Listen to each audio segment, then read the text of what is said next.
The Board of Trustees regular meeting for February 3rd, 2026. It is 6 p.m. Please all rise for the Pledge of Allegiance.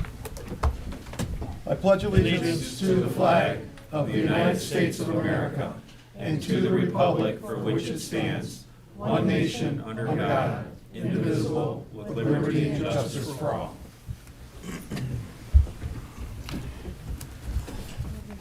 Madam Clerk, can I get a roll call, please? Supervisor File. Here. Clerk Newbeck here. Treasurer Brown. Here. Trustee Hayward. Here. Trustee Morocco. Here. Trustee Nalamothu. Here. And Trustee Tedder. Here. We have a quorum this evening. Great. Next thing on the agenda is to approve the agenda for tonight. I'd like to make a motion to amend the agenda by modifying M1 closed session to add closed session for the purposes of discussing a confidential legal opinion regarding pending litigation pursuant to MCL 15.2681E. Second. All those in favor? Aye. Opposed? Motion carried. I'm sorry, I'd like Go to ahead. make a motion to add to the agenda, regular business before item L1, and it is for discussion and approval of the America 250 logo. Second. All those in favor? Aye. Opposed? Motion carried. I'd like to make a motion to approve the agenda as amended. Support. All those in favor? Aye. Opposed? Motion carried.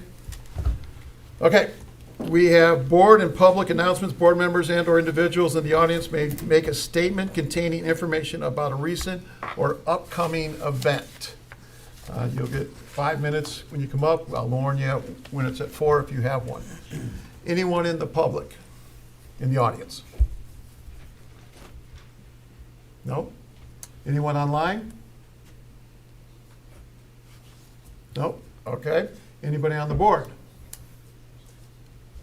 Trustee Tedder. Yeah, on Saturday, February 21st, the Clarkson Rotary Club is hosting its first euchre tournament. It's going to be at Cherry Hill Lanes at 6 p.m. So if there's any euchre players out there, it's $25 entry. We're going to accept up to 64 players. And anyone interested, you can go to the Clarkson Rotary website, or you can see me. Thank you. Excellent. 6 p.m. Anyone else? No? Okay, I have something to read. It's from the Oakland County Parks, dated January 29, 2026. It was sent to my office, Dear Supervisor File. We are writing to inform you that the Oakland Parks plan to conduct professional deer population management using sharpshooters at Independence Oaks County Park in February 2026.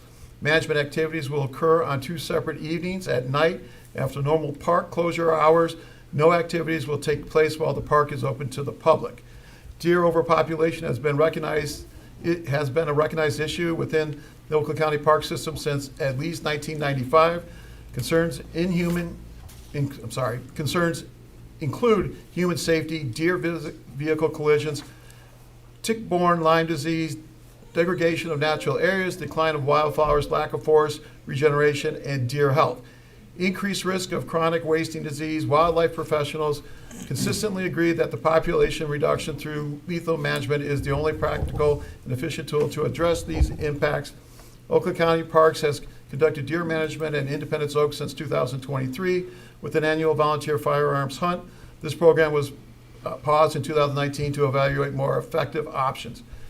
In 2023, the Oakland County Parks Commission approved the use of the United States Department of Agriculture, USDA Wildlife Service to conduct sharpshooter-based deer management.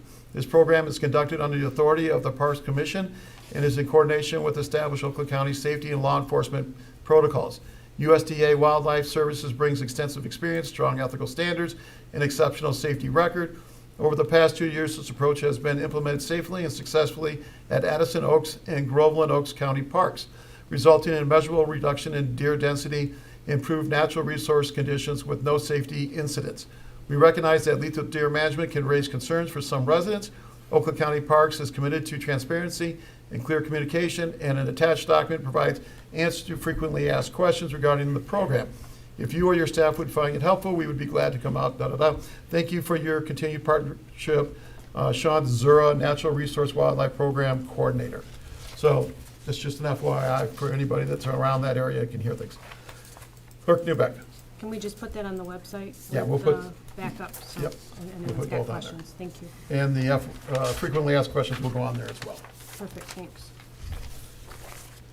Okay, next on the agenda is public comments. After being recognized by the chair, individuals in the audience may address the township board. Speakers must go to the center mic and identify himself or herself, limiting their comments to no more than 5 minutes regarding items that do not appear on the agenda. Please give us your name and address, and note that I will let you know when you're at 4 minutes so you can wrap it up. Any comment, public comments for, yes, sir, please come on up. This is for, just so we're clear, and I just want to reiterate, this is for items that are not on the agenda. Correct. All I right. understand. Great. My name is Bill Hamilton. I live at 5663 Hummingbird Lane, Clarkston, in what most people call Birdland, but it is officially known as Highwood Village. I'm only here tonight to apprise the board of the fact that we have put together a committee to seek an evaluation by the Oakland County Road Commission to improve and repave the streets in the development. As you know, it's probably the oldest or one of the oldest subs, and the streets are in terrible condition. So, as it stands right now, we have collected enough signatures and presented them to the Road Commission, and they have agreed to begin the assessment process, probably not until late spring, but I wanted to bring that to the board so that if you get phone calls from people going, what the hell is the Road Commission doing in the subdivision, you can answer those knowingly. And we plan on being here on a regular basis to keep the board updated on that process. Great. Okay? That's all I have to say. Great, thank you. Yep. And congratulations to all the firefighters here. You've been great for the community. Nice. Thank you. Any other public comments from the audience? Okay, any public comments online? Okay, any public comments from, or any comments from the board? Nope, okay, I'll close public comments. Public hearings, there aren't any. Presentation and reports. Do we have anything on this one? I think we do. I think we're very honored and lucky to have the fire department come here, and we get to be a part of their award ceremony. With that, I'll turn it over to Chief Boucher. Thank you. All right, good evening. Before we begin this evening's recognition, we'd like to express our appreciation to the elected officials for their continued support of the Independence Fire Department and their commitment to public safety. Your partnership and trust allow us to serve our community at the highest level. We'd also like to thank the families who are here with us this evening. Your support, understanding, and sacrifice are essential, and the service of our members would not be possible without the encouragement and strength you provide. Tonight, we gather to honor the men and women of the Independence Fire Department whose service reflects the highest standards of professionalism, dedication, and excellence. This ceremony offers us the opportunity to pause from the demands of our daily work and recognize the achievements that are often carried out quietly, yet have profound impact on the community we serve. Throughout the evening, you will hear stories of exceptional patient care, decisive action under pressure, teamwork in challenging circumstances, and compassion extended to our residents during moments that matter most.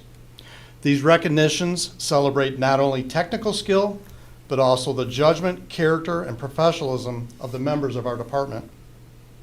The awards presented tonight will represent more than individual accomplishments. They reflect our collective commitment to excellence and the trust placed in the Independence Fire Department by the community we are proud to serve. And with that, we'll begin the awards. If I could call up Captain Pat Stamper, Firefighter Jeff Colby, Firefighter Lee Green, and Firefighter Brent Turner, please.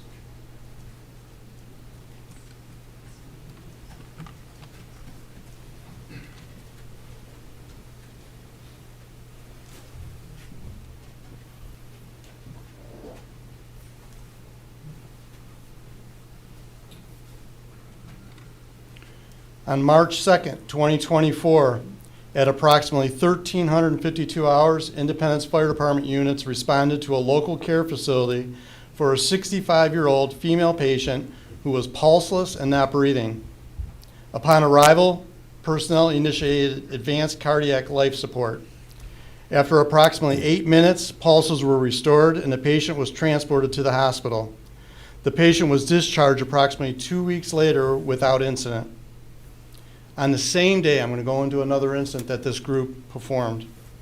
The same day at approximately 16:14 hours, units were dispatched to the Pine Knob Ski Resort for a 57-year-old male patient experienced a seizure. Upon arrival, the patient was found to be in cardiac arrest. Advanced cardiac life support was initiated immediately, with personnel from all 3 IFD stations responding. After approximately 9 minutes of ACLS, pulses were restored and the patient was transported to the hospital. This patient was eventually released from the hospital 1 week later without issue. Both incidents presented significant operational challenges. However, coordinated efforts, effective patient care, and strong teamwork resulted in the successful resuscitation of 2 patients in 1 day. The actions of all personnel involved reflect a high level of professionalism, clinical competence, a dedication to service, warranting positive department recognition. For their life-saving efforts and success this day, I'm very proud and honored to present Captain Stamper, Firefighter Jeff Colby, Firefighter Lee Green, and Firefighter Brent Turner the Independence Fire Department Life-Saving and Distinguished Service Awards.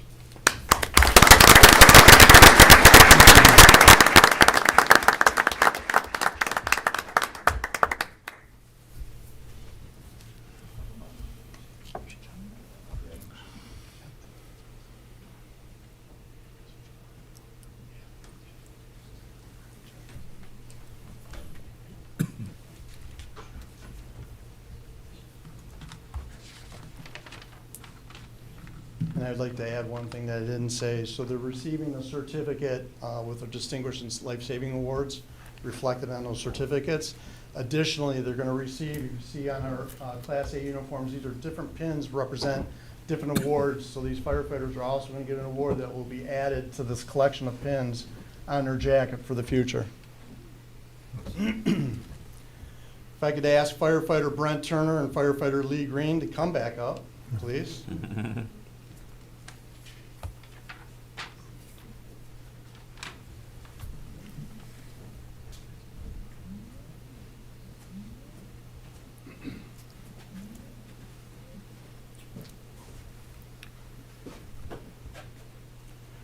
April 7th, 2024, Independence Fire Department units responded to a residential fire alarm and smoke detector activation. Upon arrival, personnel determined there were no immediate hazards. During the incident, Firefighter Turner and Firefighter Green encountered a young child who was present in the home and visibly curious and concerned. The firefighters took the time to interact with the child, show her the fire apparatus, ensure both she and her mother were comfortable with the situation prior to clearing the scene. Several weeks later, while returning from another call in the same area, Firefighter Turner and Firefighter Green observed the family outside the residence and made a point to stop and briefly interact with the child and her parents. Their actions were later acknowledged by the child's mother, who expressed gratitude for the firefighters' efforts in making her family feel seen, supported, and valued by the Independence Fire Department. The actions of Firefighter Turner and Firefighter Green demonstrate professionalism, compassion, and a strong commitment to the community relations. I am honored to present both firefighters with the Independence Fire Department Distinguished Service Award.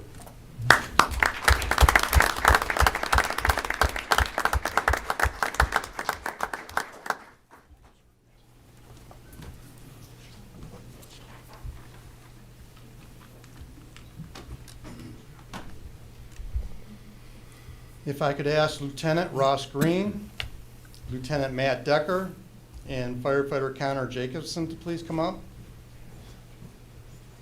And I'm going to note that Firefighter Tom Nicholson and Firefighter Tom Doyen would also be here tonight to receive this award They are down in Ohio specking out a new fire truck on our behalf, so, but they were part of this group. Okay, April 23rd, 2024. At approximately 12:13 hours, Independence Fire Department units were dispatched to a 32-year-old female patient in active labor. Upon arrival, crews found the patient seated in a vehicle in the driveway reporting imminent delivery. Initial actions were taken to assist the patient and prepare for transport. While preparing, the patient's condition progressed rapidly, and crews made the decision to deliver the baby prior to transport. During delivery, the umbilical cord was found wrapped around the infant's neck. Personnel promptly corrected the complication, and the baby was successfully delivered at 12:28 hours. Post-delivery care was provided to both mother and infant with no further complications. Both patients were transported for evaluation. The actions of these personnel demonstrate effective teamwork, sound clinical judgment, and professionalism under emergent conditions. For their quick response and excellent patient care of mom and baby, I am honored to present these firefighters with the Independence Fire Department Distinguished Service Award.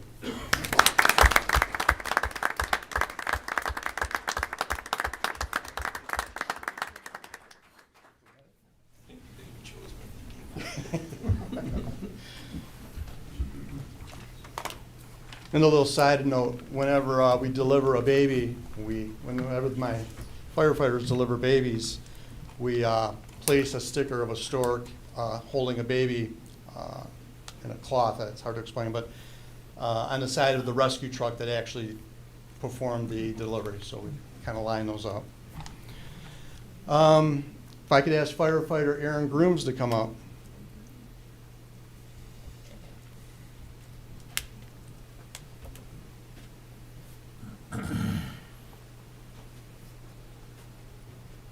On July 4th, 2024, at approximately 2:15, Independence Fire Department units were dispatched to a report of a female patient experiencing chest pain for approximately 30 minutes. Initial assessment revealed no abnormalities, 12-lead AKG, and the patient was reluctant to seek hospital care, but was ultimately convinced to be evaluated. Shortly after transport began, the patient went into ventricular fibrillation and lost pulses. Firefighter paramedic Grooms immediately initiated resuscitative efforts, applied defibrillation pads, and successfully restored pulses. During transport, the patient experienced multiple episodes of ventricular fibrillation, each time losing pulses and requiring defibrillation and ACLS interventions. A repeat of the 12-lead EKG showed an acute myocardial infarction, and the receiving hospital was notified. The patient ultimately made a full recovery and was released from the hospital just days after her episode. The quick response, excellent patient care, and professionalism by firefighter Grooms saved this woman's life. For the life-saving efforts, composure under pressure, and success provided by firefighter Grooms on this day, I am very honored to present him the Independence Fire Department Life Saving and Distinguished Service Award.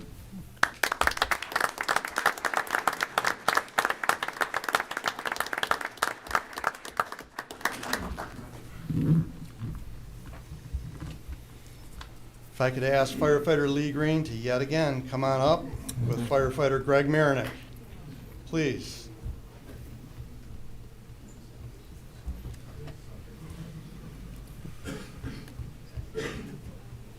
This is a fun one. This is a fun one.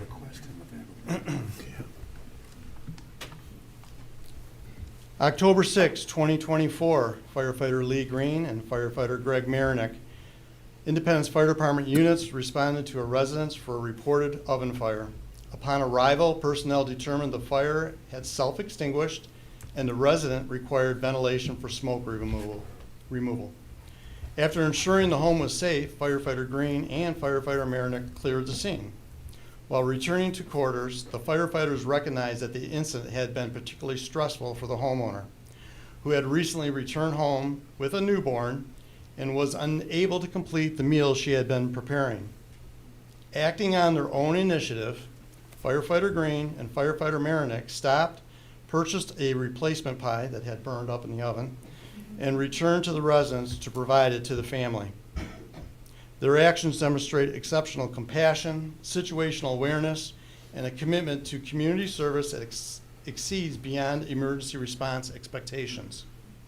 For their professionalism, thoughtfulness, and going above and beyond in the course of their duties, I'm honored to present both of them the Independence Fire Department Distinguished Service Award.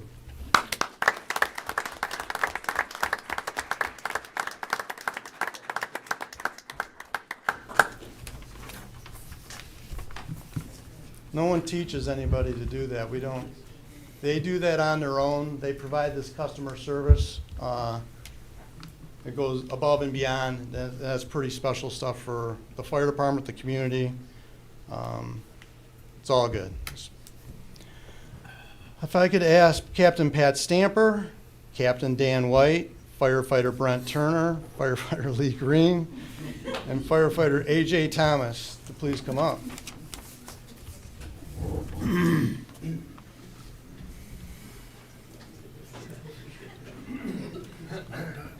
Lee, you're wearing the carpet out. I know.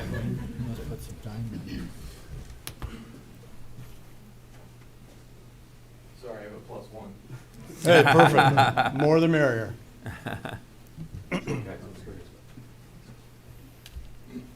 August 8th, 2025, at approximately 10:15 hours, Independence Fire Department units were dispatched to Ottawa Park Cemetery for a report of a subject who had been run over by heavy equipment. Upon arrival, crews located a male patient on the ground with multiple lacerations and evidence of significant traumatic injuries. Further assessment determined the patient has sustained critical internal injuries after being run over by a backhoe. The patient was rapidly prepared for transport. Upon entering the ambulance, crews identified absent breath sounds on the right side, indicating a collapsed lung. A needle decompression was immediately performed and advanced cardiac life support was initiated. Total scene time from arrival to transport was approximately 6 minutes. That's incredible, just in terms of our work.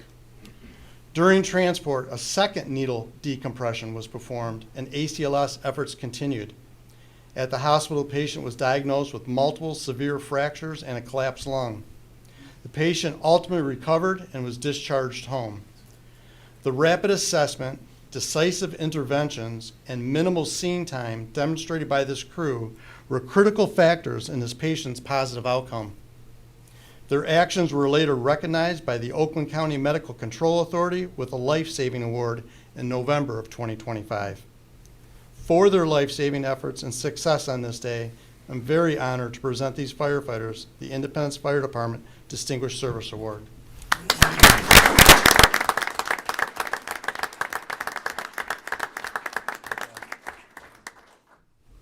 Sorry, good job. Good job, man.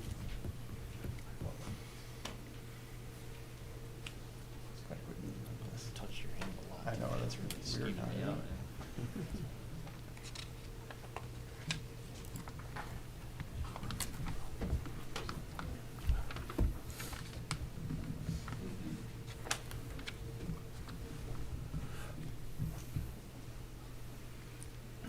If I could call Captain Pat Stamper, Firefighter Jeff Colby, Firefighter Lee Green, Firefighter Jacob. Lee Green does everything, if you guys can tell. So, At what point does he get a cape? what was that? At what point does he get a cape? I think he's there. Firefighter Jacob Green, and absent tonight from this run would have been Lieutenant Tom Doyen and Fire Tech Matt Decker.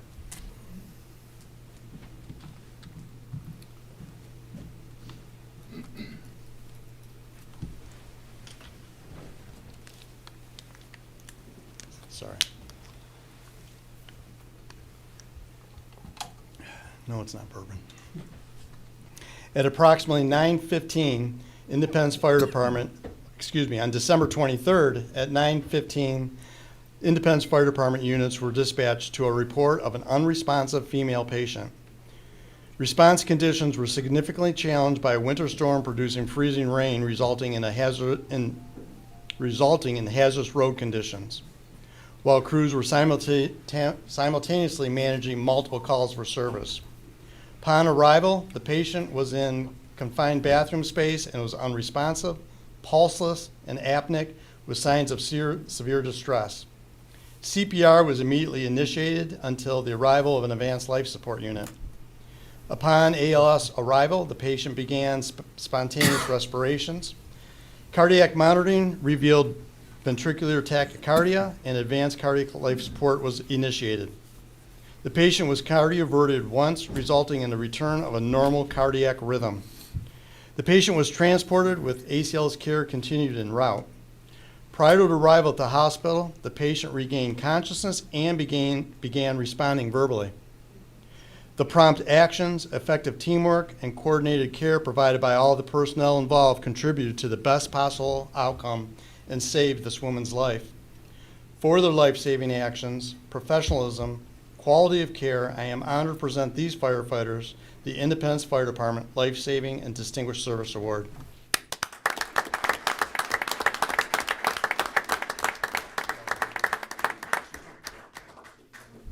I'll say something.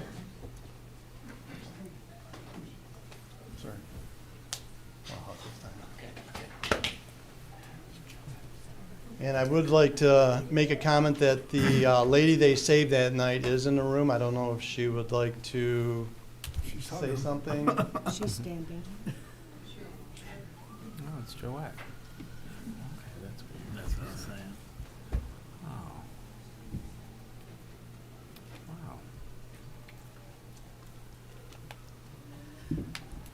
Wow. I know you know me. I'm Joette Coons from Reese Road. And I know that I would not be here if I had been alone without my husband.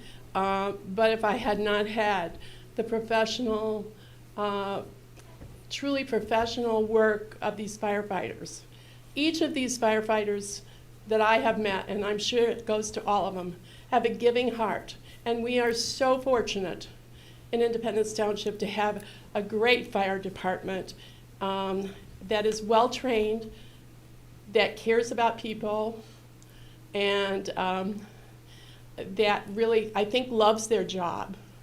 But we love them too, because if you ever have to, and I have met them in 2 different circumstances, once with a house fire, but this one, I just wouldn't be here if they hadn't brought me back.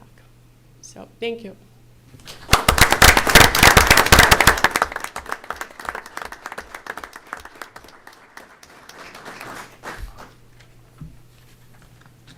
Thank you for those great and nice comments on our fire department. Okay, so the next phase of our awards will be education awards. And at the Independence Fire Department, we take pride in recognizing excellence in all its forms. While our members are often acknowledged for their professionalism, skill, and dedication demonstrated during emergency responses, we also place great value on the commitment to continued learning and professional development.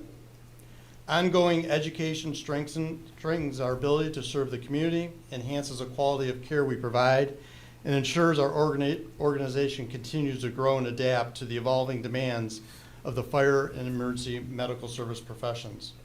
So today we're going to recognize, and I'm going to call each member up. I will announce their name and the particular educational piece that they achieved over the course of the year, and they will come up and receive their award for that. So to begin that, I would like to ask Lieutenant Brandon Bonner to please come up. Brandon achieved his state certified fire instructor certification this year, and he'll receive his pin ribbon that will go on his Class A. Well done.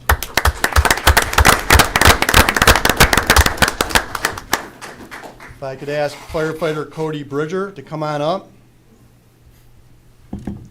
Cody completed all the different disciplines in education, which is very extensive, to become a technical rescue specialist for the state of Michigan.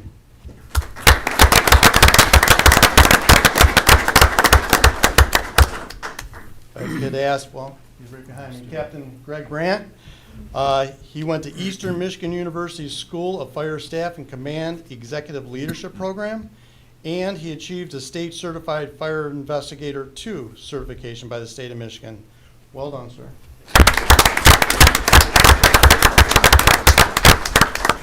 If I could ask Lieutenant Matt Decker to please come up. Matt achieved his associate's degree in business administration and general studies over the last year.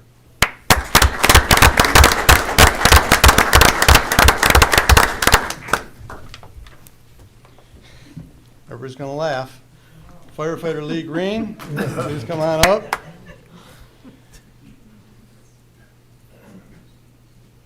Lee achieved a state certified fire instructor 1 by the state of Michigan, and he also has an associate's degree of emergency service that he achieved.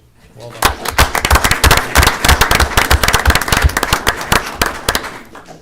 If I could ask firefighter Aaron Grunes to please come up. Aaron also achieved a state fire instructor certification by the state of Michigan this year.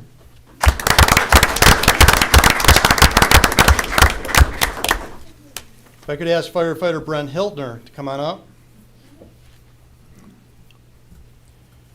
Firefighter Hiltner achieved his state certified fire instructor 1 certification with the state of Michigan and also completed all the disciplines to become a technical rescue specialist for the state of Michigan. Well done.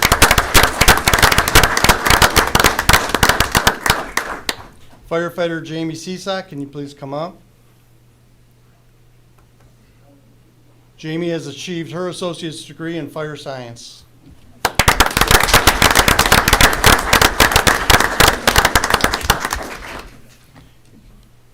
I'd like to ask firefighter Todd Wykowski to please come up. Todd achieved his state certified fire instructor 1 with the state of Michigan and also became state certified in hazardous materials technician for the state of Michigan.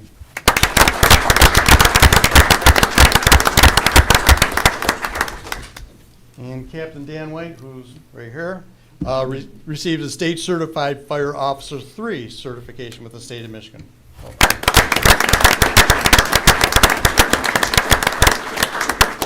And I would just like to say, in addition to those recognized today, we'd also like to acknowledge that many other members in our department are actively pursuing continued education and professional development opportunities, which we're proud of. We recognize those members and their achievements and their professionalism they bring to the department each day. Please join me in basically congratulating the rest of those members of the department.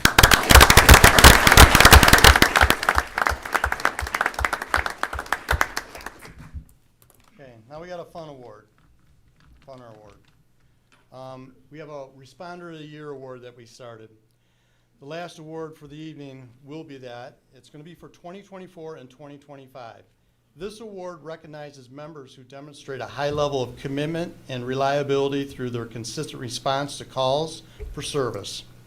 This award is based on documented response activity and reflects time, availability, and the dedication required to support department operations and serve the community. The recipients of the Responder of the Year Award will have their name permanently engraved on the department's Responder of the Year trophy, which you see right back there, which will be prominently displayed at fire headquarters. This trophy serves as a lasting symbol of service and stands as a visible reminder of the commitment and dedication that defines the members of the Independence Fire Department. The Responder of the Year Award for 2024 is presented to firefighter Connor Jacobson, if you could please come up, who responded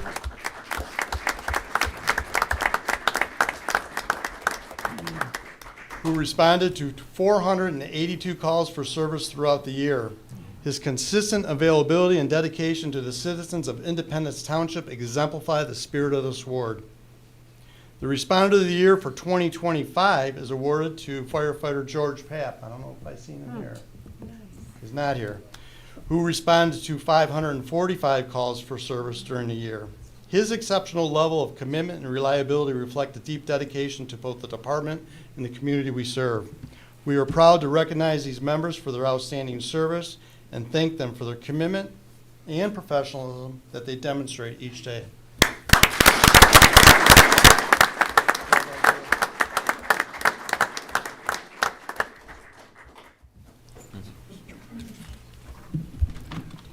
Okay.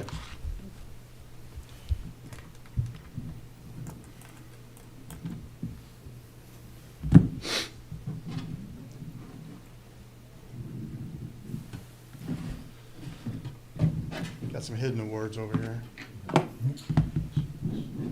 So I'm doing something a little special, a little different that's outside the scope of our formalized awards, and coming up with something different I'm calling the Chiefs Award, because I couldn't come up with a better name today when I was thinking about it. But it's going to be awarded to two firefighters, and before I call them up, the reason why I'm doing it, so I've been a fire chief here in Independence for about 4.5 years, and these two firefighters consistently over the 4.5 years go above and beyond literally every day in their job. They work outside the scope of their job description, and I mean that in a good way, to do extra for the fire department. They're super dedicated. They have no issues coming to my office and telling me how it's going to be with something. They're just over the top. They do things before I can even ask them to do them. They're just on top of things. And the key here is they're consistent. It's been consistent since the day I arrived, right up to today. Both of those firefighters will reflect today that they both were in my office and they both helped me with stuff today without me asking. It's just how they are. So they deserve to be recognized. They're going to be recognized. We developed a special coin of dedication that's presented from the chief to them, and they're going to get a certificate. But I would like to call up firefighter Ron Bray and firefighter Brent Hiltner, please.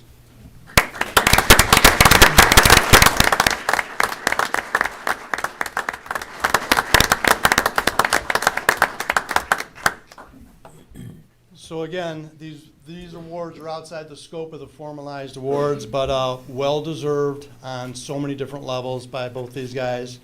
Ron knows he comes in my office almost daily to tell me how to run the fire department. I put up with it. He's got some great ideas, so he keeps me out of trouble. Brent is, as the firefighters in this room know, very particular, very anal, OCD. That's why everybody's laughing, but he does things over and above everybody else, and they deserve to be recognized formally here tonight and enjoy their moment in the spotlight of it all. So well done, you guys. Really appreciate you.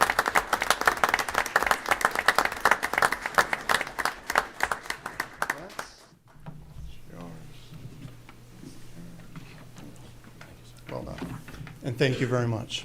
Thank you. So I would like to thank Chief for his outstanding leadership and what he's brought the fire department program to over the last 4.5 years. And I would also like to thank all the firefighters that are here helping us. Thank you. Thank you.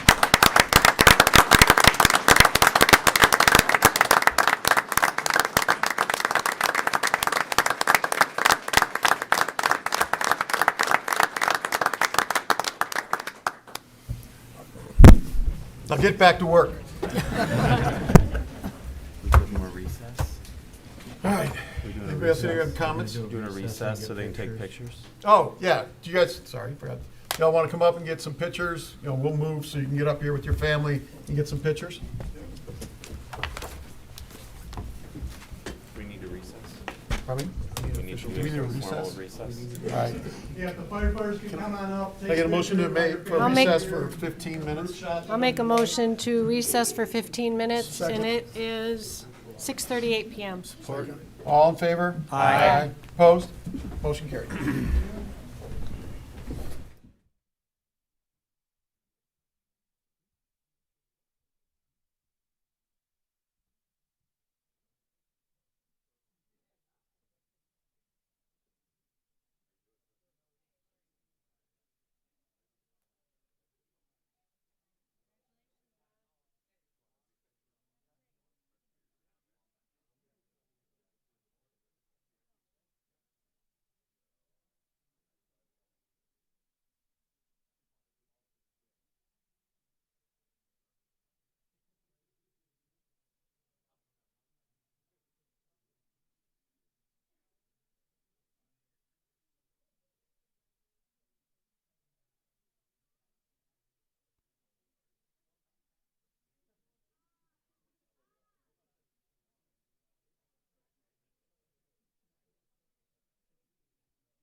3rd, 2026.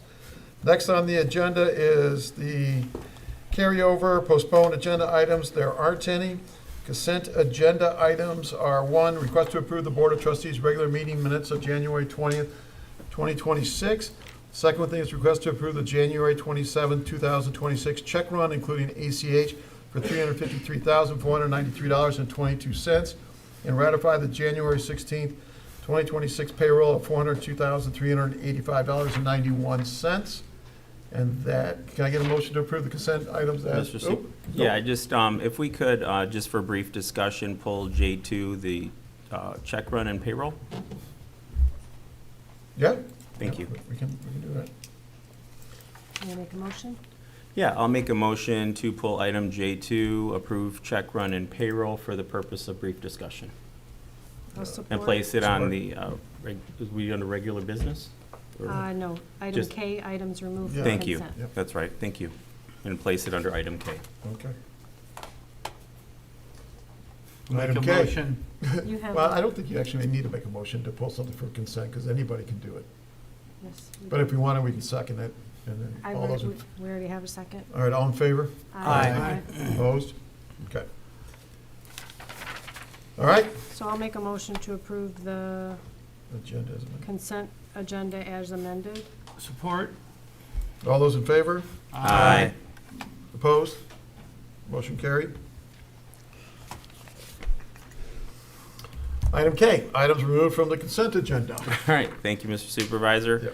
Yep. Yeah, just real quick, page 2, at the top, there's professional development, Oakhurst Golf and Country Club. I just know if you could provide a little more context to that. It's $2,090.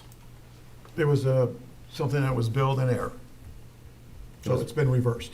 Oh, it has? Yeah. Oh, okay. Yep, it's been Awesome. reversed. It was billed in error. Okay, thank you. Yep. Good catch, though. I was made aware of that too, so. Okay, awesome. As soon Thank as it you. happened, it was brought up and said, hey, somebody's fixing that, so. Okay, Took a little time to get a result, but eventually they got it pulled. okay, thank you. Yep. So we need a motion then to approve that check run. I'll make a motion to approve the check run as presented with the deletion of that one item. Yep. Second? Second. All those in favor? Aye. Opposed? Motion carried. All right, regular business. After being recognized by the chair, members of the public shall have the opportunity to address the township board on items listed on the agenda. Speaker must go to the center mic and identify himself or herself and limit their comments to not more than 5 minutes. There shall be no further comments received from the public once the item has been brought back to the board for discussion and a vote. However, in limited situations there can be, and just know that typically the board does not respond to any comments. All right, the first item on there is going to be for the logo, the township logo for the Independence Township in Clarkston, America 250. That was a motion brought forward by trustee Hayward. Yep. Joette's going to come up and explain Joette, about it. can we, Joette? Sorry. Joette. Thank you. Oh, Got to go to the other. I You guess. moved it now, just to keep everybody guessing. It's nice to have a podium now. Oh, to put some So on. Joette's going to go speak and explain to us the logo, what it's going to be used for, you and for have, approval. did you have those? Yeah, everybody's got a copy So of this everything. is the America 250 logo for Independence Township with Clarkston. And I just want to tell you a little bit about the Clarkston Independence Township America 250 Committee. You've got it in front of you with this blue bannered paper. It's a very broad-based committee, very creative people. The schools, the library, members of different organizations. Our past event, which was early in January, was the American Revolution exhibit from Battlefield Trust. Our supervisor came. Our trustee, Sam Morocco, helped put it together. And I got as much information out to you as I could, but I was in the hospital during preceding that, shall we say. So we have some future events coming up. We have a band concert in May, the community band. We have the Clarkson Village Players is going to have a play that's focused on America 250. There's a grave marking here at, it's at the Sashabaw Cemetery, not the Lakeview Cemetery. Of course, we have Independence Fest. We have a Veterans Flag project that we're going to do downtown to flags with the veterans' pictures on them, paid for probably by the families of the veterans, things like that. The planters in downtown will be red, white, and blue flowers this year. There's speakers at the library. There's been a grant written. And so the logo, we don't have any money. What do I want to say? We are not fundraising, shall we say.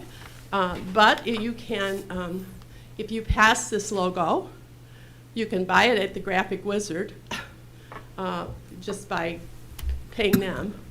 And the idea is just to have marketing so that people see that it is America 250. You are hearing about it more and more these days. The America 250 logo has been on the Chrysler Building for a year, I guess. But nobody knew exactly what it was. So the idea that 250 years ago, we wrote the Declaration, well, I don't want to say we, Thomas Jefferson wrote the Declaration of Independence. 56 people signed it. Basically, they all thought they were going to die if they signed it, but they did. And we went to war with Great Britain. So that's kind of that. I mean, is there any questions? I'm really sorry that I hadn't come earlier. But this was made by one of the staff at the school. So Yeah, I'd like to go, I asked Joette back in, what was it? March, April, June, July, something. 24, Yeah, so. 25, I'm sorry. Yeah, right, back in the beginning of my term, and to ask her to come along and get something together, and she had already been thinking about it, so it was a natural fit. I went to, sadly, my first meeting of the group, and I was pleasantly surprised how broad-based she made it. I was kind of anticipating there'd be 5 or 6 different people that would be involved in it, but as you can see, there's a whole bunch of different organizations that she's brought together to bring it as a concerted effort by the township as a whole and the Clarkson Village. And I think that because of the fact of the way she's organized it, we do need to give due to Clarkston. It's not just an Independence event, it's this greater area event, so. As we talked about it, it's not necessarily the village, but all of our mailing addresses are Clarkston. Our schools are Clarkston. Our, I mean. Part of our identity is Yes, Clarkston. yes, most people say, oh, you live in Clarkston. Though, you know, in February, we pay our taxes, so we live in Independence Township. But mostly it's Clarkston. So that's why Clarkston, so people will know. It's not necessarily, as if you're thinking the village and the township, but just to get the township on there and things like that, that's the important thing, so. I have a quick question as far as your grant goes, because I really didn't look it up, but I know that the official America 250 is giving out money for things. I just want to make sure that somebody looked at that, I'm sure they did, that you don't have to use their official 250 No. logo as part of yours. Actually, we, Lisa Christensen and I wrote this $50,000 grant, and I have to say Lisa did a lot of it. But it is for the trailhead at the new property in next to Independence Township, or Independence, Clinton Wood Park. Yeah. Okay. 38 acres, making that passive trails. So we wrote it, we didn't get it early in last year.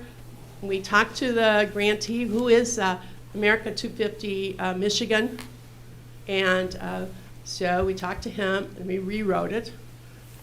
Even if we don't get it, we have some other places that we might be able to get it funded. So it's not but it was $50,000, so it was worth the effort, so. Any other questions or comments from the board? I just have a comment. I just want to thank you, Joette, for all that you do. I know that you're a former teacher, and I know that you have continued to educate people. The presentation that was at the Clarkston Independence Library was phenomenal. There was things that I learned about history that I wasn't aware of, and I just, again, want to thank you for your continuing effort to educate people on the history of this country and even our township. So thank you. Well, history's, I taught Ron Gray in first grade. You did. I did. We can blame you. Whatever. But history has been something that I'm really interested in, and I do believe history repeats itself, good and bad, so that we need to know both, But thank you very much. Sure. So, Okay, great. Is there any comments or questions from the audience? This is uh, still a motion, so. Anybody online? Okay. I'll make a motion to approve the Clarkston Independence American 250 logo as presented. Second. All those in favor? Aye. Opposed? Motion carried. Thank you. And we're glad you're here. Yes. Mhm. All right, next on the agenda. Where is it? Request to accept Fire Station 2 proposal for design service and budget amendment. This is going to be presented by our Chief Bichet.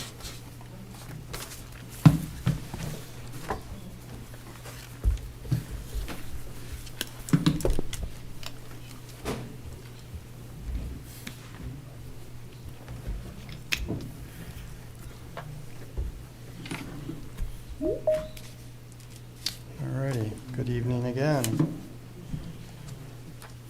So, as you're aware, about a week ago, I presented everybody a binder with lots of information in regards to my recommendation that we demo current Fire Station 2 and build a new fire station. A lot of information in that binder. I'm not sure you were able to get through all of it, so that's kind of why I'm here tonight, to maybe summarize through this PowerPoint, answer your questions, make you feel comfortable one way or the other with what we're trying to propose.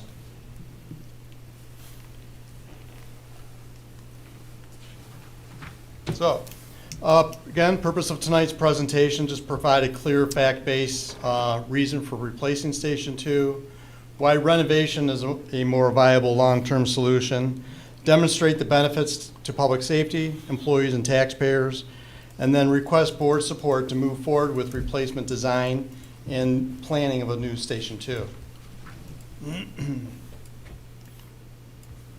So the current Fire Station 2, built in 1987, so it's approximately 38 years old, almost 4 decades old.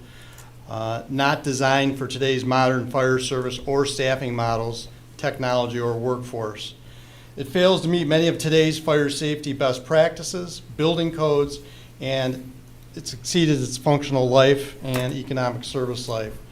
And just to kind of give you some background on Fire Station 2, so it was built in 1987, and it was built in an era when the fire department was much smaller in terms of staffing. At that point in 1987, there was only 12 employees on the job. Today we have 41. We expect to be 43 by the end of 2026. So the fire department has grown, and that station wasn't built for that department that we are today. It was built back in that era. So that's one of the issues that we face. Additionally, back then in 1987, the fire department ran on a total of 1,000 calls for the year. And then just to give you a comparison, in 2025, we finished the year at 4,700. So the demand in 87 versus the demand of the community for our services in 2025, 2026, as you can see, continues to go up. It's expounded quite a bit. So again, not only do we have those things to basically consider when we look at the project at hand, we have to also remember that the fire services that we provided in '87 versus what we provide today have changed quite a bit.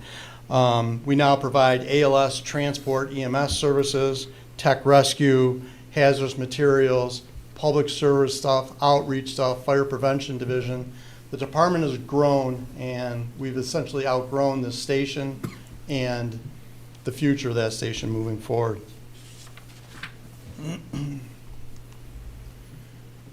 In all our evaluations, and we included a lot of people in these evaluations to help us take a look at the fire station over the last couple of years.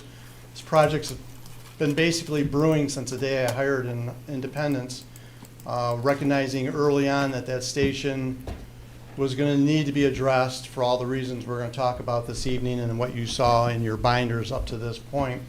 But people such as Dave Moran, our building director, the fire marshal, the fire department, myself, we had AKA architects take a look at the building numerous times.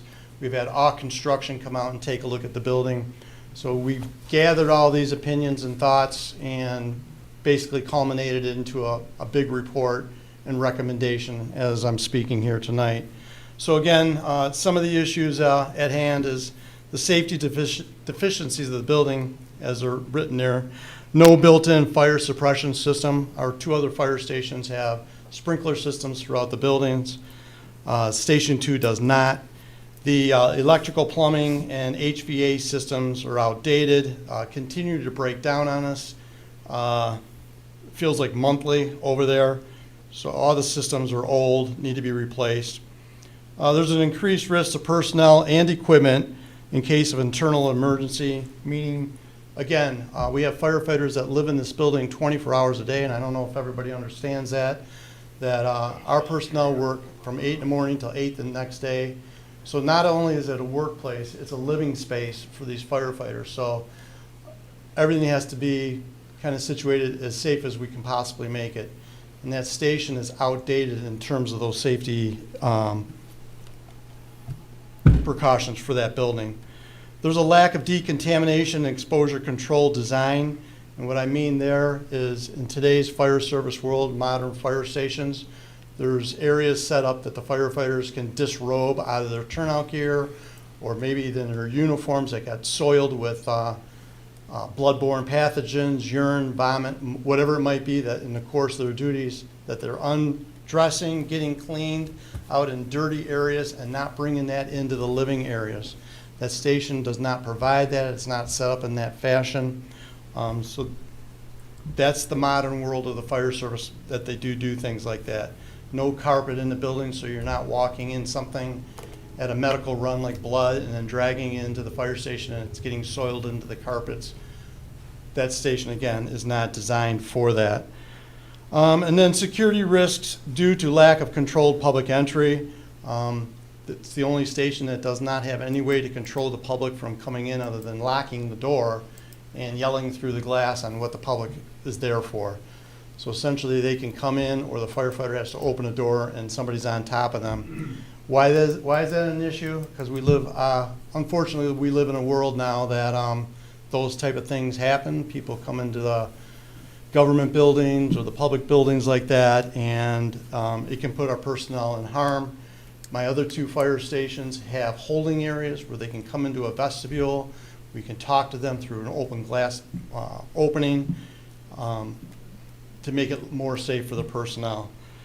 Again, just to reiterate, we have a report that was inside that binder from the fire marshal, our building official, Dave Moran.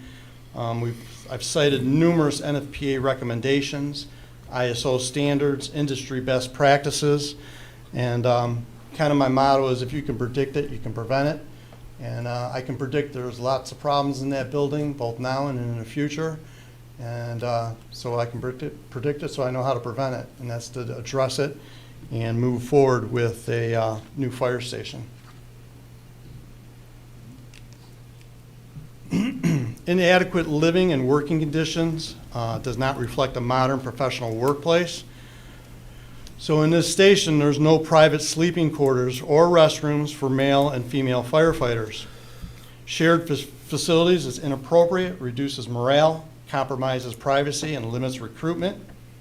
Inadequate kitchen, day room, apparatus room facilities, no room for future growth.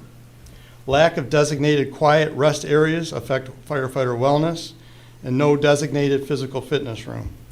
So again, just as a reminder, our personnel work 24 hours a day there. Each fire station does have physical fitness equipment. In this particular station, we've got the equipment in the apparatus bay. That's the garage where the fire trucks are stored. So they're right on top of the trucks where the exhaust and everything else is going on. It's not ideal, nor is it a reflection of a modern professional fire station in today's world. That's an issue. There's just nowhere else to put the equipment. Again, going back to the bigger problem with this is that station will, God bless you. Thank you. That station, we'll get into some pictures a little further into the PowerPoint, does not have privacy things set up for male and female firefighters to get dressed, undressed. They have to share a bathroom. We only have 2 toilets and 1 urinal and 1 shower that they all have to share. I think anybody in the room that has a daughter or son, whatever, you would not want them to work in those conditions. It's not appropriate. And again, our other 2 fire stations are set up properly with individual bathrooms and facilities for the genders. It's separated.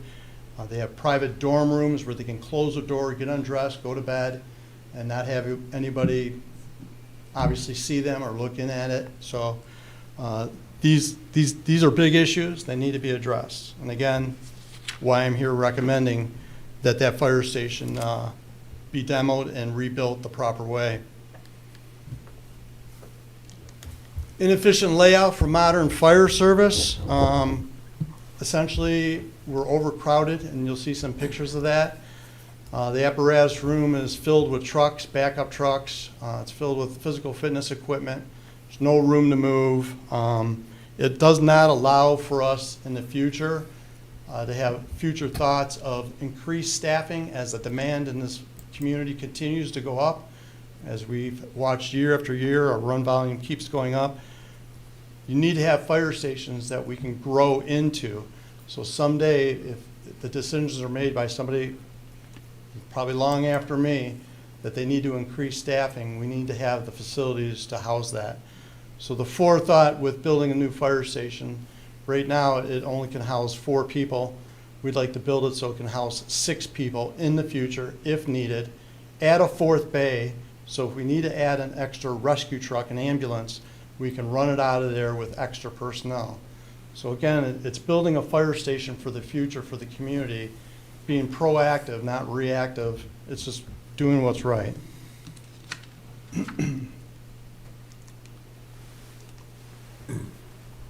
No room for growth. I kind of went over this. Again, station living areas cannot accommodate any future growth. I talked about wanting to do a 4th bay as a possibility. That station currently has 3 bays where the trucks run out of.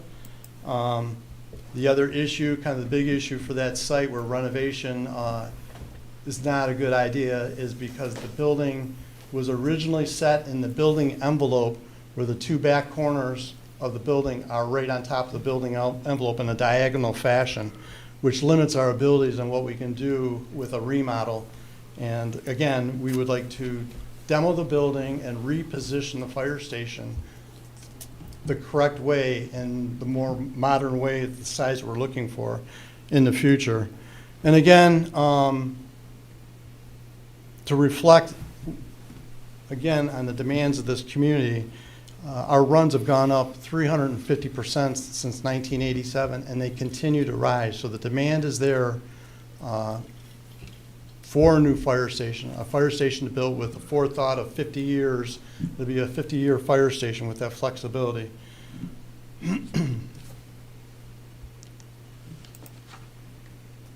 Already kind of jumped ahead on this, the poor site utilization of that fire station that's there currently right now. If you can get a mental picture of that fire station in your minds, the station is positioned way back on the property, right on the lot lines, or the building envelope lines. If you try to do a remodel to that, you're going to have to piece it together because there's the way it's positioned, it, again, pigeonholes us on what we can do. So simply, new construction allows for better site utilization, and building the station, right-size that station for the future. That's the key here. We're not trying to build a station that's exactly the same size as that one. We're trying to make it bigger, so it's flexible for continued growth of this community.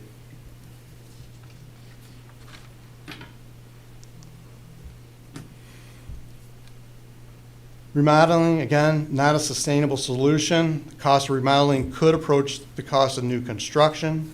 Hidden costs and high risk of cost overruns resulting in difficult staying within a budget. And remodel still leaves a compromised layout that does not address the long-term operational growth and our aged systems in the building that again, you've already heard me repeat myself a handful of times tonight. It's building that station and right-sizing it for the demand and the vision and anticipated demand in the future for the community, doing the right thing. Additionally, kind of a rule of thumb in the industry of construction is that when construction costs near 50 to 60% of what a new constructed building would be, that's the tipping point, and that's kind of where we're at. That building would need more than a 50% renovation, so you're spending too much money to renovate. It's kind of like throwing good money at a bad situation that you don't want to do. And further, when it comes to the rules of thumb and the standards in construction to fire stations, that number actually is brought down to 45% to 50% for fire stations. And the reason, one of the big reasons why that is because the evolution of the fire service and the changing services that are provided by the fire department to the community continue to evolve. So all of this is looked at. These are, again, industry standards that I'm citing. And again, we're using that information to make good educated decision on why we feel that the station needs to be demoed and rebuilt properly for the future.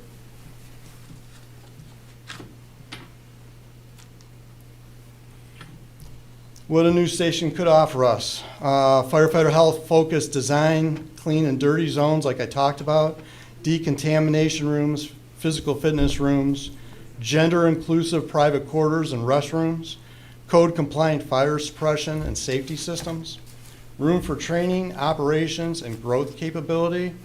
What's not on there is a secure public entry, an additional bay for apparatus to meet the continued demand for our service to the community. Again, a modern station allows this fire department and this community to grow the right way together in the future. Again, we have data and history to show us that the community continues to demand services from the fire department, and that's why our run volumes continue to grow. Future ready for our community. Obviously, the new station will have energy efficient, sustainable building systems. That building, I can tell you right now, is not energy efficient in any way, shape, or form. It's designed to meet the demands of the community. It'll have integrated technology and modern emergency management tools. And it'll be designed to serve the community for the next 50 plus years.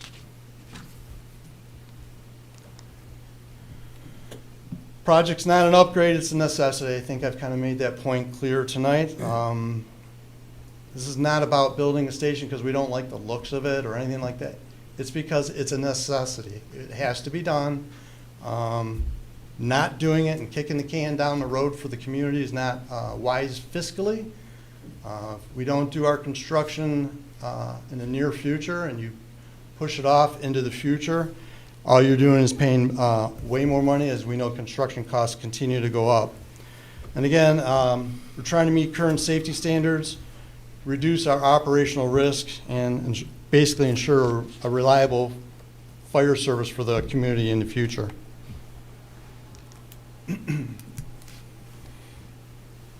Just what the slide says, it's a community investment in safety, safe, inclusive, efficient workspace for our personnel. It will help enhance the recruitment and retention of firefighters.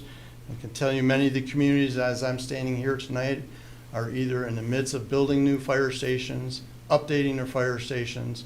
It's a battle to, in the world of competing for firefighters, not only to be hired with you, but to stay with you. It's one thing to recruit and get them to work for you. It's another one to get them to stay with you.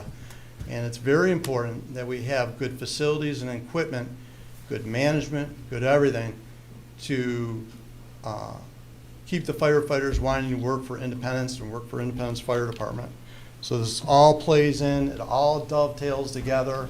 It's one piece of the pie of the big thing. So we're trying to cover all these different things to make sure the department is very professional, stays moving forward, and that we don't find ourselves in a position like many other fire departments. I have the union president here right now who could attest to it, that struggle to have firefighters work for them and stay with them. So we're in an age where we have to have all good facilities. We can't be having a fire department or fire station that doesn't have gender inclusive facilities within it. That's just a picture of the current Station 2, if you're not familiar with what it looks like. Give me 1 second, get some water.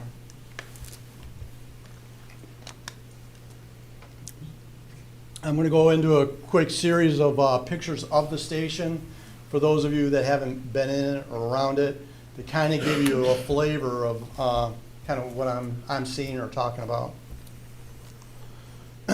This would be just kind of entering into the first bay of the fire station. You can kind of see there's different parts and pieces of construction as this building was put together back in the day.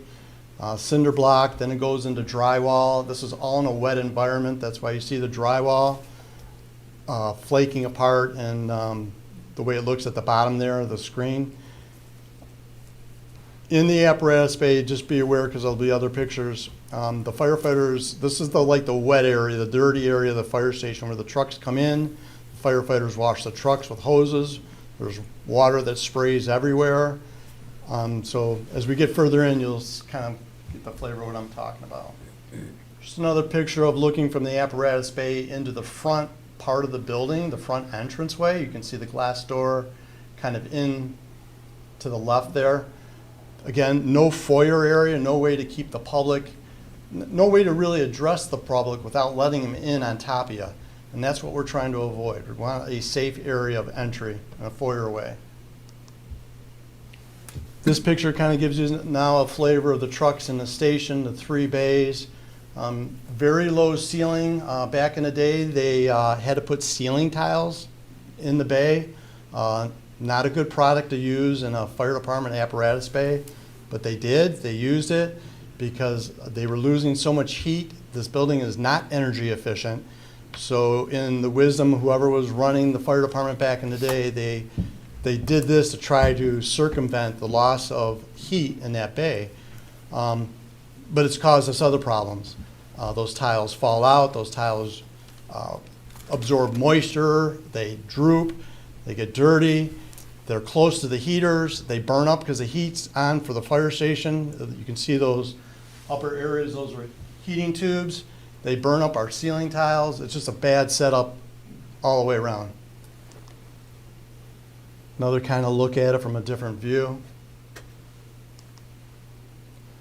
Throughout the station, so this is the apparatus bay. You can kind of see that big crack by that sewer cap. So we've got lots of foundational issues in terms of our flat work concrete in the building. More importantly, we have that same issue in numerous areas inside the living area of the fire station. So underneath the carpet, we got heaving floors underneath throughout the station that, again, all needs to be addressed. It's not right. Trip hazards, so on and so forth. So there's a lot of structural damage throughout. Again, as I spoke to you about the crowded apparatus bay, you can picture on the right, if you can see there's physical fitness equipment there and how it's jammed in with all the fire trucks in there and the various vehicles. Not a good setup, not modern, not the right way to do things. We'll have a couple pictures of this poor placement of the utilities in a wet environment. You can see all the electrical panels on that wall there. Again, this is where the firefighters spray and wash down trucks, and we got electrical stuff in this bay. It does not meet code, never met code, and this is what we're dealing with on this particular wall. If we look at that wall, you'll see the main electrical panels in the building. Right there, again, the saving grace at the moment is we put our physical fitness equipment there to create a buffer between the guys washing the vehicles and getting all over the electrical equipment in the building. Again, poor design from day one. And again, nothing that we should be dealing with in a modern fire station today. Another view of that picture. This takes you into the dormitory, the bunk room where the firefighters sleep. The only separation you see there is office cubicles.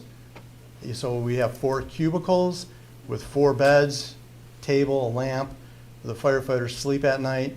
And there's no privacy because you can look over the top of the cubicle. The cubicle has no door. And everybody can hear everybody at night. It's just not a modern setup. Whoops.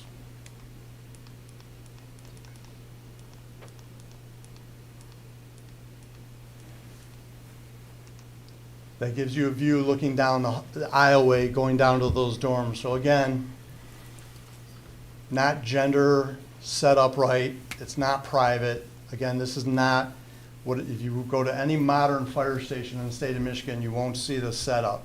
This is not right. I have female firefighters. I have male firefighters. This is not the right way to run a fire department by any stretch of the imagination. Just some pictures. We have water leaks throughout the building. Try to address them. We address them and we still get leaks all over the place from the roof. Here's a picture of the bathroom. I told you we only have 1 full bath. That's the 1 shower that the 4 firefighters, male and female, get to share. And the urinal right there and 2 toilet stalls. They got to monitor who's in the bathroom, who's not in the bathroom, make sure somebody doesn't walk in on somebody. Again, as you're well aware, this is not how to set up a business, anything. This is wrong for all the reasons it's wrong. Another picture of the bathroom. Again, more leaks in this part of the building, in the ceiling. Shows you a tight aisleway in the living quarters where they keep their medical supplies for EMS, which shouldn't be inside the fire station living area. It should be out in the apparatus bay in a storeroom near the trucks. Keep all the dirty stuff out there in a dirty area, not dirty stuff in our clean area where they're supposed to be living, eating, and sleeping. Give you a kind of a view of the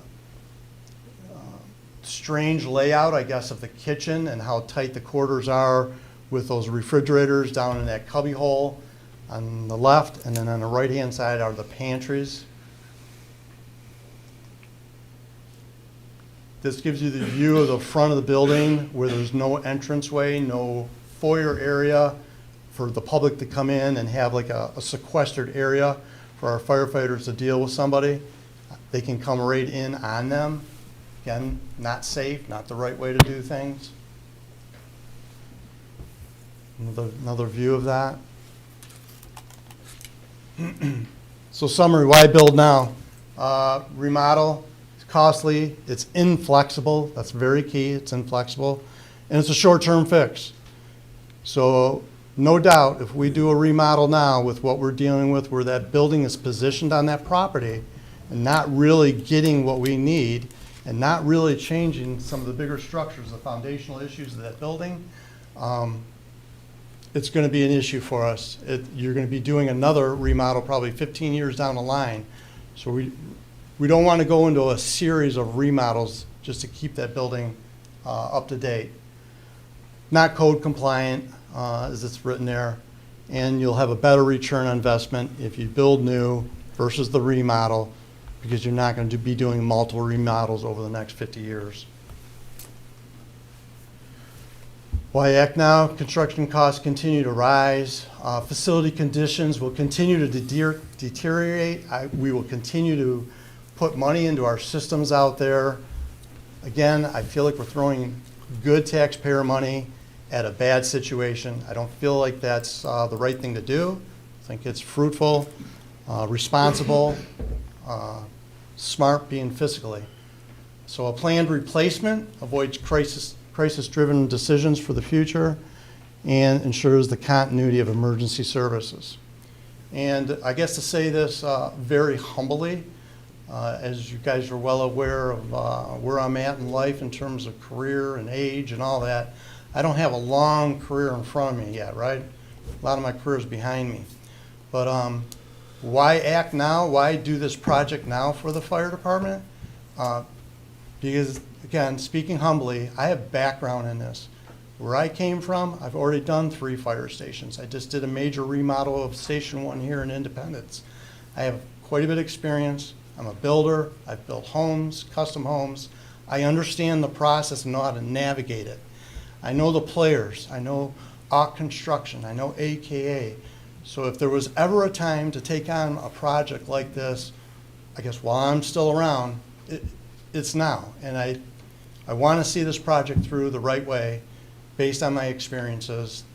And I guess that's part of the reason why I was originally hired here, is because I brought experiences from another community, 32 years of it, here, and I'm trying to copy and paste all the good things from what was done over there here. I'm leaving all the bad things I did over there. Not doing that stuff here, but it's the right time. It's the right thing to do. In terms of funding, so we're looking for board authorization, as I've already spoke, to completely demo Fire Station 2, and we're using a projected $9 million not to exceed for the project. And where that number comes from is working with AKA and AUK, who are currently doing fire stations and have done fire stations, based on their experiences, based on speaking with them on kind of the vision that we're thinking for a fire station. They're projecting we could be somewhere in that range. So that's kind of what we're using as our basis of what we're speaking to. So it's going off their experiences and what they're doing out there today. And then in terms of the actual funding of the station, we're proposing to use $5 million of fund balance from the fire department and then do proceeds from a bond to make up that difference, so the 5 and 4. So that's currently what we're looking at. Obviously, it'll be the will of the board on how they want to actually do that financing moving forward, but that's what I'm proposing. So design services, you might have had the opportunity to look at in the back of the binder, kind of explain design services by AKA or Auger, Klein, Aller Architects. We've used them before on our last project at Station 1 here in Independence with great success. They also did the DPW building at the same time. So we have experience with them. They're an Oakland County preferred contractor, which is good. And so their contract, very simply, you take their big contract and you break it down. It's broke down into 4 different phases. First, second, third, and fourth, as you see. So tonight, we are looking, or I am looking for board approval to move forward with Phase 1, surveying and geo services for $34,700. In kind of the process we'd like to see moving forward is each step of the process getting completed or getting approved by the board, then completed, then I come back to the board with the results of that particular phase, explain what happened, what didn't happen, and if that phase went well and the board is willing to then move to Phase 2, then you'll make that decision to move Phase 2, and we'll kind of work our way down the line through 1 through 4. So that way it allows the board to weigh in on literally every decision along the way, understand what's going on with the project, have input, steering, whatever it might be. It's transparent. There's nothing to hide here. It's just kind of doing it as a team of 7 and 8. 8 of us trying to work through this whole big process. Because I understand you guys have not had a project of this size lately.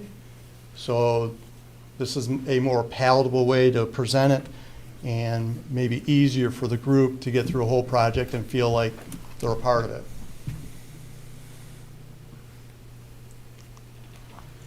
I threw that picture in there. I call it the vision. My business manager, Renee Herbert, and the fire marshal and I, we worked on Station 1 project together. And when we were out researching how we wanted Station 1 to kind of look, this was one of the fire stations that we had gone to. It's a brand new station in Commerce Township. And we just kind of liked the overall look. We kind of liked the layout on the inside. It was kind of our model to kind of, as a starting point to work from. So I just wanted to throw it out there so you kind of understood what the vision could be. But again, that's going to be the will of the board. We'll bring back design concepts to you, and you can weigh in on how you want the station to fit into the community or not fit into the community, however you want to look at it, and have a part of that, that whole process. But I wanted to give you something to kind of see out in front of you of what we were thinking. So, and with that, I will field any questions you might have. Before we get to the board, I'm going to put it out to the audience for any comments or questions. Just go with the mic in. On the timing on that last thing that you showed, if you don't want to have a special election for the bond, it seems to me you're going to have to move faster than 7 months. If you're committed to doing this, and it's just a matter of the details, you maybe want to start thinking about the timing on a bond. Thank you. That was Neil Walls, by the way. Any other questions or comments from the audience? Any, I don't know how we can see, but is there anybody online that has any questions or comments? I don't hear anything, so I'm going to bring it up to the board. Any questions or comments from the board? From the board, I'm sorry. Trustee Tedder. Chief, yeah, thank you for the comprehensive work you put together here in the binder. It was something I was able to dive into over the weekend, and you provide some compelling arguments for a new build, and I do, and thanks for your time on the phone today. I look forward to actually touring and getting a personal glimpse of this. Again, one of the things, again, maybe a statement rather than a question, but I was relieved to know that we're going to be able to, if the board, at the board's will to move forward, be able to use the existing site. This would not require acquisition of new property, which is important to me, because that would be another cost consideration down the road. Yeah, absolutely. I'm only smiling at Carrie because Carrie brought to my attention, I had a piece, and I don't know if you caught it within the binder, I can't remember what page it was on, but there's some sort of comment to looking for a site, and that should have been deleted out of that conversation. So, but no, we are using the current site. We're happy with the current site, other than where the current building's located on there. But in terms of a location for that fire station within the community, it's centrally located. We'd like to keep it there. That'll be its home. It provides us great access to I-75, all the major roadways. More importantly, we're right on top of Pine Knob, which we like for all the reasons we need to pay attention to what's going on there and our concerns with anything that might happen at Pine Knob. We want that close proximity to it. So in terms of being a station for the future, and that's kind of leads into why I'm thinking about a potential 4th bay in that station and that future growth of maybe adding firefighters to that station with another piece of equipment to respond, is because it's centrally located, and that's where you'd want to do that out of. That station could someday serve to help back up the other fire stations when they're gone on calls. So that would be the smart station to do that at.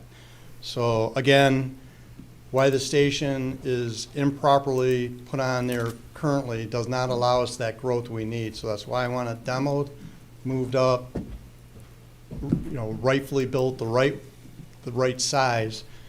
Again, that vision for the future, not today, but for the future, like build it the right way. So. Yeah, and one of the things I had asked too, and you can maybe clarify for the benefit of folks at home and the board, that all of the health and welfare concerns brought up in the report were not emergent situations, but rather in modern standards, be it, whatever health and safety standards we follow today, while non-compliant, they don't pose an immediate risk to our firefighters. So therefore, we're not having, in the short run, we're not having to dump money in to remedy those concerns, but over the time and upon completion, we'll get to where we need to be. So everything you said is correct, and as I told you on the phone today, if in fact the will of the board is not to do anything with that fire station, leave it as is, then I will be coming back to the board with projects to get it to be a safe station moving forward. Again, we've kind of paused some things at that station with the vision of thinking not to keep throwing good money at it, let's address it the right way by what I presented tonight. But if in fact the board decides their interest in going the route that I'm suggesting isn't going to happen, I will address those issues. Though they're not emergent, they need to be addressed. So in the future, I would have to address them, so. Thank you. Trustee Yes. Matthew? I want to thank you for giving us the binder early. Yep. Give us time to look through it.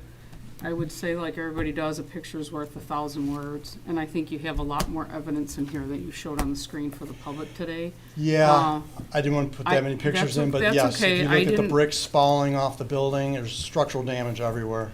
Yeah, it's pretty bad, which I think when people just drive by, they don't notice, but if they took a walk, I was surprised at some of the outer structures and the, like you said, the bricks falling apart, Yeah. and it just looks like foundational damage, And there is, yeah. yeah. Trustee Hayward? Yeah, I'd just like to say, I mean, I know we spoke earlier, and I think the biggest concern is you look at those pictures and you see the size that you have to work with. I mean, I have daughters, and even as a man, I don't want to share a bathroom with the opposite sex. Yep. And it's sleeping arrangements, all of that. There's certainly a level of privacy there. I can't imagine, so what, one of the female firefighters are taking a shower and I have to use the bathroom, what am I supposed to do? Wait? Yeah. And it's just not and guys know they go to the bathroom, and, that's a different situation than it is when ladies go to the bathroom, and nobody wants to have to deal with, who is just in there and all that other stuff. That's really human things that just happen, and I don't see even an opportunity to, with a remodel, how do you address that? There's no room. You put up walls, you're running out of room, actually, if you're trying to separate, to have different places for that. So, I'm in agreement with you that we have to do something, and I don't think remodeling is the right thing to do there. Thank you. So, I'll go. When I first got on the board, I toured all the township facilities. Dave took me through them all. Then when he started thinking about remodeling, he asked me if I would come look at it, so I did. I probably gave him more pushback than anybody because I'm a remodeler, not a Challenges. Just challenges. challenging, because I don't like tearing things down. I think it's wasteful. So we've had lots of discussions. We actually met again last week, so we've met several times on it to help him convince me that we couldn't remodel it and that it needed to be done. And I do concur that where I think we're going to go with it, opposed to just meeting the needs. If we were trying to meet the needs, I would be more in favor of remodeling. If we're trying to move it into the future, it takes it to a little bit different level. So, I spent a lot of time with it in the binder. My biggest concern, and I'm not concerned, is I like the idea that you've got fund balance to pay for more than half of the project. I would like to get some questions answered tonight about the rest of the funding, because I would feel more comfortable if it just tied to the fire department and its millage and its self-funding itself. And we haven't had discussions of funding, so I don't know what the plan is yet, but I think that we should, prior to because I feel like once we pull the trigger on the geo, tests and the site plans, and we're 400,000 deep into just getting a PRD, we're into it. That would be very wasteful to spend that money and not with an intent to move forward. So I would like to just, and maybe the supervisor has those questions, those answers, or you do. I would like to understand a little bit more about how the fire department can do this project on their own resources, with their own millage, if possible, prior to pulling the trigger, because I think once we pull the trigger, I think that it should be exponential, it should be expedited, it should be done quickly, because there's a need, and we're certainly not staffing that building how we would like to, and we're not going to the new building's built. So that's limiting who can work where, and I think that poses its own set of problems, so. It's a liability problem.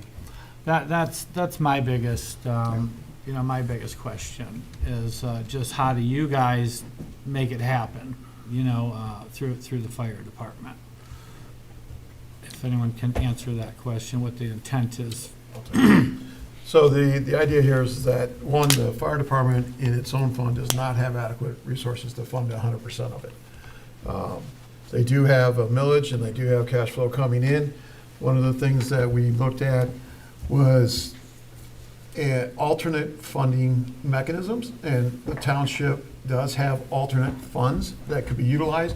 From one extreme is going to be, we could self-fund 100% of it through various loans to ourselves. The other alternative is that we can go out and bond a portion of it out, spread that cost over less than the life of the facility, but with the life of the facility, and basically getting inexpensive money, and without putting us at risk. So we've looked at going through, and we've kind of did the math, and the most fiscally responsible approach appears to be to go through and do a bond on it. A big part of the bond would include some other projects that will be forthcoming in a very short period of time. When I say short, within probably a month. The other things, some of them which we're going into closed session about, so that will come in that part of it. The other aspect that we wanted to make sure that was taken care of is that we are not looking at increasing taxes at all. This is a tax neutral approach. It's fiscally responsible in the sense of the fact that we're not going to be taking and draining all the funds out of the fire department, because we know at a point in time, stuff happens. We lost an EMS vehicle at one point, that had come up, it's $250 or something like that, I think. We have one ladder truck. If it gets in an accident, we're done. There's $1 million project that we're going to be sure we're going to have to come up with. So it's the most prudent way we can figure out how to make sure that we can get what we need, not pass the cost on to the taxpayers, and still keep everything moving and going forward. So some of this information will be getting a little bit more detail, through not necessarily the funding aspects, but because of the things we're going through the closed session, you'll understand why it's a bigger ask on the bond. And that's also, excuse me one second, let me just kind of make one little point real quick. One of the things that we did, and because it's a legitimate concern and question, that's also the reason why the time frame, which I don't think we have up there, I don't know if we can, it was over 7 months. So literally, we would not be going out to bond for a minimum until 7 months. We've met with the bond people, and their point of view is to say, look, you want to go to the bond when you're shovel ready. We're not going to be shovel ready for 7 months. Today, we're going through and taking a look and saying, okay, let's spend the 34.7 to make sure. And one of the things that each one of these different phases, phase 1 through 5, is to ensure the fact that we're going to hit that, not to exceed 9 million. At any point in time, it becomes more than that, then obviously we can pull the trigger back out, look at option A, pivot, look at option A or B. We're not locked into any of that at this point in time.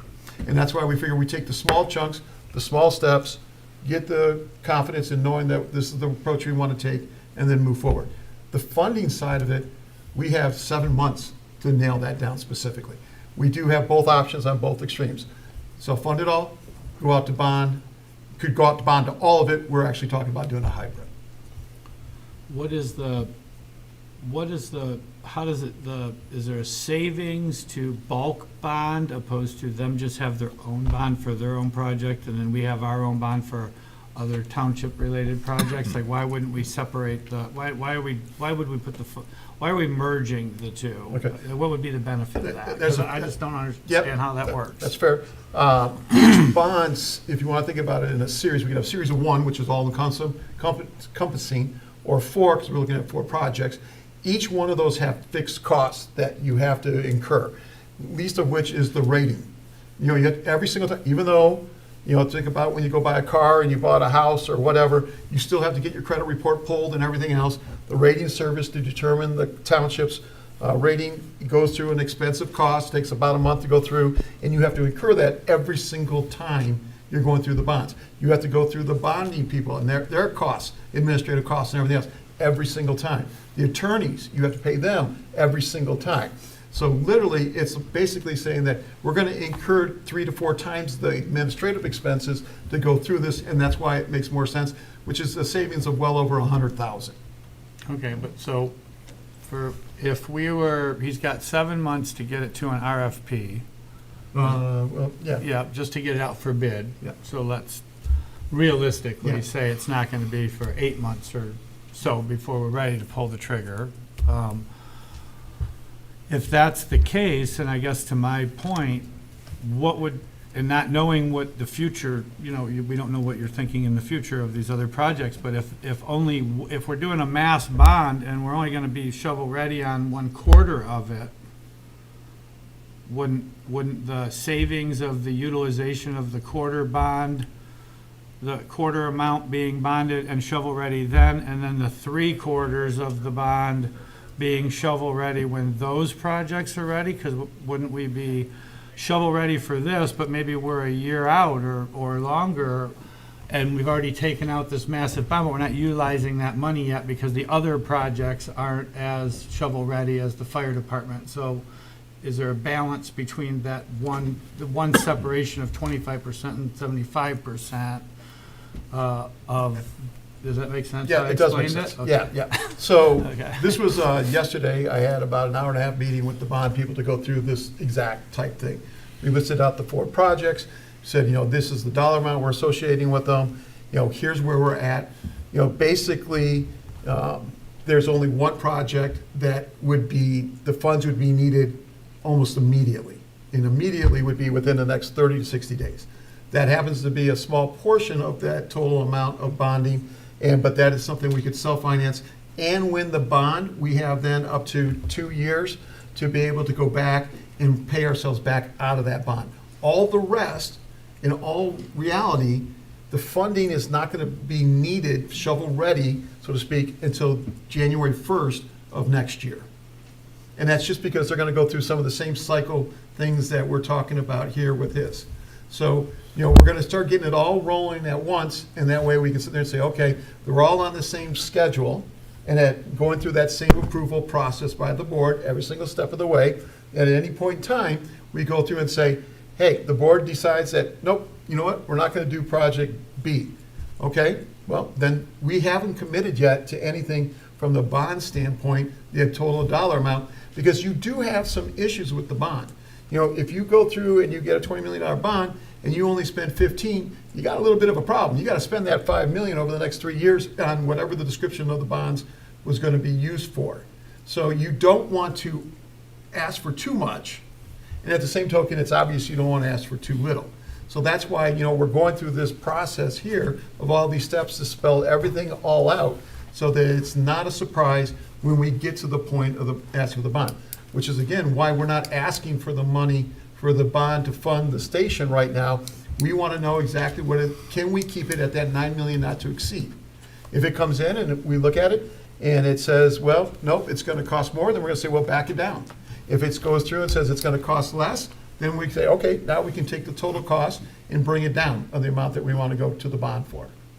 So it's all designed to make sure that, from a scheduling standpoint, we have a very, very high degree of understanding where the money's going to come from, what the cost is, and a comfort. Because again, as the Chief was pointing out, I think this is probably singularly the largest project this township has done, and we want to make darn sure that we're not making any mistakes on it. And that's why we're kind of taking a slow roll on it.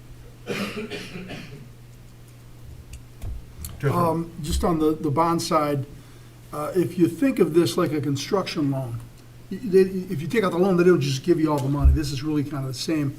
And a lot of the bonding documents I've seen that we've done relative to water and sewer department, you can go back and look at the history of it and the disbursements of it over months, many months. as the projects move forward until it's, Bless you. you've taken the full money. And we don't owe interest on any of that, right? So it doesn't cost us anything until the money's actually in our hands. As you're paying, We'll as you're start taking paying. the money. Yes, and you the only, interest accrues people as are, you go. people are buying that bond, and you don't start paying money on it until we get the money. So the interest doesn't start till we have it. And so, and that's all built into, Okay. into the schedule. It's just, Okay, 2 more questions. Let me just do a follow-up to that. It's Okay. pretty close to that. What they will end up doing is that they will not be charging any interest till the full disbursement of the funds. The Okay. whole disbursement, Yeah. not, you're not paying interest as you're drawing like a No. construction So loan? really, they're saying that our first interest payment probably will not incur until late '27, and the first principal thing will come really probably in '28. we're being charged interest, just not in the normal way. It's built into Well, it. because of the Because there's way- no such thing as free money. Let me, I mean the I actual. know, I know, I know. So you're right, it's being calculated, but it's not, we're not paying it out of cash flow. Okay. So the first year, we've projected that in '27, if we were to go, the board decides to go with all projects, there's about a $450,000 interest payment that would only be made in '27. Part of the things that we looked at, and we all went through with the budget, is that we cut almost $800,000 out of the budget. So really, that's why I said the way we're gonna make this kind of neutral to the taxpayers is that we're taking the savings out of the budget and using that to service the debt. So it's not gonna cost any more than what we've already got. Okay, so I got 3 questions now. Okay. One, how soon do you think the board's gonna know what the grand plan is? Because we kinda, that's part of the package. Is it gonna be tonight? Are we gonna have a summary of everything? Okay, Yeah, that's as much as key. we can cover in a closed session. Okay, But and yes, you then, secondly, this is for the chief, if I'm not mistaken, meeting with you guys, that the fund balance covers the 5 million, you're still sitting on the reserve, the required reserve of the fire department, Yes, which is 20% of Okay. budget, so. and we're that's not being calculated into this at this time. We're not using any reserve money for funding. Correct, we're harboring that, and then we're also not touching CIP money, the capital improvement project money for fire trucks and all that, we're not touching that fund. Okay, and then what's the payoff on this? What's the term on this, the 5 mil we need to, or 4 mil we need to wrap this up? And does the fire department get paid off by itself, or it's a grand payoff for everything at the end? And what is that long-term payout look? How far many years out are we talking? So that's a determination for the board, and we have what varies, it is a lump, right? So basically, they're gonna come back and say, we don't really care what you spend the money on, right? You know, you need to disclose what you're gonna spend it on, so on and so forth. Because it's part of, they wanna make sure that they're not gonna go through and say, we need $5 million for a new computer system upgrade, and we wanna put that over 30 years, when everybody knows a computer, pretty much useful life is over almost the day you buy it. So they do wanna know what nature of the project we're doing, but we're looking anywhere from 20 to 30 years, and just like a home mortgage rate, depending on the term of the loan, determines a little bit of the interest rate, what you're gonna be paying on it. And final question for now. Okay. What input, if any, does the residents get, and when do they get to know what is there a trigger number that the residents play a part in when townships take out big loans to do big capital improvements, or is there not because it doesn't meet a certain threshold, or how does that, how does that work? So- Neil alluded to possibly needing to timelines or things, and I don't know, Yeah. that part of it. There's a couple different ways this can be handled. One is it could go to a millage, in which case, obviously, the residents get a choice to vote on it, right? The other way is that you can do this without going to a millage, and the board can decide itself and say, okay, this is what we're gonna do. The residents obviously get the input, because again, we're not actually gonna be signing for any of the loans, the bond, for another 6 months. So all these things, and this is, again, a big part of the reason why we're breaking it down this way. So there's plenty of opportunity and plenty of time for the residents to voice their opinions, and for everybody to get a good, solid understanding of what we're doing and why we're going the direction we're going. So the approach right now is, this was on the recommendation of the bond guys, is to say, look, just go this way, which is not going out for a millage. just go out for the bond, and you can go through and do it, and we'll be talking in 7 months. There is public notification and all that kind of stuff we have to do, but the bulk of it comes through these types of coming back to the board, asking. And we should be continuously promoting and explaining what we're doing, for sure. That's all. Thank you. Okay. Any other questions? Yep. Is there a You're back. way to expedite the phases considering the situation that we're in? I- Or is it behoove us to take 7 months before we really start the ball rolling? The board, I know the board's not seen projects of this size before in a long time, but the board typically, it's not my background. So I have to trust the architects, I have to trust the engineers, I have to trust the fire chief, and that's what we hired him for.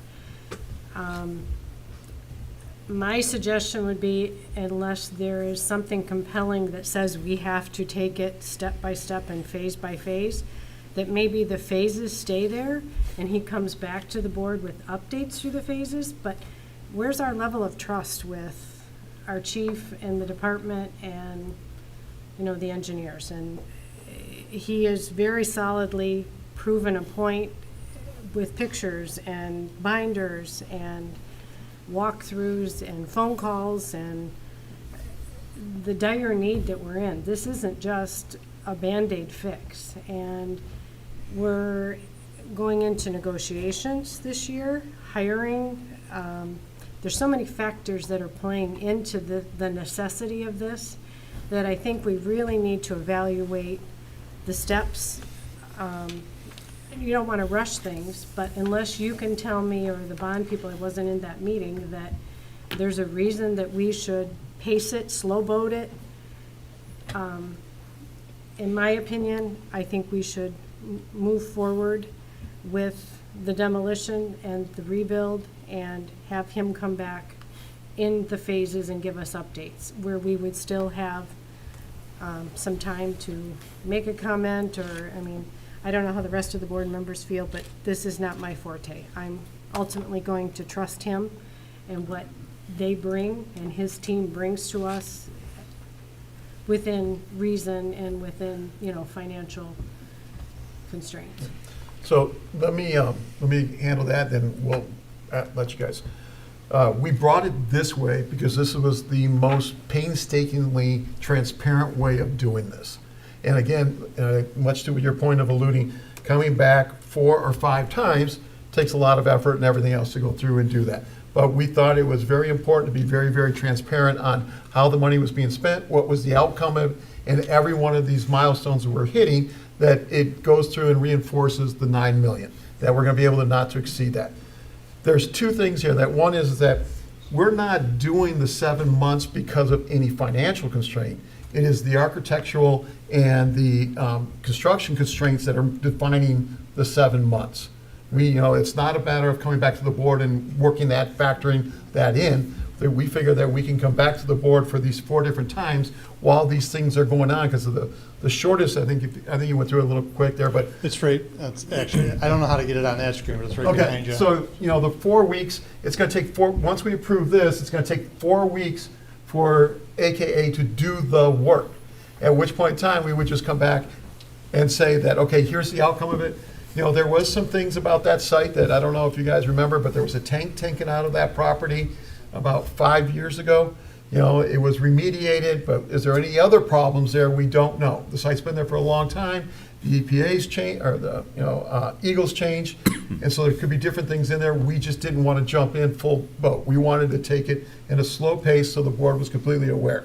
If the board wants to go through and say, we'll approve the $400,000 conditionally based on the reports that we receive at the end of each phase, and then that's fine too. We just didn't want to make that assumption. We wanted to make it as transparent as possible and always make sure that the board was fully informed of what's going on. Also, therefore, the public is the residents fully understand what's going on, because they're going to be hearing it repetitively. Okay, so No, I would just say that just with the presentation itself should be enough, I would think, to be enough transparency to see how this is all broken down, to be able for us to just move forward with his updates and just go ahead and approve the full amount instead of him, I'd rather him come back here for an update than, and have to do another presentation for another request and everything else, but. No, I was just gonna make the point, I think the timeline here is dictated by the services of our professionals. And I wouldn't wanna rush their efforts as well, because this is, it's a comprehensive scope of work that we're gonna see. No, whether we approve it all up front or, month by month, I think is immaterial. I think the important thing is that we continue to get intervals and updates upon the conclusion of week 4, we get a presentation, what were the findings, and then on to the next one. I think it'd be a very non-controversial vote if we did just spread it out over, 4 weeks, 8 weeks, 12 weeks, et cetera. I don't know that it matters, but again, we want to be able to articulate your plans, the board's support to the residents as clearly as we can. And on the financing piece, I'm personally on the side of, even if it costs a little bit more, that because just like our millage that supports the fire, that for transparency's sake, that this should be a separate item. Again, I don't have any clue of 3 other projects that sound like big ticket items. And so while I'm conceptually supportive of what's presented tonight, my head supports, that concept of singly, in a single sense, supporting this project, and then the others we treat separately as they come before us. Yeah, and tonight, we're not making a determination of whether we're gonna go out for the bond or not. Tonight, we're making a determination of, are we gonna take step 1 of going through and looking at the Right. process of tear down the fire station and so forth. Right, yeah. So, again, we're not asking for any commitment on the bond or the financing side of it. My thing was just to make sure that we understand that from one extreme to the other extreme of the spectrum, we can, either one of them and everything in between can be done. So, And one other thing, if I may, is Yeah. just a quick FYI to the board, reading the packet, and I shared this with the chief, seeing that Auk Construction may be in the mix for work, and there'll be a point where the board has to approve said work. My son accepted a job there in late December, and I'm gonna be looking to recuse myself at that point. Just wanted to let the board know that. I talked to Mr. Kelly about that as well. okay, let's go. Did you have another follow-up? Yes. I I'm did. gonna go bounce 'em. I was just gonna say, one, if their decision, but I think you just answered it with, we're not doing any bond decisions tonight. Because I was gonna say, can't we just push this vote to after closed session and come back and rule on it? But I agree with Clerk Newbeck, if we could just approve the 400 to get the steps started with updated reports, they could be ahead of schedule. So for them to sit and let's say it's 8 weeks and they get done in 6 and then they're waiting for our next meeting to show up just to approve it again, I would hate to slow that process down, if they do get speedy. So if we're just looking at the point of what's up there, like Trustee Hayward said, I think the public can see what the ultimate cost would be on this part. And if they get to work ahead of schedule, I'd be all for it. So I'd be fine if we change it to the 400 today. Okay. So I look at it, I like the steps, and I like the steps because I'm concerned that if we go for a blanket 400, not to exceed, and the geo services alter the schematic design, and that in turn alters the design development, and these numbers start changing, it's gonna actually slow us down, where I think that if the chief thought that he couldn't keep this moving exponentially, he wouldn't have presented it in this way. So I do think that he thinks he could keep it moving. But if we've got to tweak it each time, and he can come, we have meetings every couple of weeks. He can come ahead of, like, they're just wrapping up, everything's on target, I want to go for the next thing. My worry would be is that if numbers start changing and we make the motion, and then he's got to come back and explain it all to us at another meeting, and then we've got to approve it, that could be a stumbling block, where this could give us an opportunity in the 4 steps to make tweaks quickly as we're going through each phase, if those numbers change. I know, being in my business, that I would like to think there's some flexibility or opportunity that maybe we come in a little bit, or something doesn't happen to drive it over, and then now it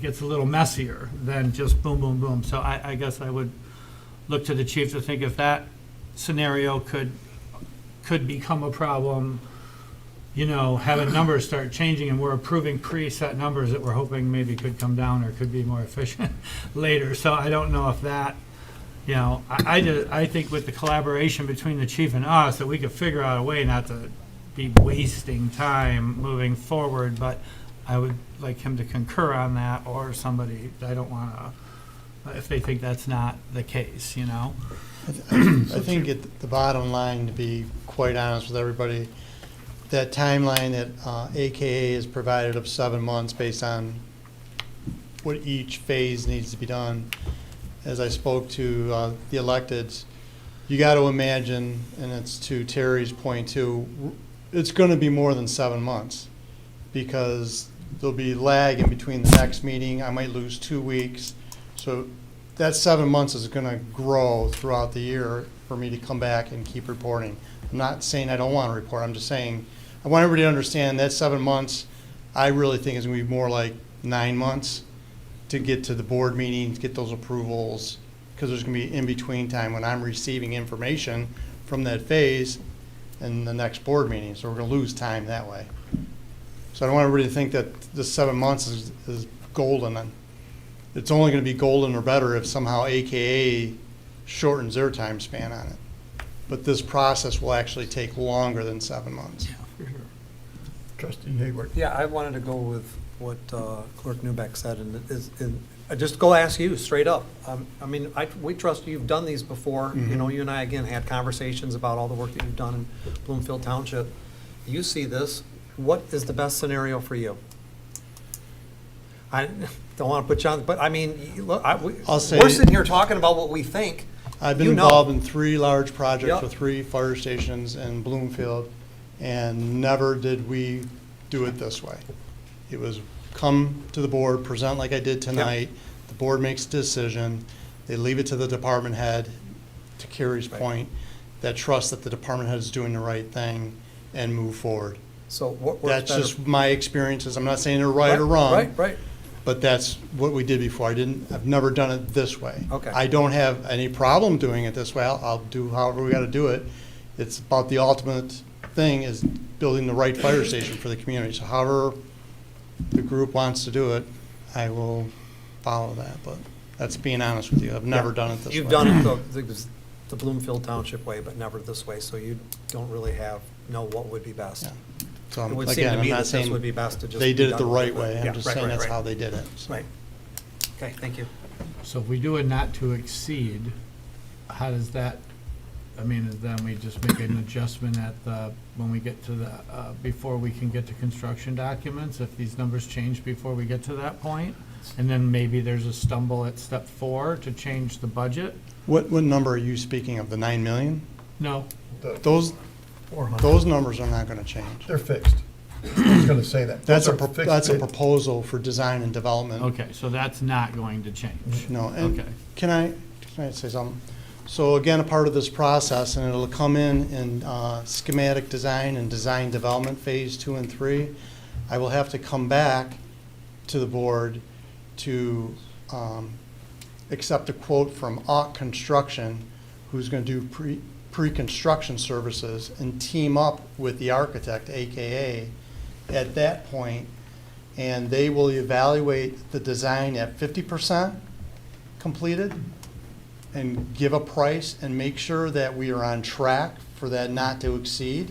If we are over budget, they will show us how to reel it back in, either through different construction techniques, or architecturally, you're gonna have to be designed differently to get it back in line. And then they also do it at the 85% design. So once that design's made it to the 85% level, AUK will reevaluate that print, that design, and again, make sure that we're staying within that not to exceed, so that when we get to the end, to final bidding, when AUK takes and goes to bid, that project should come in under that 9 million. That's where we should be. Okay, and at which point in That's the this safeguard that we're doing here by doing it this way with AUK joining AKA in this Right. process. That's the safeguard I think the whole community needs to understand, that we're not just gonna design this building for the next 8 months, come back with a blueprint, send it out to bid, and it's $12 million. We're like, now what? Now we gotta go back to design. That's not what's being done here. We're being very prudent and doing everything the right way to ensure that the cost of that project is staying where it needs to be.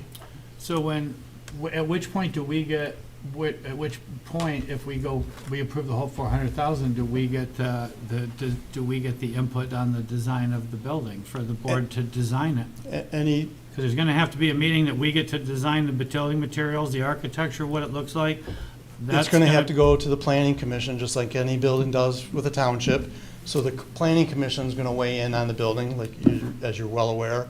Right, but how does that happen, chief, between design, development, and construction documents? Where's all that time in this What time? layout? What do you mean? The What? time to go to the planning, so the planning commission, if they're gonna look at the site plan and do all that, that's, I'm hoping is gonna be pretty much straightforward. Mhm. You know, that we've got paying all these people to do all this. I'm saying the 7 of us having our input on what we want our fire station to look like, I think, to approve the conceptual drawings, and I would Yep. expect there to be more than one Yep. from the architect in this process, so we can feel comfortable that it's architecturally,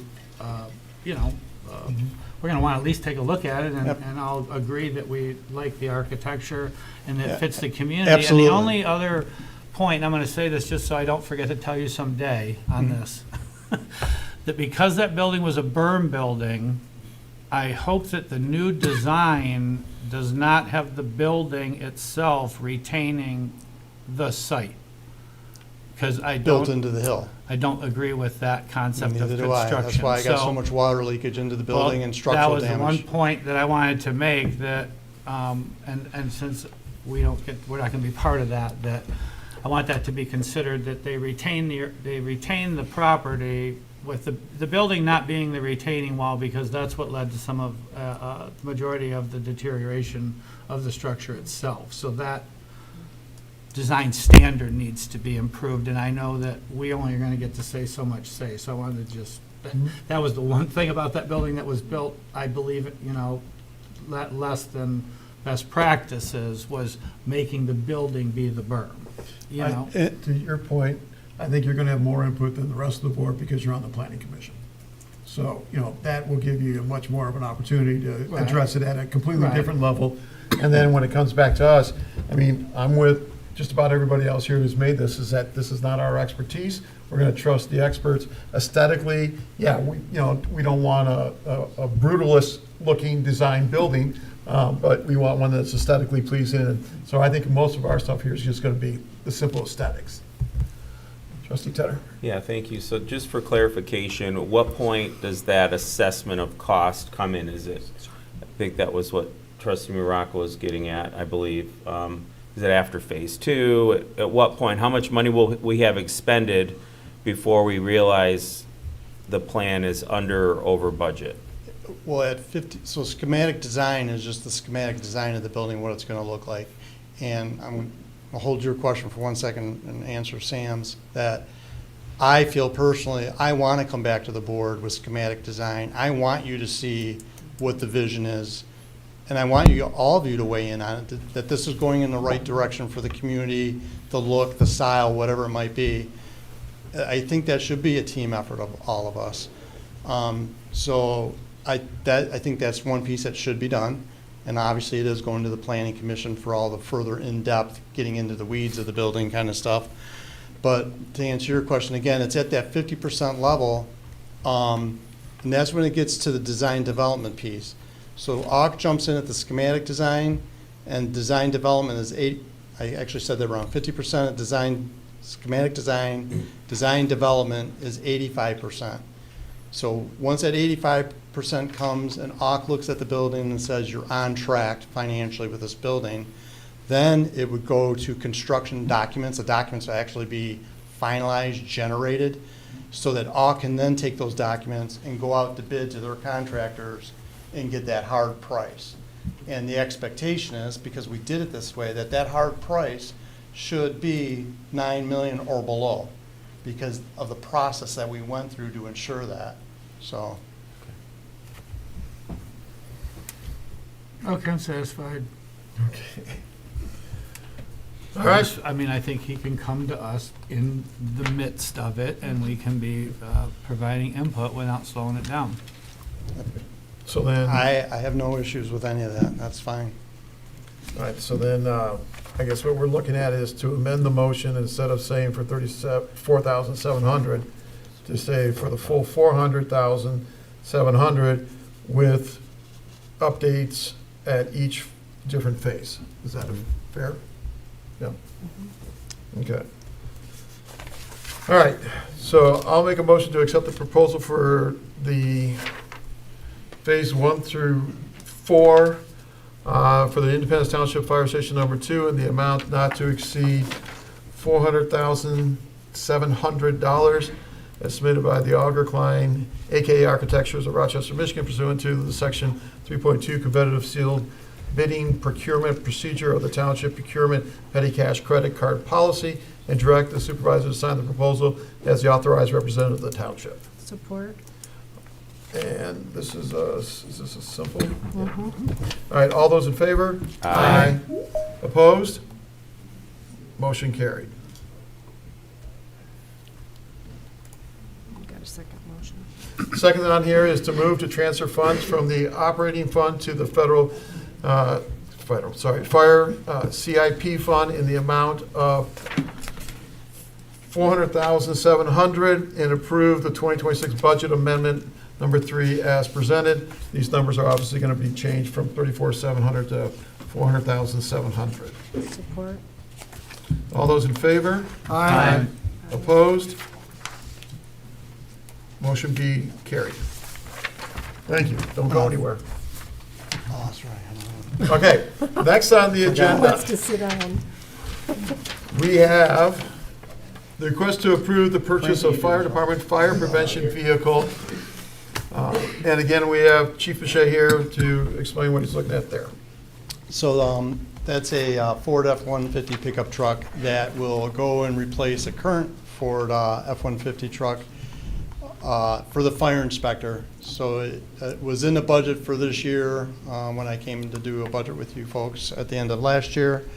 So the plan is the current pickup truck that the fire inspector is currently using will be bumped down to a staff vehicle to replace an older staff vehicle and take that out of service. So we're recycling vehicles for the staff basically at this point. So the vehicle that we're going to get rid of is a 2016 Ford Explorer, right? It's 2016? Yes, okay. Let's make sure I have the right year on that. So we will get rid of that truck, and then the current fire inspector car that we're replacing will be that new Explorer for us, for the staff. And, I'll go to the public first. what's that? Any questions or comments from the public? No? Anyone online? No? Okay, I'll bring it up to the board. Clerk Newbeck? Any reason that we can't make a motion or include in this motion to destroy or, the one that we're replacing, the one Dispose. down? We're not disposing of it. Yes, we are. I thought you were keeping it. No, it's phasing down, like, It's, the current Say that one is again. bumping down Oh, then there's gonna be to a get rid different of the one on, Got it. the one at the bottom, I guess, 2016 you the said? last vehicle, the Explorer. So, why don't we add that to the motion so that you Yeah. don't have to come back for disposal of that? Good idea. All right, so it's this says, so you're buying a new 2026. Mhm. The 2016 pickup is going to be utilized as a staff vehicle. Mhm. So which one is being, A Ford Explorer, a 2016 Ford Explorer is the one that needs to go away. It needs to be sold. that's not on the MAF? No. That is not on the MAP. Okay. And that's what Carrie's alluding to. Okay, so Carrie, you'd like to just, how we normally do, Yep. give Paul the authority to put that out for sale? When we're, Auction, RepoCast, yeah. Is What that kind of what you- vehicle is it? Ford Explorer. Just the same way we would always, we don't typically say how we're selling it, just that we're selling it. Our policy dictates how we do that. do we have enough information on that vehicle to make it part of the motion, the one that we're disposing of? Yeah, the 2016 Ford Explorer. So they're both 2016, one that's being disposed of, one that's being used as a staff vehicle, or the same year No. vehicle? Just one's an Explorer and one's a pickup truck, right? Is Correct. that where we're going with it? Yep. Okay, got it. Thank you. There's no other 2016 Explorer in the fleet, so it's, okay. I'm confident I can figure it out. Any other questions or comments from the board? No? All right, so Carrie, why don't you make the motion since you wanted to amend it? I'll make a motion to approve the fire chief to purchase one 2026 Ford F-150 Super Cab 4x4 pickup from Lunghammer Ford of Owasso for $50,557 and an additional $11,440 for emergency lighting and siren for a not-to-exceed amount of $61,997. And haven't we recently been adding purchase upon invoice, so we're not coming back to the board? We have, but this vehicle needs to be built, so it'll Okay. take up to 120 days for us to receive it. So, Okay, and we'll the scratch last that. time I ordered a vehicle from them, they didn't ask for any money up front. They just built the vehicle, and then when the vehicle was ready, then they asked for payment. Okay, thank you. And with the asset disposal of the 2016 Ford Explorer on record. Okay. Second. All those in favor? Aye. Opposed? Motion carried. Well, thank you, chief. Thank you very much for everything and all the time we took from you tonight. Thank you. Thank you. Thanks, Chief. Next on here is number 3, and this is a request to approve the proposed expansion of gas station at 6899 Sashabaw Road. This is being brought forth from the Planning Commission with the liaison of Sam Morocco being the board liaison to the Planning Commission. And I don't know if it's in here, I just want to make sure that I understand this. This was unanimously approved by the Planning Commission, correct? That is correct. Okay, to come through and talk about it is the consultant from Carlisle Wharton, Megan. Hi, Megan Nassenmenock. This is it's a bit unusual for a site plan and a special land use to come before you. The reason for that is that this was part of a larger consent judgment of this property and the properties around it in 1994. That consent judgment largely dealt with the automotive use and repair use at the time, access to the site and how it should be handled. And then it specifically said that any expansion of the gas station property needed to come to the township board for your approval. This is an approval for a 2,880 square foot addition at 6889 Sashbaugh Road. It has an addition on the northern side and the southern side that are of equal square footage. And then the drive-through is proposed at the southern end. The Planning Commission approved that special land use for the drive-through on March 13th. And also it abides by what was in the consent judgment in terms of the access. The access for it will go up and through the access driveway that's with Tim Hortons. And then the driveway for the gas station is proposed to remain, but that will become a right-hand turn only. So the Planning Commission recommended approval for this with conditions on December 11th. And I'll run quickly through what those recommended conditions were. Number 1, administrative approval of the signs. The applicant has indicated that they don't know the tenant at this point, and so those would come through administratively.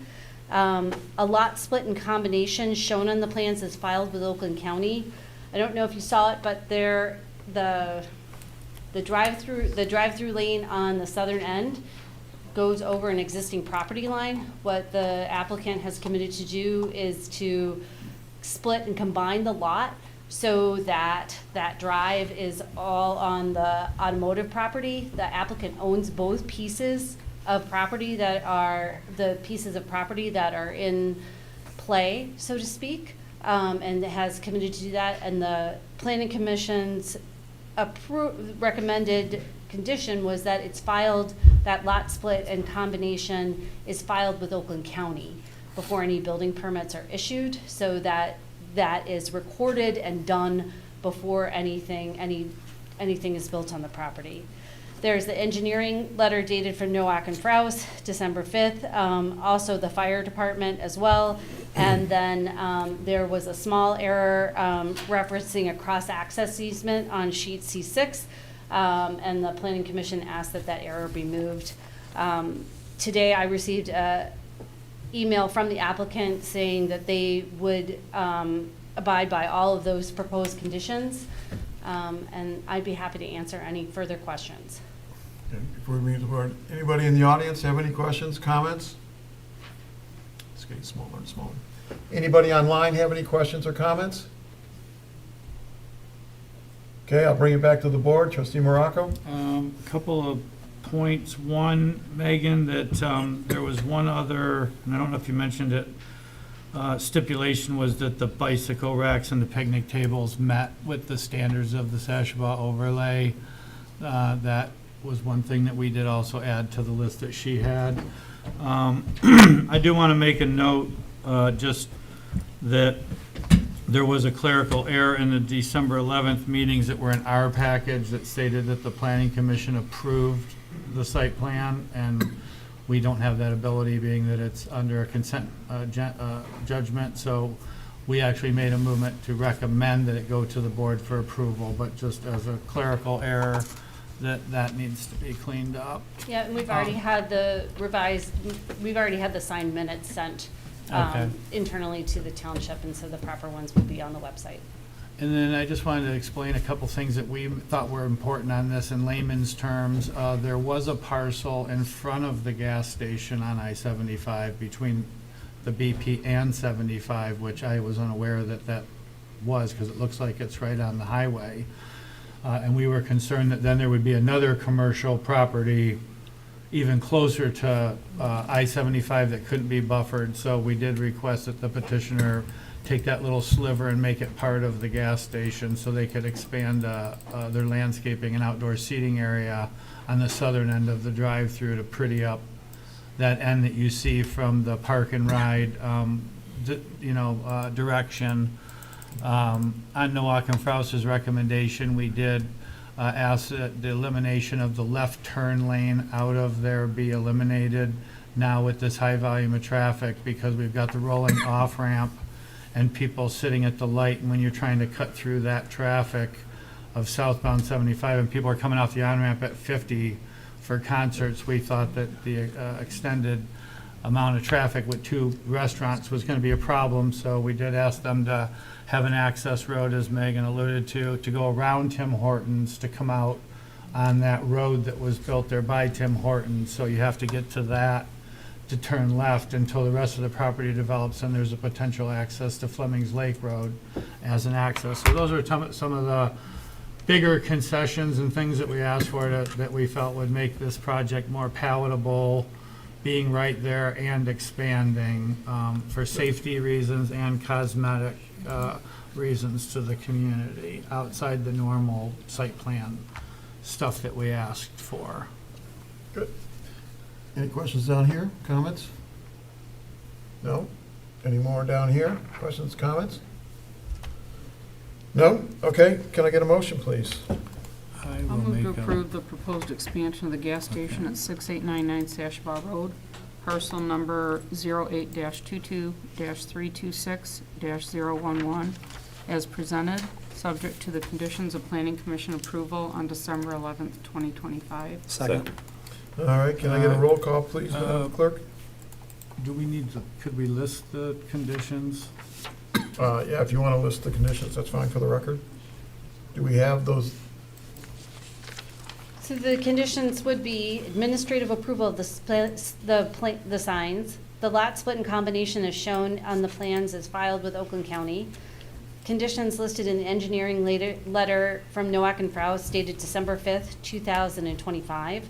Fire department approval letter dated November 19th, 2025. Removal of the reference on sheet C6 to the cross-access easement, and approval of the bike racks and benches, Picnic table. and bike racks and picnic tables, per the Sashaba overlay requirements. And the sign approval.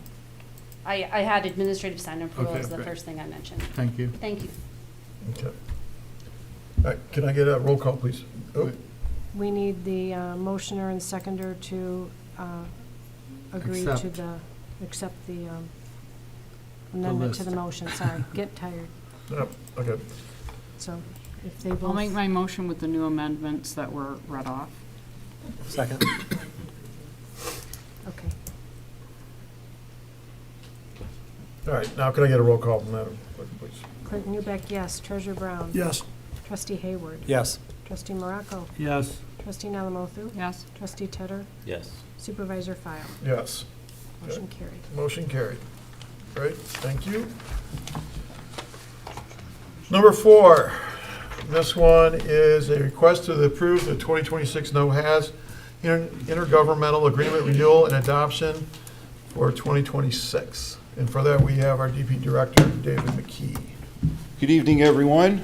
No. So this is kind of the new program. I'm sure everybody's familiar with this. This is the renewal for the 2026 NOHAS program that we are involved with Oakland County. It's an excellent program to help residents get rid of waste that normally would end up in a landfill or worse yet, in a field or in somebody's property. In your packet, you had the report on the year end for 2025. Out of 4 events, we usually have they usually have one in Independence every year, and we're usually on the first event. They usually have it at Pine Knob. So, but they have not finalized where the 4 events are going to be for 2026. Fairly confident we'll have another one right here in our community. And out of 17 communities that participate in it, you know, we're like number 4 in participation. That's pretty good. That's real good, actually. So this is just the renewal. There's nothing has really changed from last year. We're still changing the same amount that we did per car. My office verifies, you know, when we're there, we have to participate in it. So we always send at least 2 people to participate in every event, and verify Independence people when they go there. We verify that the program is being accounted for correctly on where you live at, because that reflects on how much the cost is to each community. So if there's any questions on it, you know, I can go into some fun facts about how much that we got rid of in Independence and all that, which is it's pretty impressive, really. We got rid of tons and tons of stuff, and the biggest was electronics. Believe it or not, electronics, paint is the biggest things that we get rid of, so I think that's wonderful. And Independence people participate. We've had over 500 cars, just a tick less than last year, but that's okay. I'm sorry, a tick than 24. Just a little bit less than 60 cars, I believe it was. So we do have charged $30 per car, and it offsets our total cost. And last year, our cost was $44,000. I'm sorry, I can't see. I put my glasses on. Where's 26? Oh, here we go. Sorry, apologize. We had 64% of the respondents bringing electronic waste for the first time. 12.53% of all participants was from Independence. It's pretty good. That's real good, actually.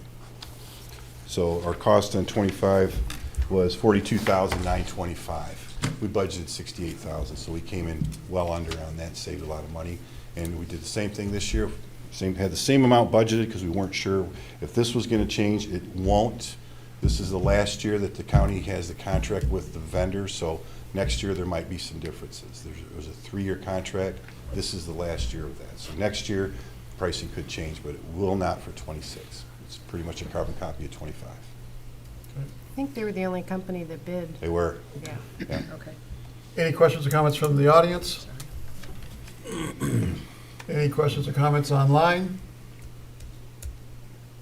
Any questions or comments from the board?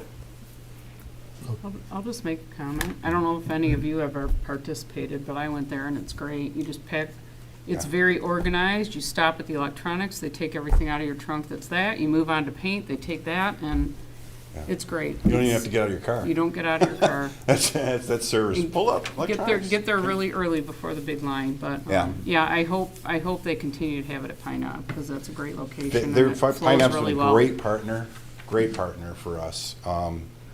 And it's been really good. I mean, they've had over 4,000 participants. It's a lot. And each one averages 140 pounds of stuff to get rid of. It's a lot of stuff that could end up somewhere else. And they do it the right way when they get rid of hazardous things. They just don't go to the dump and throw it in there. Okay, then can I get a motion, please? I'll move to approve the North Oakland County Household Hazardous Waste Interlocal Agreement and adopt resolution number 2026-003 between Oakland County and the Charter Township of Independence for January 1st, 2026 through December 31st, 2026, as presented, and authorize the township supervisor to execute same. Second. All those in favor? Aye. Opposed? Motion carried. Thank you very much. Thank you. Next item on the agenda is the request to appoint a board committee for the Planning Commission. This is mine. We are looking at 2 appointments. The first one is for the reappointment of Jason Borsheim. In his packet, you can see that he has been on the Planning Commission and he's asking to be reappointed. And the second one up is Mark Branshaw. He is a new individual, actually. Trustee Hayward brought forth this person to my attention. In there, you'll see his resume and experience, both of which seem more than adequate to be able to be on the Planning Commission. So I guess any questions from the audience? Any questions online? Any questions from the board? Easy does it. All right. I'd like to make a motion to reappoint Jason Borsheim to the Planning Commission for a 3-year term expiring December 31st, 2028. Second. All those in favor? Aye. Opposed? Motion carried. Can I get a motion for B, please? I'll move to appoint Mark Branshaw to the Planning Commission for a 3-year term expiring December 31st, 2028. Second. All those in favor? Aye. Opposed? Motion carried. Can I make a statement, please, quickly? I just want to thank Belinda Billings for her service on the Planning Commission. She did a great job. She was a very passionate person about stormwater management, which I agree with, and I was told that we would still be able to work with her to help get us brought up to speed on some of that failing infrastructure and stormwater management, and I look forward to doing that with her outside the Planning Commission. Yeah, she was very passionate. I think she'll be great at doing that and helping out. Okay, next on the agenda is, where is it? Where is it? I think I'm not right. It's Jason Borsheim. Is the request to appoint the Board of Committee member to the Zoning Board of Appeals. This is to present a liaison. This is a new position. There's been a lot of conversation around the ZBA, and one of the things that came to light is that we are able, as a board, to appoint a liaison, and through that, we are looking for Sam Morocco, Trustee Morocco, has put forth David Hayward, who is our trustee, to be that liaison. Any questions from the audience? Any online? Anyone on the board? I have a comment. Comments are welcome. I just want to, I brought forth David Hayward. He is very well versed in zoning. He's put a lot of effort in, to learn about it and do it. I think it's long overdue that we have somebody on the board, on the zoning board. It's such an important board to not have a liaison and somebody who kind of is watching things and knowing how, it's just to bring to our attention what things people are proposing and what people are looking for variances, because we do, ideally, if a lot of people are asking for the same variances, we want to consider maybe changing the ordinance, if you're asking for a permit, to deviate from things over and over, and I think that, especially now that we don't have full-time staff running the zoning board, which I'm fine with, but that we have an in-house person, I think it's gonna be a big asset for future boards, for everybody, that we have a liaison from the township board on the most critical boards, like we do on the planning commission. I think the zoning board ranks right up there with that, and that's why I was really in favor of making this change. Madam Just wanted to Clerk? thank Trustee Hayward for his interest and his willingness to serve in this capacity. Any other questions or comments? I can share with the board that Mr.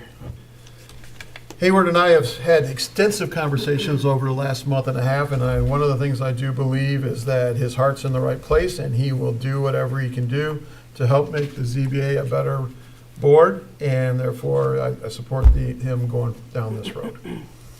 Okay, so I guess at this point, can I get a motion, please? I'll make a motion to appoint David Hayward, Township Trustee, to Zoning Board of Appeals with a term to expire with his term on the Charter Township Board of Trustees. Second. All those in favor? Aye. Opposed? Motion carried. Have fun. Does that start now? Number 7 is a request to appoint the Board of Committee member for the Zoning Board of Appeals. This one is brought forward by, it's a shared, because Trustee Hayward brought forward someone, and I'm bringing forward someone. Jim Epic is the current chair of the Board of the Zoning Board of Appeals. I'm gonna get her, is she here? No. So I get a little, Emeralda? Emeralda. Also goes by Alda, for those that are challenged like myself. Has been brought forward by Hayward, Trustee Hayward, and there is one position available. And so through there, we have the motion, and we'll be voting on each one respectively. Before we get to that, is there any questions or comments from the audience? Yeah, if you want to come up. Yeah, if you want to come up. A point of Over order here, Neil. before he speaks. I'd like point of order. Pardon me? Point of order? Yes. Okay. Mr. Supervisor, I have no objection to Mr. Wallace speaking as a member of the ZBA or as a resident. However, before he begins, I must state for the record as a trustee of this board, I cannot and will not accept his comments as formal legal opinion of Independence Township. Under the Incompatible Public Offices Act and the Michigan Rules of Professional Conduct, a subordinate member cannot serve as legal counsel to the body that appoints them, especially on the matter involving their own board structure. Therefore, while we may listen to his perspective, this board remains without an independent professional legal review from our contracted township attorney. Relying on this informal advice as a basis for our vote today would be a breach of our fiduciary duty. There you go. I'll respond to that first. What I am Can here you to please offer- state your name and address for the record, please? Neil Wallace, 6593 Clarkson Road, Independence Township. What I'm here to offer the board is not legal opinion. I may allude to the law, but I was requested by the supervisor to review facts that had been presented by Mr. Hayward in a memo in which he reviewed about a dozen or so ZBA cases, all presented to the supervisor with the notion that for these reasons, factually, for these reasons, Mr. Epic should not be reappointed.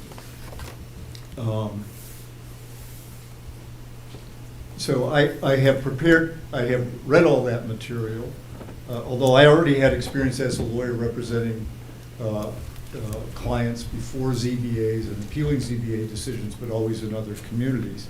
I took this as an opportunity to review materials on the functions and operations of the ZBA. I reviewed state law, various professional journals, numerous Michigan appellate cases, other communities' ordinances and their analysis, particularly as respect to the criteria used by ZBAs. I also reviewed the Pine Knob case to better understand what happened there procedurally, the complaint, all of the briefs, the oral arguments, the judge's decision, all of that. I also drew on my own experience on the planning, on the ZBA, which was very different, Mr. Hayward will find out, than it is being on the township board, like I was at one time, or on the planning commission. So what I'm offering here is not, well, I will allude to the law in several places, it is not a legal opinion. So I don't think that that is a problem, and because it's a factual review. Of these dozen or so cases, I was given to understand that part of the review had been done by artificial intelligence. And I would just suggest that, as a sort of public service announcement, before any of you relies very heavily on AI, ask AI what its weaknesses are. I did that, and it went on for 3 pages, talking about what its weaknesses are. I'm going to take the unusual step now of first talking to you about what my recommendations are based on my review of what Mr. Hayward presented to the supervisor. First, I think the Planning Commission needs to do a thorough review, and then the Township Board do a thorough review and discussion of those parts of our ordinance that deal with the Zoning Board of Appeals. I believe once there was a new zoning enabling act, and our entire zoning ordinance was rewritten, that it's very likely that the portion of it that deals with the ZBA was not thoroughly discussed. So I would suggest to you that you want to take that on. I know that an awful lot of this has to do with the Pine Knob case. That's what triggers an awful lot of this. It triggers the concerns about Mr. Epic and his leadership that I'm not concerned about. But I think that you should use that not as an opportunity for attacking ZBA personnel, but rather as an opportunity to make sure the ordinance is where you want it. One of the things the board might consider when it does a study like that and reviews it is tightening up the way in which the criteria are used and presented. So the key in all this is the 5 criteria under our ordinance that the ZBA is supposed to follow when it makes its decisions. There is no specific requirement in our ordinance as it stands now, for instance, that these criteria be in the motion. Now, that came out in the Pine Knob case, and you probably all wonder, well, how could a judge decide the Pine Knob case the way he did? It is because the courts look at all of the record, and they do that based on our ordinance, which says that these facts and conditions, what were referred to in Mr. Hayward's memo as criteria, that certain facts and conditions can be determined from the entire record. You may want to tighten that up and require that the ZBA actually put references to these criteria and how they found them, their rationale for the decision, in a motion. It's sort of like, it would be akin to make, when we all learn long division, if you just put the answer up there, you got it wrong because you didn't show your work. So it would be a lot like that, requiring the ZBA to show its work.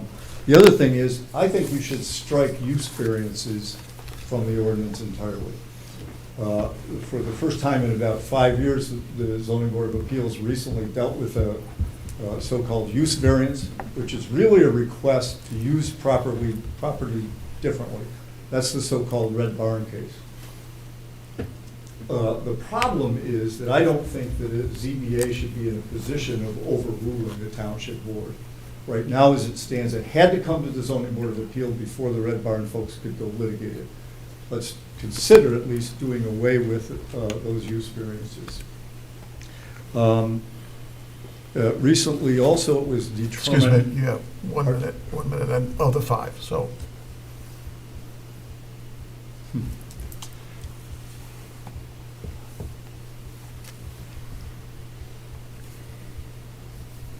I think it's important for the board to understand what the ZBA is. The ZBA is a safety valve. one of the things that was presented in there is that Mr. Epic has conflicts of interest. Developers don't come to the ZBA. The people coming to the ZBA are our neighbors who want to improve their residences most often. And some unusual circumstance gets in their way of doing that. And so we don't want to tighten this up so much that we throw away or diminish that safety valve.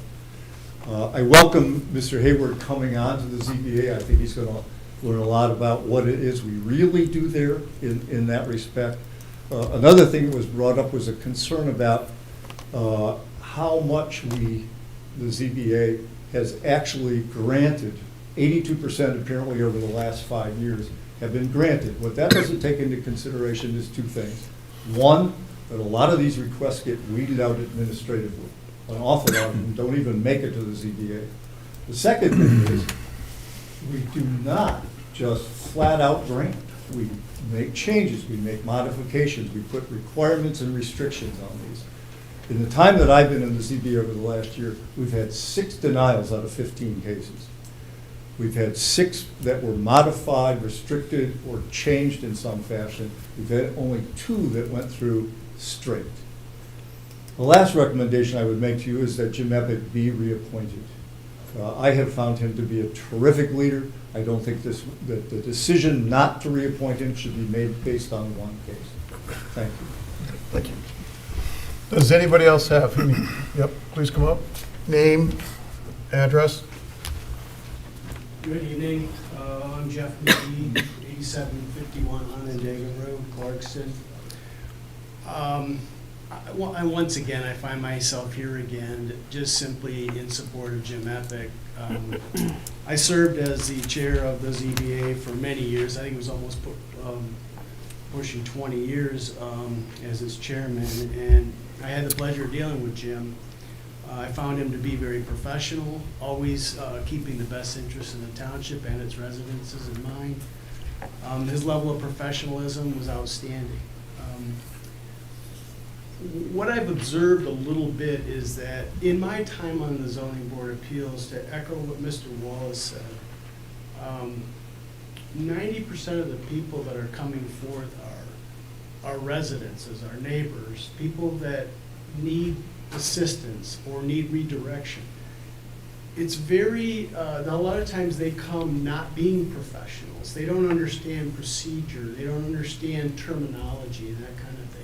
It's very artful to watch how Jim has handled those folks and with kid gloves and at the same time allow the township's ordinances to be followed or variances to be granted where there's position of hardship. The stuff that I'm seeing going on right now is, to me, it's absurd. It all seems to go back to this decision about the Pine Knob sign that several members of the board, think that deserves kicking Jim Epic off. I mean, y'all tried to censor him before, and I'm just saying from an overall observation standpoint, that's no reason to do it. There's 5 members of the board. I don't particularly know how many members were present at the time that was handled, but I know that the objecting members had the opportunity to be present during that hearing and chose not to. So it's almost like they're crying now about it, and then everybody's standing up with all these new folks that are going to come along. The idea of bringing Mr. Hayward onto the board, I don't know Mr. Hayward, and I hope that he does a great job. And having a liaison is not a bad idea either. But the ZBA board is special in the sense that you're dealing primarily with our constituents, not with professionals like you are dealing with at the Planning Commission. Jim Epic has proven his ability to do that. I've watched him. I had the pleasure to serve with him for several years while I remained chairman. And when I relinquished that position, he was appointed the chair, and he's done an outstanding job. And I think he should be. Yeah, thank you. Anybody else? Okay, anybody online?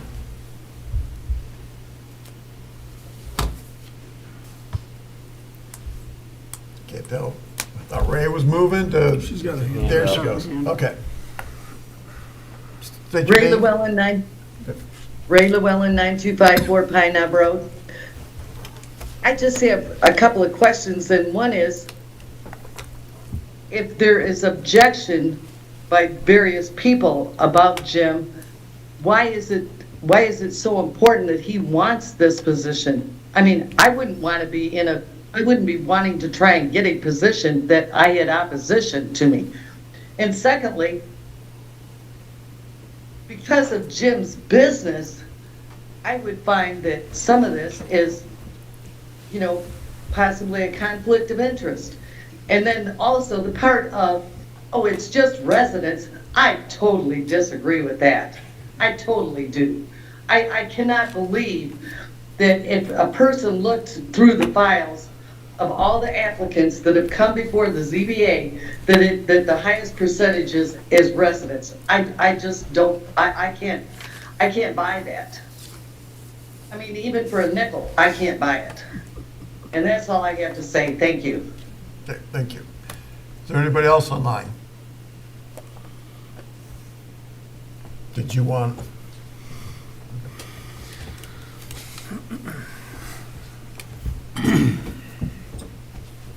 Good evening, I'm Jim Epping, I live at 9336 Sashaba. I appreciate Ray's comments, so I thought I'd answer those directly, among other questions that the board may have. In terms of conflict of interest, I look at my profession, my experience, not as a developer. I'm not a developer, I'm a landscape architect, and I specialize in land planning. I've been doing that for about 35 years, and I feel as though I've brought that expertise to the township on the township's behalf. In terms of conflict of interest, I've offered to recuse myself twice over the last 9 years. Once was for S&L Auto Body. I had done a project with them in a different township, not here, and all they were simply doing was asking for an expansion of their building so they could upgrade some of their equipment. So I didn't help them do any site planning in Independence Township. There really was no conflict in my mind, but it had happened 5 years previously, so as is the right thing to do, I disclosed that to the board, and they made a decision not to have me recuse. The second was more recently, simply with a neighbor that lives in my neighborhood. They had spoken out on my behalf. I was unaware that they were even coming to the ZBA. Again, I offered to say, hey, this is a neighbor, nothing to do with business, and I offered to recuse myself. The board actually said, no, we don't want you to, and I went ahead and stepped aside for that case anyways. So there's never been an instance in which one of my clients has come to the ZBA other than S&L, and it was a completely unrelated thing. The reality is that developers generally do not come to the ZBA. Most developers buy property on an option, and when it gets too difficult to develop, they simply walk away. It's very, very rare for a developer to come to the ZBA and ask for a variance, because at that point, they're just saying that, hey, this deal isn't going to work, let's look at a different deal. Despite what our neighbors think, at least 90%, if not greater, of the ZBA applicants over the last 9 years are residents. It's oftentimes an old lot around one of the lakes or over in the Algonquin area that just is a non-conforming lot that wants to expand a family room or something. It's a person who might live over on some of the dirt roads. That home was built further back from the property line than is typical, and they maybe want to put in a pole barn, and so the ZBA considers the placement of the original house, and if a pole barn, for example, in the front yard might be appropriate. These are generally almost exclusively residents improving their homes, and as Mr. Wallace has helped the ZBA understand, it's this idea of equity. It's when the ordinance doesn't exactly apply to a particular resident's case or a business owner's case, that applicant has the ability to come to the ZBA and to consider remedies outside of the ordinance. Our job, and I say it over and over again, our obligation at the ZBA is to uphold the ordinance, and I think we do a very good job of that. The role of the ZBA, though, is to look for very specific cases where the ordinance just doesn't make sense for that particular applicant, and then we go ahead and try and work with them make adjustments, we add landscaping, we talk about building materials, we talk about all different things that don't have a negative impact on the surrounding area. There are 5 criteria in the ordinance, and we go through each of those on every single case through the conversation, through the application, through the presentation of the applicant, and that question and answer. I appreciate what Mr. McGee said. I'm proud of the fact that I represent the township in what I think is a fair and kind way. These are residents that are coming to us that oftentimes are intimidated, and what we try and do is work with them, understand their case, have a conversation, and then go ahead and make a ruling. The ruling is never directed by me. It's never directed by an individual. It's a board of 5, and we're rarely unanimous, and I think that's a good sign because we're always challenging each other, talking to each other, changing minds, influencing, asking the right questions. You have So 1 minute. with that, again, I've said this before, I'm proud of it. I know that there's been quite a bit of angst, and I've taken up way too much of this board's time. I appreciate your time. I do appreciate the ability to serve. To answer the question, why do I do it? Frankly, I do it because I enjoy it. I do it because I think I'm making a difference for our residents. It would be easy to walk away. Probably any business advisor would say, why are you doing this? Just spend more time running your business. I truly believe that when the good guys walk away, the bad guys win. And so I'm here to continue to try and do the right thing. I appreciate it. Thank you. All right, I'm going to close the public comments, bring it up to the board, and who wants to start? Well, seeing as it's all about my report, and I would like to clear some things up quickly on the record. And a lot of people think this is about the Pine Knob sign, but I'm here to tell you that it's not about the Pine Knob sign. I'll tell you that the Pine Knob sign was what spurred this, because when I first got elected, the very first thing that I had to do was make a decision on what we were going to do with the decision that was made with the ZBA. So I'm like, okay, let's take a look at some of the things that are going on. And then Trustee Morocco decided that he wanted to bring charges up for nonfeasance, malfeasance, misfeasance, regardless, whatever term you want to pick. And I thought, well, let's find out exactly what's going on with the ZBA that he would bring this up. Is this a one-time deal? Is this one thing that happened with the Pine Knob sign? So I decided to do 5 years. The last 5 years, I looked at not just a couple of the cases. I looked at quite a few cases. In fact, I looked at all of them from the last 5 years, 108 of them. Some of the things that I'm going to talk about them, but I just wanted to be pointed out that the Pine Knob thing shone light on it, but I looked at it from a resident.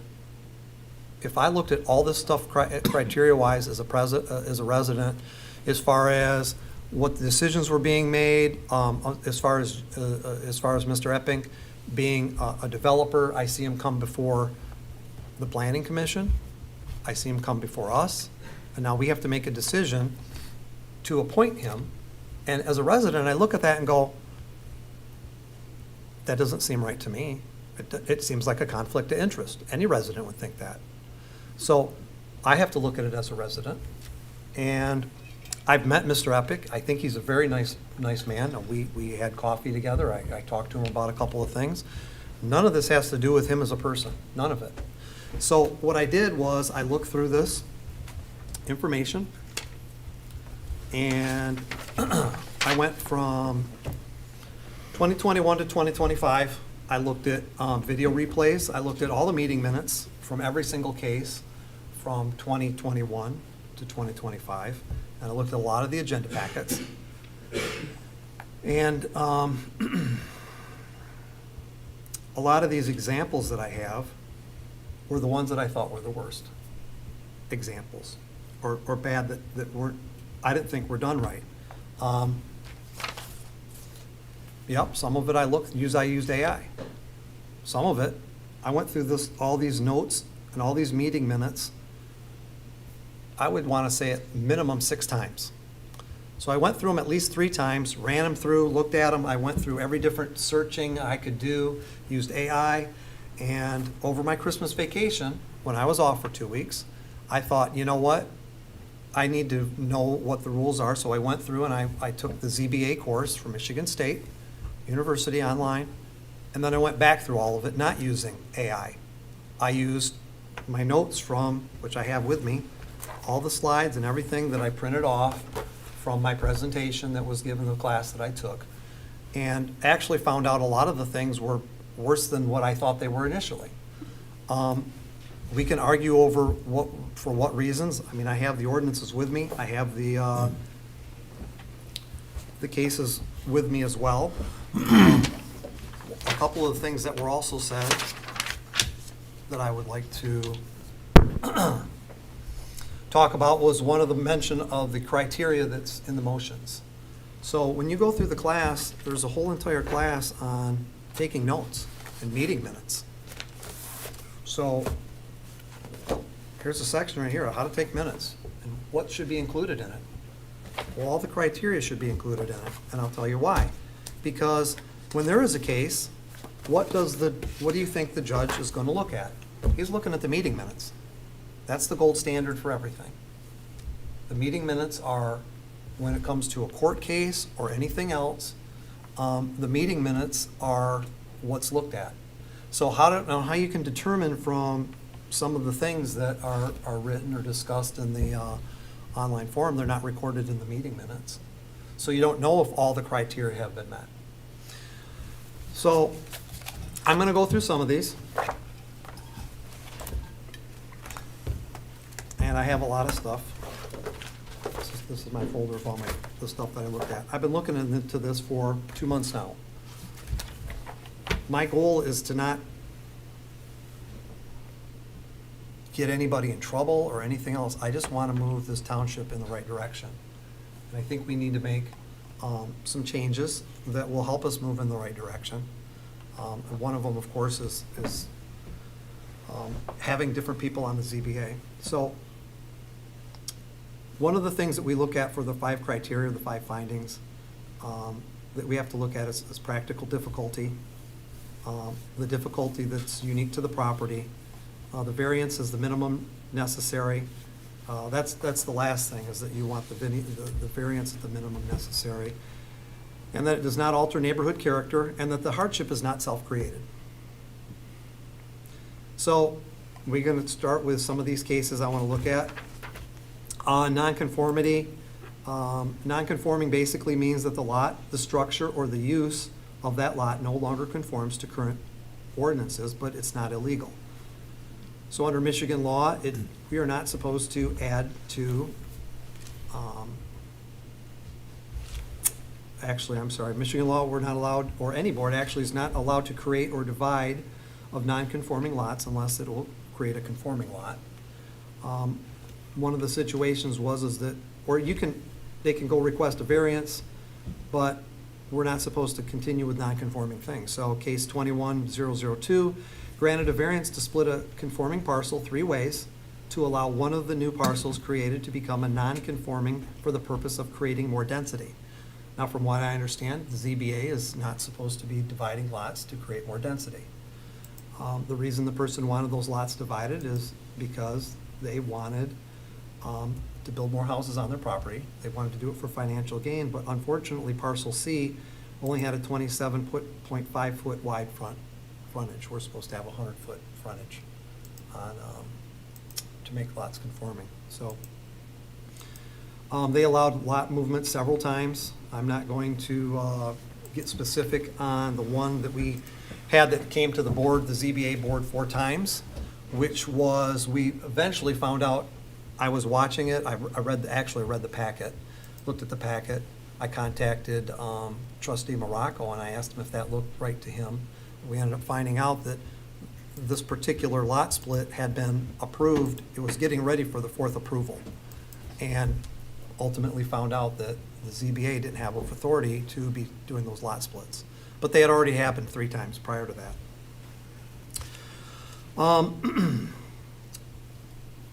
When considering a variance of nonconforming lot, the law states not to add to greater degree of nonconformity, especially if the property already has reasonable use. Nonconformities are supposed to be reduced over time, not expanded to eventually come into conformity. A variance should not be approved if the property already meets the standard for reasonable use, or the minimum necessary variances if approved. So, in case 21-014, the granted a variance that allowed a greater degree of nonconformity when addition design could have been altered to fit the buildable envelope, and the garage reduced to a 300 square foot single-car garage from a 900 square foot three-car garage. The single-car garage would have fit in the area, as many homes have either one or no car garage in that area, so no reduction or alteration of requested variance was discussed or considered. The appellate stated that their application that they did not want to move trees. Unfortunately, that's not a consideration of the practical difficulty.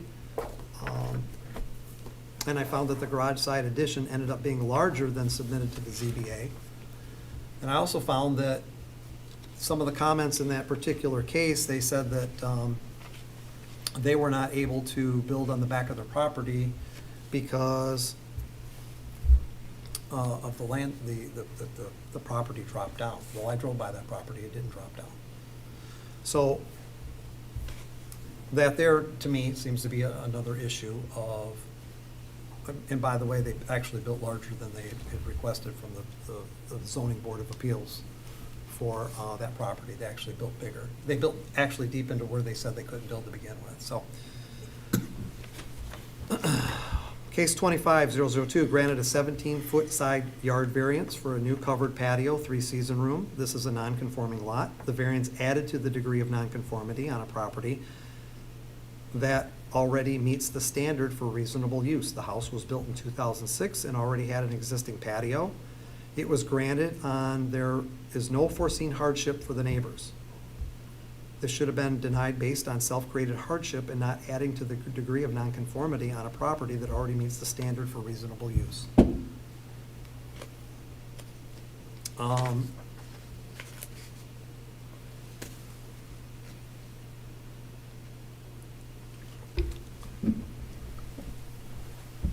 Case 23-021, never considered alternatives to issue a smaller variance to other members. Issue smaller variance. Other members suggested that a 1,139 square foot variance was granted for a 3-car garage. It was attached to a home that already had a 2-car attached garage. So you already had a piece of property that had reasonable use. You had probably 2,000 square foot home with a 2-car attached garage. The appellant wanted a 3-car garage. Well, to me, that's reasonable use. That should have been denied, and a 1,200 square foot variance is quite a large variance for a 3-car garage. The other concern that I had is case 22-021. The chair voted to allow a variance to put a sign in the road right-of-way on property the appellant didn't own, nor could the appellant prove that the RCOC, which is the Road Commission in Oakland County, said it was okay based on the plans the appellant provided RCOC, because she didn't have, she wasn't able to provide those plans to the ZBA. The chair voted for that variance, but the variance was eventually denied. It was actually denied, but he voted in favor of it. My concern is why would you want to put a sign in the road right-of-way? The board did make the right decision on that particular case. Case 23-003, the chair admitted to knowing the appellant and worked for him about 5 years ago. This is the case, this is the example that Mr. Epping brought up. Well, recusal isn't a board decision. Recusal is a personal decision. You know that if you're even questioning, should you recuse yourself, you should recuse yourself. It's not up to the board to decide that. And then also the second recusal that he's speaking of, the board actually did vote on that recusal. There's only one person that voted nay. Everybody else did vote to agree to that recusal. I have the person's name who voted against it, but I'm not going to bring it up. It doesn't matter. So the bigger concern about that is there is a concern about knowing when to recuse yourself. So instead of just doing it, of course, he asked the board if he would. They decided no. So the appellant stated this application and testimony to needing is this variance because he needed more room to expand his building to be more competitive. There's no legal room left on this property. The following is an excerpt from the meeting minutes. Board member A asked the petitioner if he plans on coming before the board in the next couple of years for other variances. The appellant replied no, but cars have changed and technology has changed.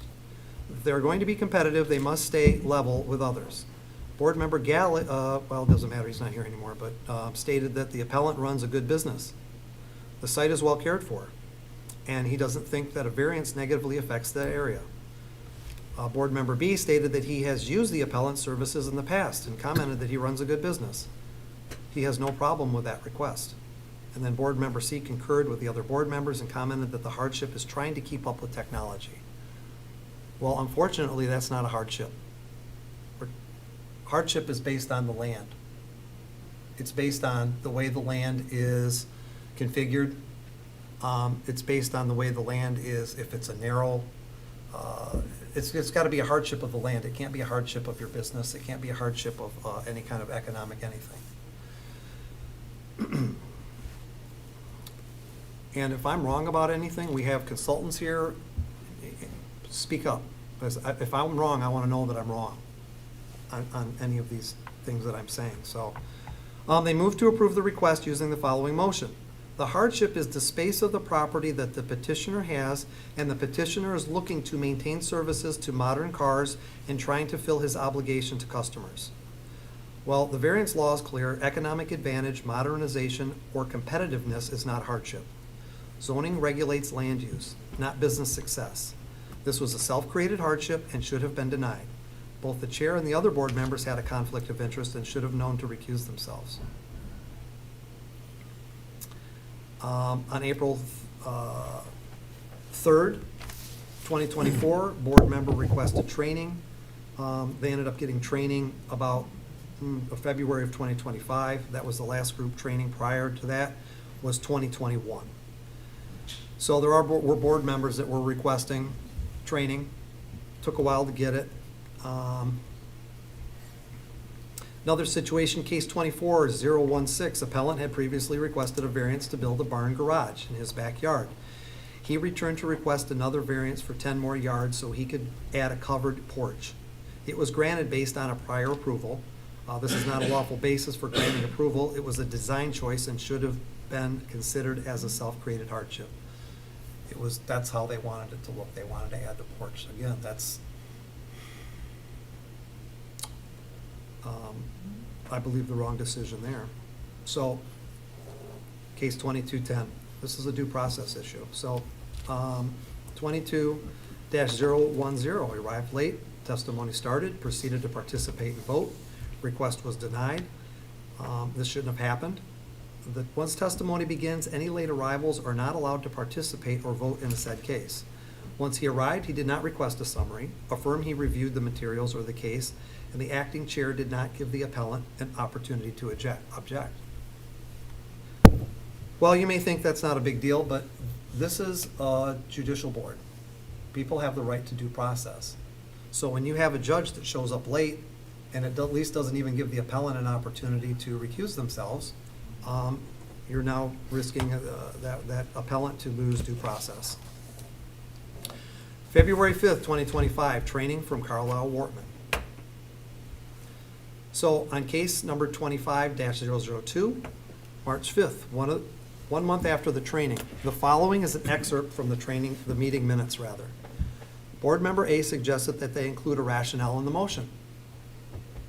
The chairman replied that meetings are recorded and that they are trying to do a better job of putting all the language into the motion. The motion read and was passed to grant a variance. Board member A stated that although, and board member A is Mr. Wallace. He stated that although some of the tests for granting a variance are not met, and the board finds the ones that are stated control their decision. The board members concurred. Well, that's not true. You have to find all 5 things. If you can't find all 5, it's to be denied. So for them just to walk out of training a month prior and the chair makes a statement like that, to me, that's concerning. How come the chair doesn't know that they have to meet all 5 of the criteria? That you can't, you all agree that the board finds that the ones that are stated control their decision, and they agree. And that's not, if you don't state all 5, and by the way, Mr. Wallace voted no on this particular case. I'm not going to talk about the pineapple signs, because it doesn't matter. Not for this, so.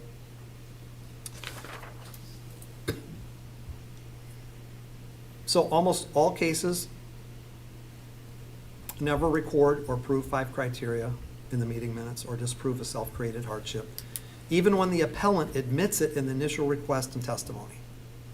So when you go into, when you apply for a variance, you go to the building department and whoever's there, and you fill out an affidavit of why you're requesting the variance.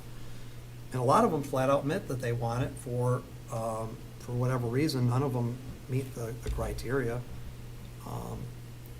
A lot of them are self-created hardships, and I'm not sure, well, this is a whole different story of why they even, Mr. Wallace talked about weeding them out before they even got to the board. They weren't weeded out very well. Some of them were kind of walked through. So here's some of the, throughout the 5 years, these are reasons that I heard in motions. It will improve the property. It will look good in the neighborhood. It will look neater and cleaner. The neighbors agreed upon the location. This case is about housekeeping. There have already been many variances granted in that area. Other neighbors have similar variances. Nice appearance of proposed structure. There are a lot of non-conforming lots in that area. Motion to approve request is advertised. None of these are legally defensible, none of them.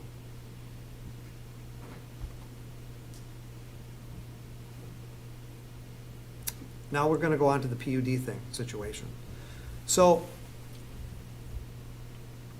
when you have motions and things like that, and the deliberations, and the motion doesn't cover those information, these cases all potentially now have resulted in a loss of due process. Whether it was approved or disapproved, or denied, there was a due process issue there. So now I want to move on to the PUD situation. So there are 3 variances granted in PUD neighborhoods. And again, this could have come from whoever was handling the cases when they were brought forward. But there were no review of the PUD documents, and they were not included in the agenda packet. So I'm assuming that, again, if somebody were to challenge any of these decisions, they would go back, look at the packet, they would look at the meeting minutes, and nobody had mentioned these things. So no review of PUD agreements, because they weren't included in the agenda packets. Ask if the HOA said it was okay. HOAs typically aren't even aware of or have copies of their PUD agreement, nor do they have the authority to allow variances. There were 2 cases on June 1st, case 2211 and 2212. And then there was a case in November 2224. Chairperson stated that when creating a PUD, they create their own rules, including a 30-foot rear setback. Since time has passed, the individual homeowner can approach the board for a variance. Well, the first sentence is true, but the second sentence is not correct. Because if a ZBA granted a variance without considering the PUD documents, no mention of the minutes and the findings, of course, and there's no submission or review of the agreements, it could provide grounds for appeal in circuit court. So, and the reason being is because PUDs, and maybe Mr. Morocco could speak to this, PUDs are all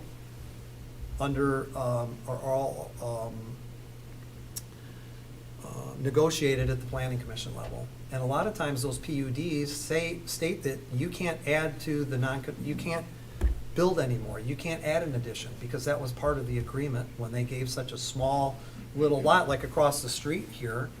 We always talk about that. Those homes are very close together. That was all agreed upon. And so possibly in that PUD agreement, we don't know, these are older ones, nobody looked at them. They issued a variance in a PUD neighborhood without reviewing documents, which are very important because they might not have had authority to issue a variance without looking at those documents based on the PUD agreement. So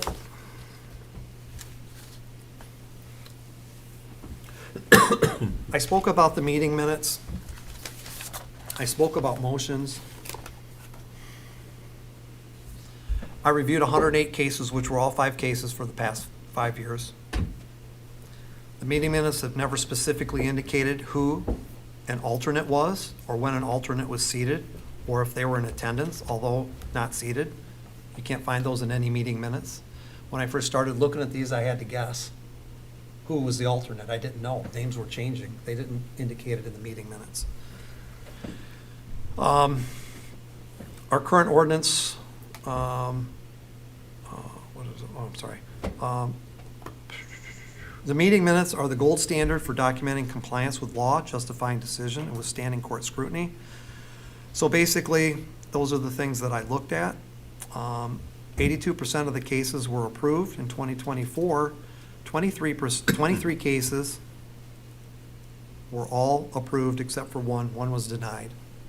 And we want to look at the details of this. That might not see, okay, well, they were weeded out. I don't think they were based on every one that I looked at. And I want you to know that I pulled out the worst case ones. I could probably randomly just go in and pull one out. And they just don't look good.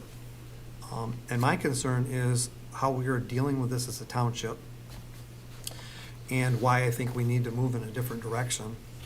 And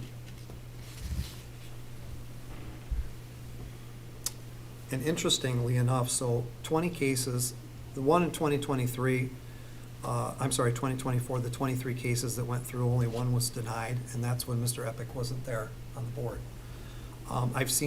I've watched cases get moved around, like this particular one. He's a leader. He's the chair of the ZBA. And I have examples, if you'd like to see them. I can send you the work that I did. I have them all. I sent them to Chuck. I didn't think it was appropriate for Chuck to share those with anybody on the ZBA board. This was internal communication. I think it should have gone to, ideally, to I did send it to Dan. I hadn't heard back from him. So they were reviewed by him, but they weren't reviewed by Dan. So I don't know if anybody has any questions about that. I can talk about the other reasons being about what happens and the responsibility of the chair. The chair is really the person, just like Chuck is the chair of this board, and every chair has a responsibility to the board to make sure that the motions are read correctly, that all these things are done correctly, and that all the rules of the ordinance are followed. I don't know if the ordinance has even been reviewed recently of what the criteria is. And I certainly think that we can do a better job.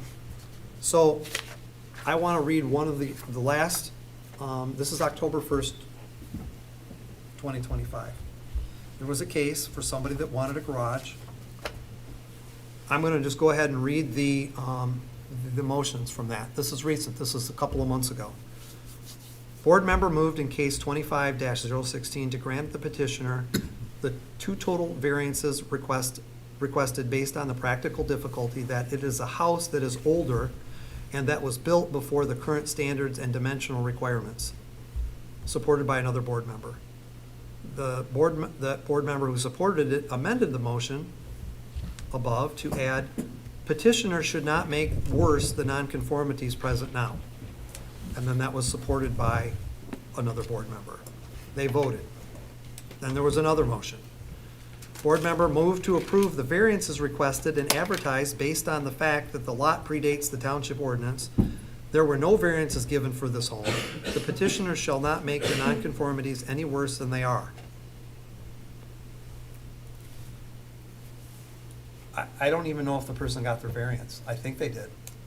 I wouldn't know. That's the motion. So if this was challenged in court, I'd be concerned about that. And this was on October 2025. So let me read to you now a motion that came from a different township.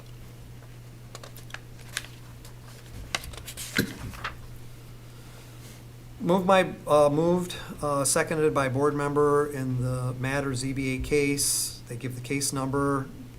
They give the information, the address, the petitioner's request, 2 variances from zoning ordinance. They talk about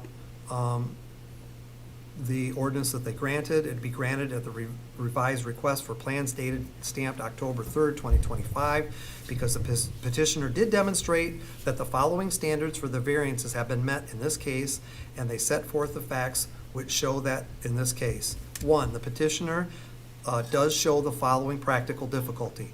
Due to the topography of the area and showing from the maps that they have been able to observe, this is a unique parcel, and it does sit in an area that is literally feet from the lake.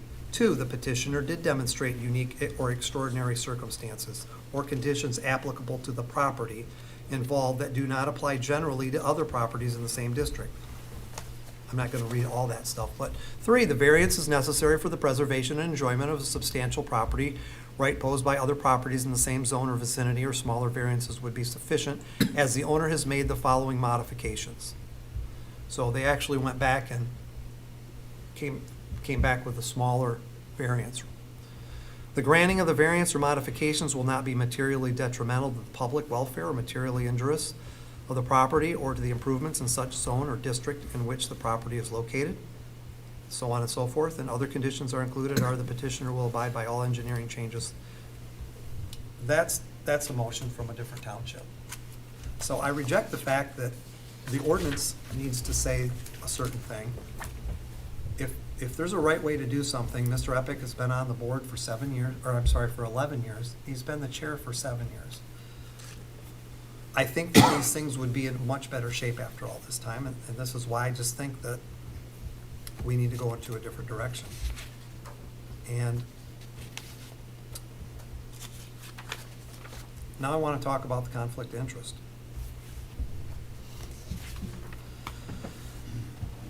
On July 10th, 2025, PC file number 25-002, that is the actual case that came to us tonight for us to approve for the gas station. Mr. Epic representing, he was there representing a developer. When an ordinance issue arose, he mentioned that a possibility of taking his issue to the ZBA, which he chairs. So that's a problem. I would see that, as any resident might see that as a problem.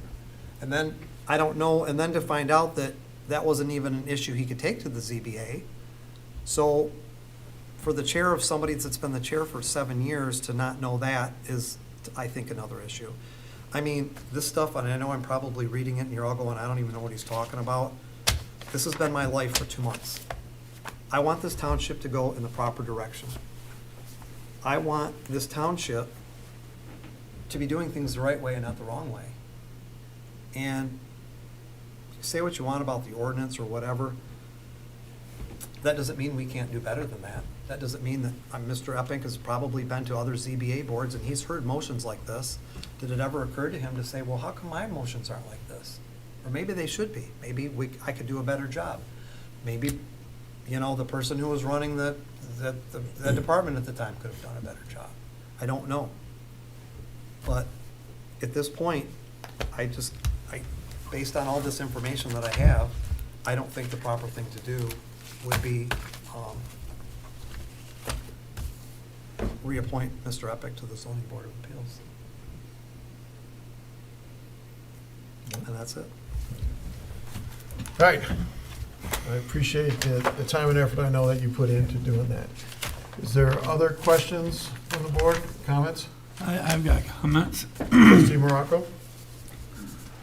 I got a lot of different things. Obviously, I was spearheading an investigation to just find out if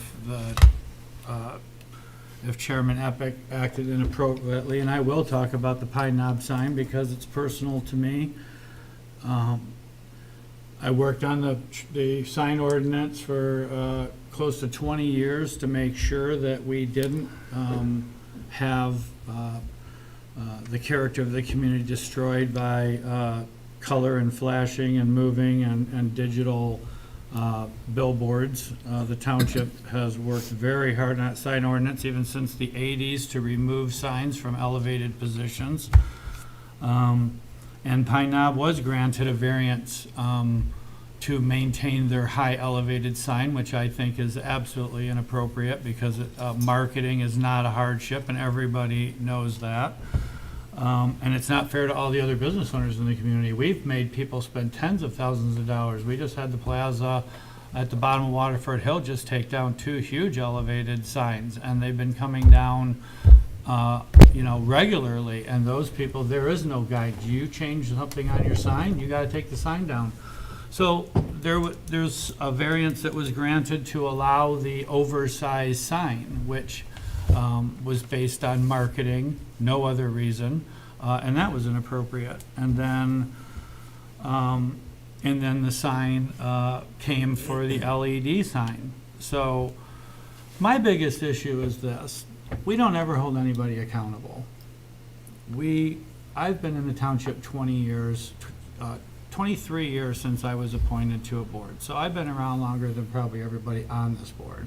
And I've seen the transition of leadership since I started under Dale Stewart, and then Dave Wagner, and then Pat Kittle, and then Jerry Fisher, and then Jose Aliaga, and now you. So I feel like I've got a pretty good feel for how things have gone. And it's basically a free-for-all. My biggest issue is that that there's nobody being held accountable. And people have come up to me and just the other day and they're like, why are you attacking Jim? Why are you going after Jim so hard? And it's like, I'm not coming after Jim. I'm coming after the people responsible to me for allowing the character of the community where I live in the northeast quadrant that's being destroyed by the decision, a bad decision, a decision that has no merit, that was made by 3 people, and only one of them is on the board. So I don't want anyone to think that I would be coming at the other 2 members just as hard if they still were on the board who made that decision, who I believe was inappropriate to do that. And I think that my biggest struggle is that the 7 of us voted unanimously that the decision that was made by Mr. Epic and 2 other board members was so egregious that we were willing to spend tens of thousands of dollars of the township's money to try to reverse it. Then we spent more money trying to appeal the decision because of what was done, what was allowed to happen outside the parameters of the zoning board was so bad that we continued the lawsuit. So now we're, $30,000-$40,000 in the hole over, because we all agreed unanimously that what was done was wrong. And then I come forward and said, let's confirm that what was done was wrong, and then let's hold somebody accountable for that. And you guys didn't want any part of it. I did it 2 times, and none of you wanted to find out whether or not somebody had had done it incorrectly. And I think that's the biggest struggle I have is there's all these cases have been made about things that have been wrong, but nobody's going to be held accountable. We had a completely incompetent zoning director for a decade brought to the attention, had investigations done, spent taxpayers' money to prove he wasn't doing his job. Point of order. Never did anything about it. You can't talk about an employee. You cannot do that. That's a You point can't of talk order. about an employee I'm of not this talking board. about that point. I'm talking about a past director. They don't work here anymore? I don't know, do they? Yeah, they do. You So know you damn well can't they do do. that. That is You know damn inappropriate. well Do they do. not talk about employees here. Okay, well, I will. They have rights. You can't do it. You know it. It's terrible that you would do it. Well, I'm sorry that I gotta tell the truth, okay? You So can't You say do what it. you need to do, Paul. I'm talking Well, right well, now, okay? You deal Well, with keep what doing you it, do. and I'll ask for All I'm the saying meeting is to I be wanna make it, recessed. I just, Don't talk about employees. I just wanna make it aware to the residents that there's nobody who is going to vote to reappoint Jim because of the qualifications or the performance that he's done. It's all self-interest, it's all personal things, it's all a favor to the supervisor or to some friend or whatever. The cases are constantly made and no one is ever held accountable. And that is what my biggest issue is. And the difference is that you guys work with the people in the township, you know them, you have relationships with them. The trustees don't. Our job is to provide oversight and look from the outside, without personal feelings, without relationship. And we've identified dozens and dozens of problems, violations, things that weren't done, and nobody cares. You just want to keep the same people and do nothing about it and hold nobody accountable. And that's my biggest issue. Now, whether we have the votes or not, to get somebody fresh in there with Dave to turn this around and get it back on track, because the zoning board is a disaster. They haven't operated under the guidelines or the parameters of it for decades. It's all done by whatever their personal feelings are, however they feel about the case. I'm not even going to go into the inappropriateness of the conflict of interest. That's just another thing that you just don't need. We don't need to, as a board, put ourselves in a position that people think that it's inappropriate, because we don't have to, because we have other residents that are willing to volunteer. We have other residents that are willing to serve. I told Chuck from the very beginning, I wish that we didn't have to go down this road. I wish that we would have just thanked Jim for his service. He spent 10 years here.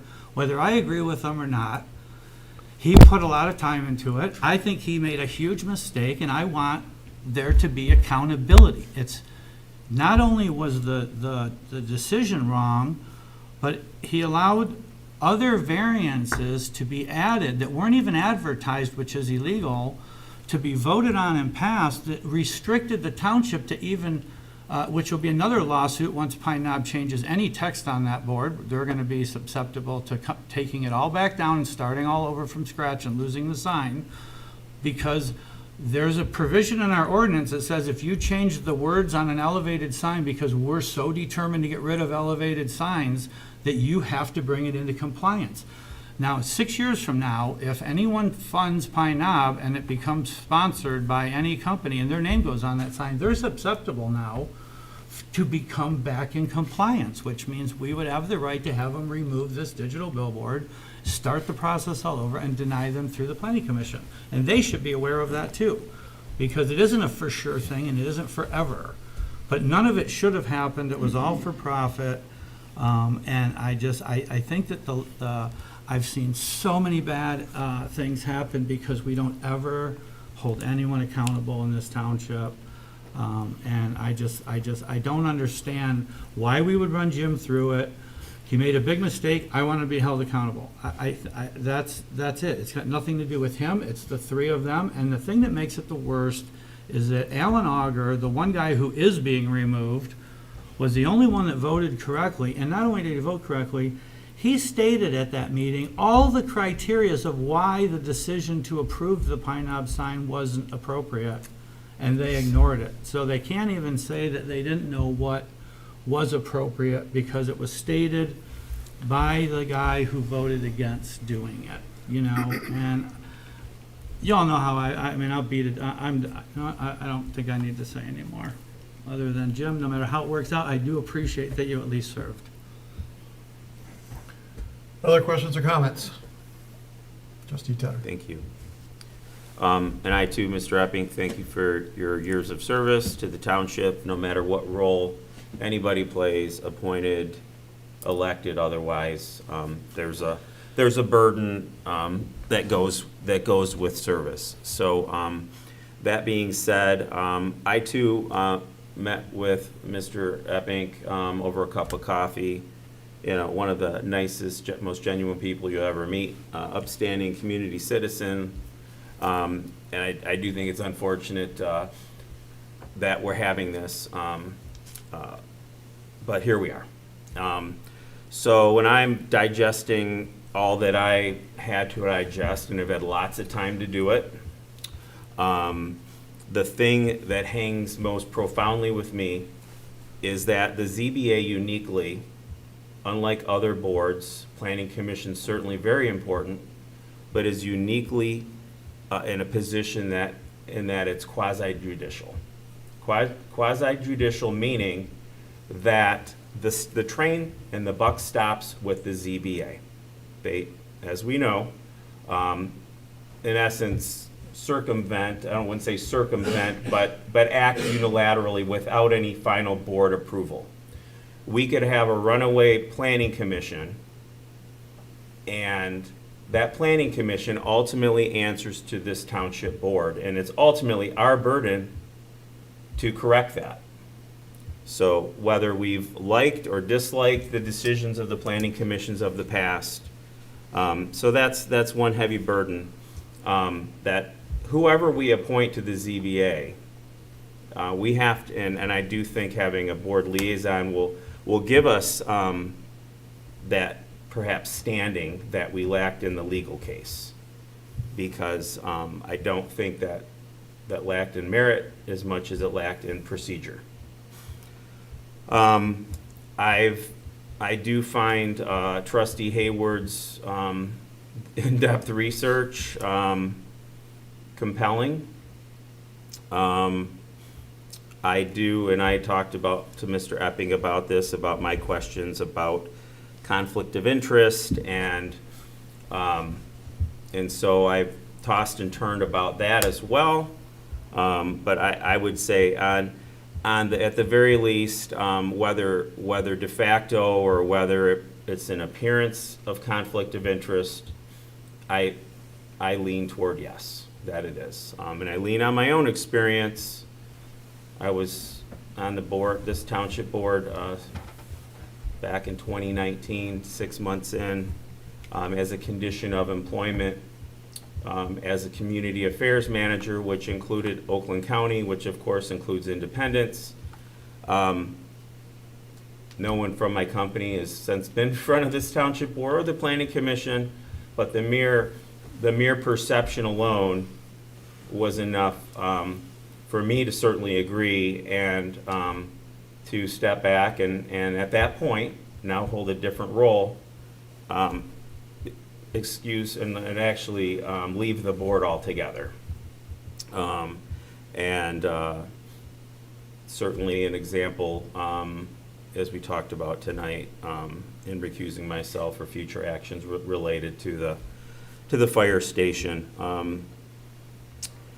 As I've said before, and I'll probably say this 100 times more, this township is fortunate to have a burden of riches. We have 38,000 residents. We have a above average educated workforce, and there's no shortage of people willing to serve should the message get out, should the means which we advertise or don't advertise these positions become available. I can assure you there's a number of people.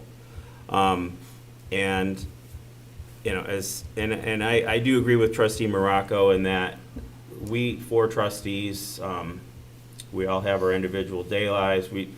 We're in a different role, and I think a more burdensome role, because we are the closest thing as electeds of this board that mirror the residents of this township.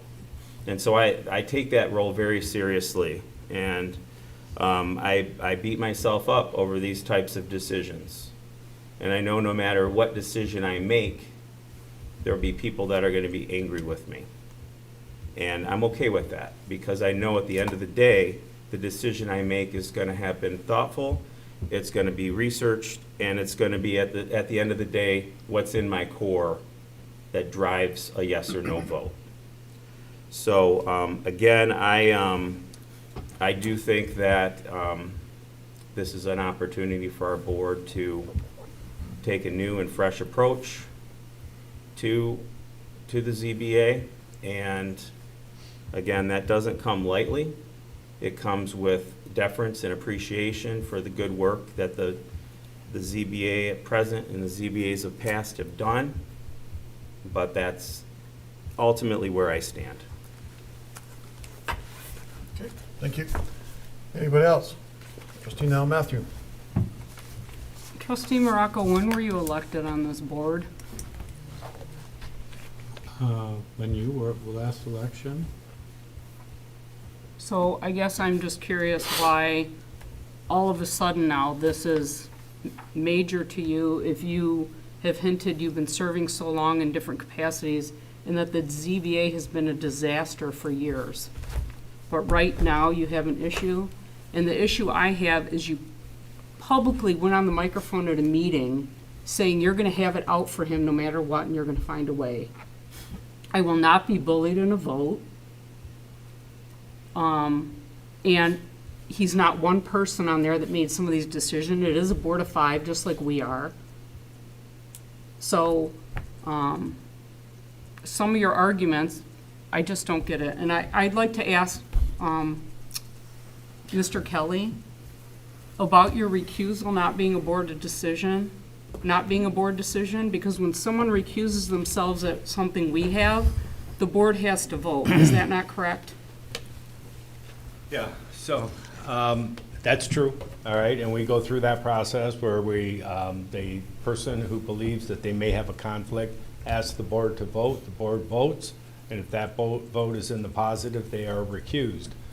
There is guidance, however, that says that if the board member, and I think Mr. Apnick even said it tonight, even though there was a failure of the vote to recuse, you're supposed to still recuse if you believe there actually is a conflict. So it's a little of both, unfortunately. But that is the process. They go in front of the board and they ask for the But it's not wrong to say that it's not a recusal. board decision. But a board can say no. Yes, absolutely. They can say no, but that doesn't preclude you from, you can't tell me I can't recuse myself. Yeah, so Correct. there's a couple of things here. There is a de facto conflict, if you will, where there is an actual financial gain and conflict. Even if a board were to say, we're not going to recuse you, that person should recuse, all right? Then there are gray areas where the person may feel as if there's a conflict or not, and they ask the board for guidance. And the board can make a decision one way or the other.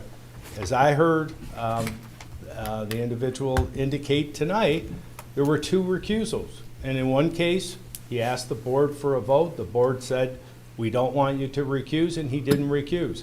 The second one, even though the board said, we don't want you to recuse, he felt that there was sufficient conflict that he stepped away from the vote. Both of those are true, and both of those are appropriate. Before we continue on, we're right at the 10 o'clock hour, so we're going to need a motion to continue. I'll make a motion to continue the meeting past 10 p.m. Second. All those in favor? Aye. Opposed? Motion carried. Okay. Trustee Malamuthi, were you finished? Yes.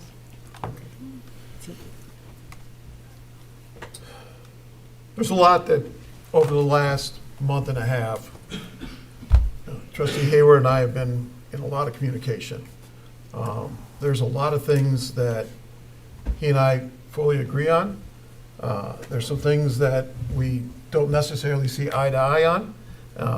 One of which I think is that, as I explained to him, we've had conversations even as early as today, if this was constitutional law, there would be the strict constitutionalists and the spirit of the Constitution. I think that with the ZBA, there's a lot of gray. Whether we like that or not, that's for the board to decide. If I sit back and look, and I heard what Trustee Tedder said, that, they're a quasi-board and we don't have oversight of them, that's not 100% true. We have the right to create ordinances that guides the ZBA. So by the sheer fact that we have not, as a board, put in more of those guardrails or guidelines, that's kind of on us. So that's shame on us. I will share with you that, Trustee Hayward and I had this conversation, is that we're both new, and I would say there's a lot of blame to go around. There's a lot of different departments, different people, different things that just dropped the ball. It looks to us, and I don't want to put words in Trustee Hayward's mouth, so you can always change it if you would like to, that we were looking at, it just seems like they weren't paying close enough attention. And I think that's probably I think it's a true statement. And I think that the same token, that we as a board need to go through and take a closer look at those ordinances. I think we need to tighten them down. I think we need to give better guidance to the ZBA on how to do things, especially in an area where we just heard what should be a pretty simple example of when to recuse or when not to recuse, and there's that gray, there's that subjective aspect to things. We need to do a better job as the board to define what those roles are. Can we go through and punish someone or hold them accountable to a standard that we weren't holding ourselves accountable to? I don't think so. That's my opinion. I don't think so. To that end, I think that there's plenty of things that can be done. I greatly appreciate, and I've articulated this many times to the conversations with Trustee Hayward, the time and the effort that he put into it. It was an exorbitant amount of time. I do want to correct one comment you made. Sure. And that was that while you said it wasn't appropriate that I gave it to Neil, I told you I was going to give it to you, and matter of fact, you said okay, and you sent it all to me in digital format so I could send it on. So you had every opportunity to not do that. So I think it's a little disingenuous to say that you thought it was inappropriate when you actually gave it to me to And I send asked it you on. not to send it to him, and No, you did you it came anyway. back. Cool. Can I at ask you a minute- question? 24 hours later, At and I what had point- already sent At what it. point did you think that it was important to give anything to a sitting ZBA member regarding the ZBA? Okay, so in there, That's all I'm going to ask. That's just my question. I think it's completely appropriate. I don't think so at all, Well, not especially for a see, legal again, there's opinion. where that gray comes in, and I greatly appreciate the efforts and everything that you put forward. Okay. Okay, but so through there, then there's the other things about, the, taking the sign down. It's interesting that you should bring that one up. I literally had a conversation today with the attorney about taking the sign down because you changed a letter.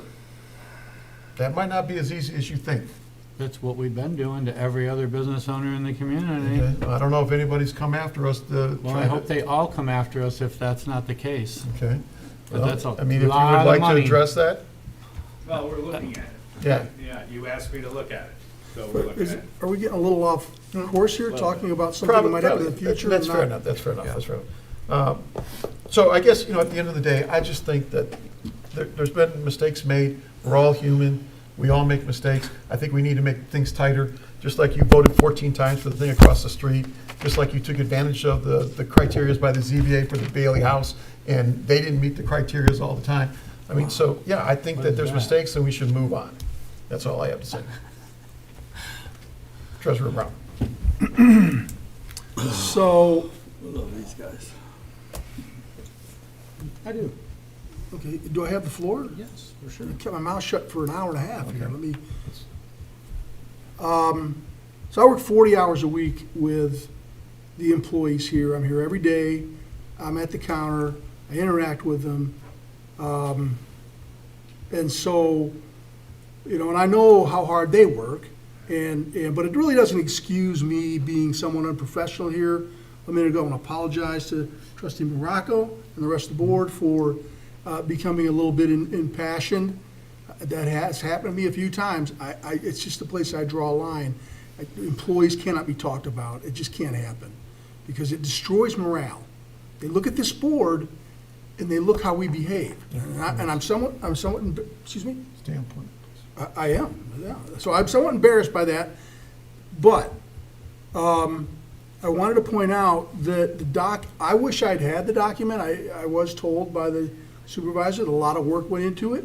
I never got it, and I would have liked to have read it and gone through it. It's a public record. It's not a private record. Anything we do or say, unless it's guided by one of the attorney-client privileges, is a public record.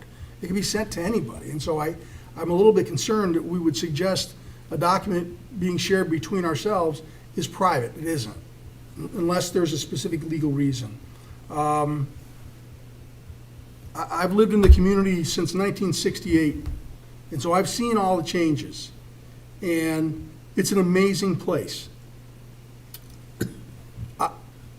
When the ZBA case was going before it for Pine Knob, I read that. I read it, and I knew what was happening, and I said, yeah, they're never going to pass that. I was shocked that it went forward. I didn't agree with it. If that sign changing destroyed the character of this community, we got a lot bigger problems than the sign, because it didn't. This is an amazing community, and it bothers me every time that sort of thing comes out, that the community character is destroyed.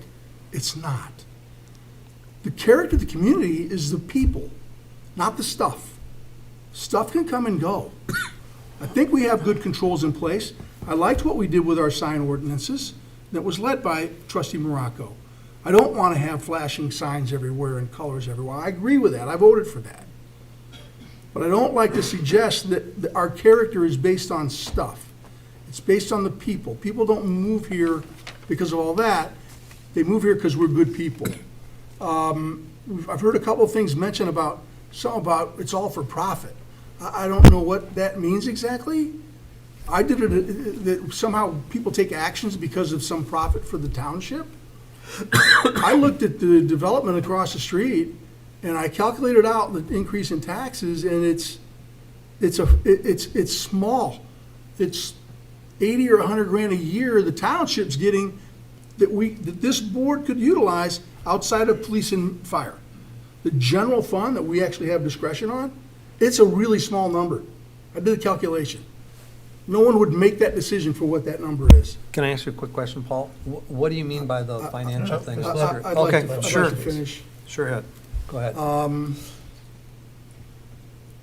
Yeah, so again, my apologies to the board for my reaction earlier and to Trustee Morocco. I don't think you can, I think people make mistakes, and it doesn't mean you just get rid of them when they've done, I think, a good job.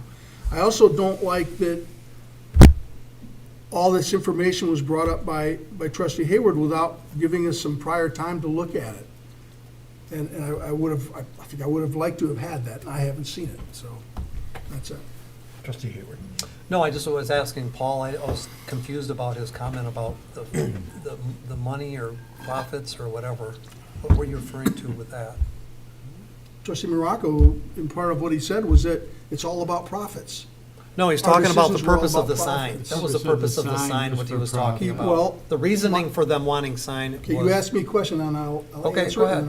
And he brought up profits. Right. Okay? My perception of what he said Yeah. was we were doing something, and I would appreciate if you wouldn't acknowledge what I'm saying as I'm saying it, because it interrupts my train of thought. you You're don't want me saying, to nod? I Okay. want you to let me have the floor, that's all. I'm trying to be concise in what I say, and if every time I'm talking, someone's saying, yeah, okay, it's disruptive for me, and if you can help me with that, I'd appreciate it. Sure. They brought up profit. He did not clarify that all we care about is if Pine Knob makes profit. If he said that, I wouldn't be opening my mouth right now about the profit. So if that's what he meant, no problem. I don't have a problem with him saying that. That wasn't my perception. I'm done. Can I ask a question? Sure. I'm just confused with Paul's statement, that he wishes that he had all this information about how the ZBA's acted and how the chairman had acted and all that, so it would help make a decision on whether we think that we should replace him or not. I asked for an investigation to have, not Dave, have somebody else do that investigation to provide that information so you could make an educated decision on it. And the four of you denied it 2 times. So I'm not sure what the difference would be. All I asked for was for a third party to look into it so we could make that determination if malfeasance or nonfeasance was good. And you guys didn't even want no part of knowing the facts. You just had your heels dug in that we don't want to hear about it. So that's a little bit, contradicting, I think. Okay.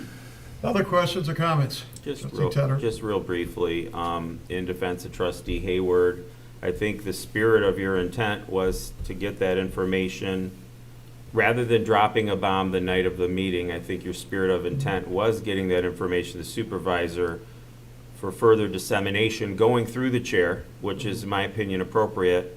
And I didn't ask, but I'm just pondering why our own township attorney, if money was the reason, that's not compelling for me, but why our own township attorney did not provide his legal counsel rather than, again, a sitting ZBA member.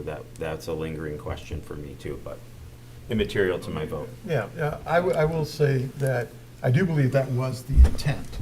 So I don't think there was any malice or hidden agenda by Trustee No, in Hayward, fact, but- I don't even know if it's appropriate for me to send all the trustees information like that, if it's public. To me, Yeah. I wasn't even sure if, and I don't know if this is going to happen, I wish it would have taken longer, or we didn't have longer, or whatever, but my concern is, violation of the Open Meetings Act by sending a bunch of information to all the trustees, and so wasn't sure of that.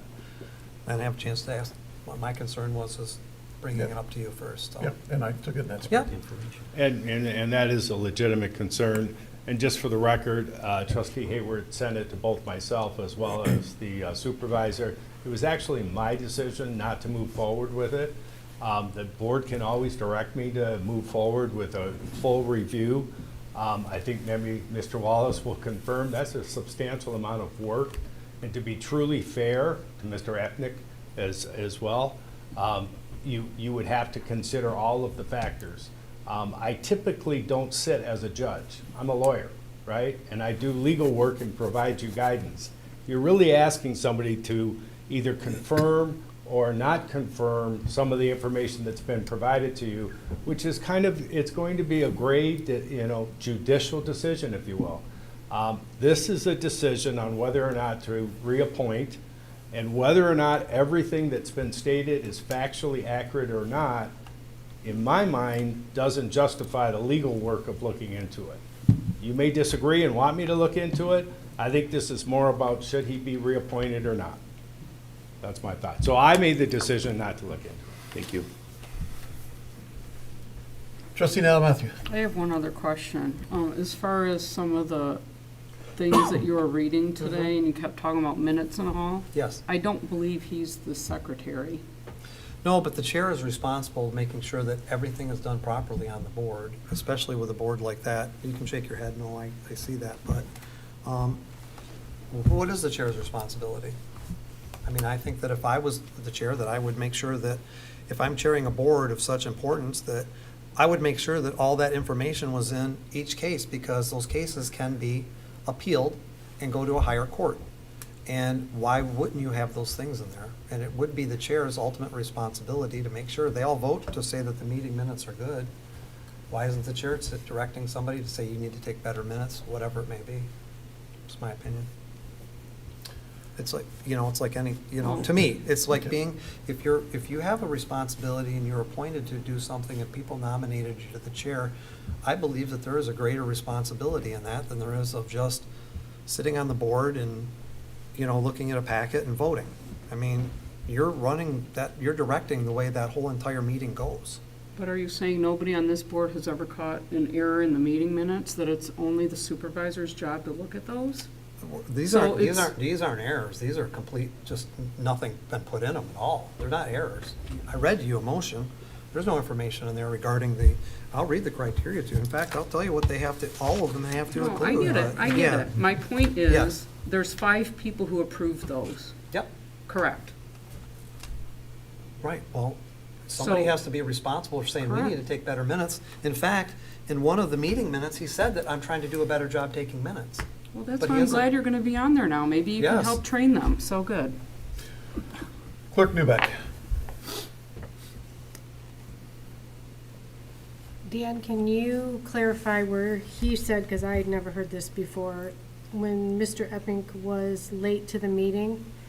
First of all, Mr. Hayward, how late was he to the meeting? Enough that testimony had gone by, I want to say 6 or 7 minutes. Was it recorded in the minutes that he No. arrived, at what time he arrived, so you know? It was not, I have the minutes here, so you can go ahead and let's see if I can find the minutes. Is that correct, that There is guidance to that our effect, board members yes. arrive late in the middle of things all the time? Leave in the middle, as we did tonight, leave in the middle of discussions, Well, and then we'll vote? okay. But I know it's probably different because the quasi, Yeah, there is. There's a Okay. little bit of a higher standard for the ZBA. There definitely is guidance out there. Is it something that would overturn a decision? I mean, you'd have to wait and see whether or not a court would take a look at it. All I can tell you is that it is accurate to say that in a judicial proceeding, if a member has not been present for the entire discussion, or as Mr. Hayward indicated, wasn't provided a summary, that could be a problem in an appeal. That's as far as I'll go. Whether or not it happened or not, I have no idea. Whether or not it was significant, I'm sure a judge would look at what was missed by that board member in terms of making the decision. But all I can tell you is, without knowing any of the facts, there is some guidance and some case law that would suggest that is accurate. So the reason I went through all these so many times is I wanted to be right. I didn't want to come up here and just be willy-nilly, we use that word, and sit here and say that somebody did something that they didn't do. I actually went back and reviewed the video of that particular meeting, and he came in, he sat down, nobody asked, were you brought apprised of it, anything. He just sat down, continued to deliberate, and then voted. And that's what happened during the meeting. It was probably at least 6 minutes, and testimony was given. And that's a problem with due process. So the way the law states is if that was a situation, he has to give the appellant the opportunity to deny his ability to be able to sit in that meeting. And that appellant wasn't offered that. Because they're judges, technically, and so when you go to court, you want to be able to have your voice heard by all the people making the decision that is going to determine the outcome of your case. And that's the way I read it, yeah. With respect to the Our board, alternates? yeah, With respect to the alternates? yeah. I feel overall, you're giving a lot of responsibility and assuming power to the chairman. I think there's been some inadequacies in administration. I don't know at what point in time we had detailed verbatim minutes in the ZBA. Did we at some point in time? And then was there a vote made to change the structure of the minutes through administration prior to his seating, during his seating? And ultimately, that comes from administration, direct administration and then our level. So there's fallacies and there's failures on multiple levels. I feel like you're putting a lot on that position, which in even that committee, not even his position, a lot of weight on that committee where I think there's levels of authority that's also involved.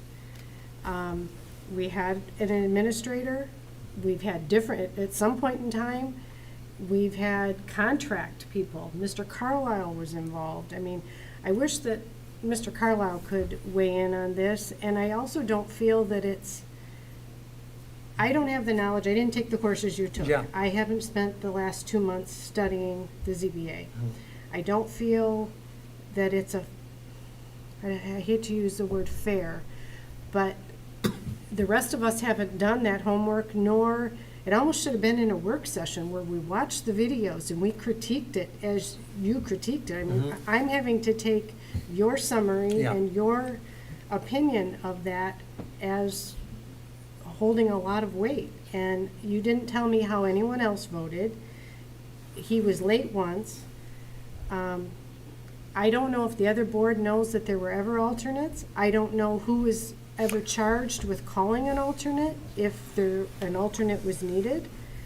I've learned through this process in studying a lot of the law and the Zoning Enabling Act. I've educated myself on more than I knew before, which wasn't a lot, but I feel that we're not just lacking possibly in the commission and maybe with a commissioner or commissioners as we are with structure. And I think what you're bringing forward, what Sam has brought forward, as I have sat here on the board with Sam, things have come to light. We are now holding people more accountable. We are looking at situations more with a microscope, all of us, not maybe just from Sam's lead, but it's bringing it to our attention, which is a good thing.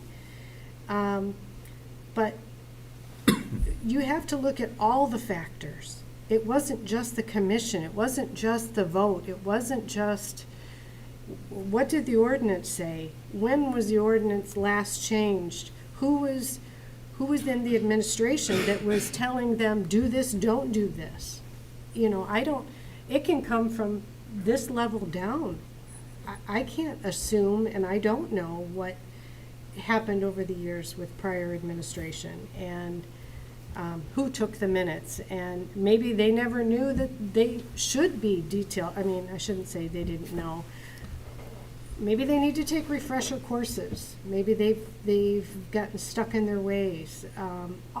Any and all boards and commissions.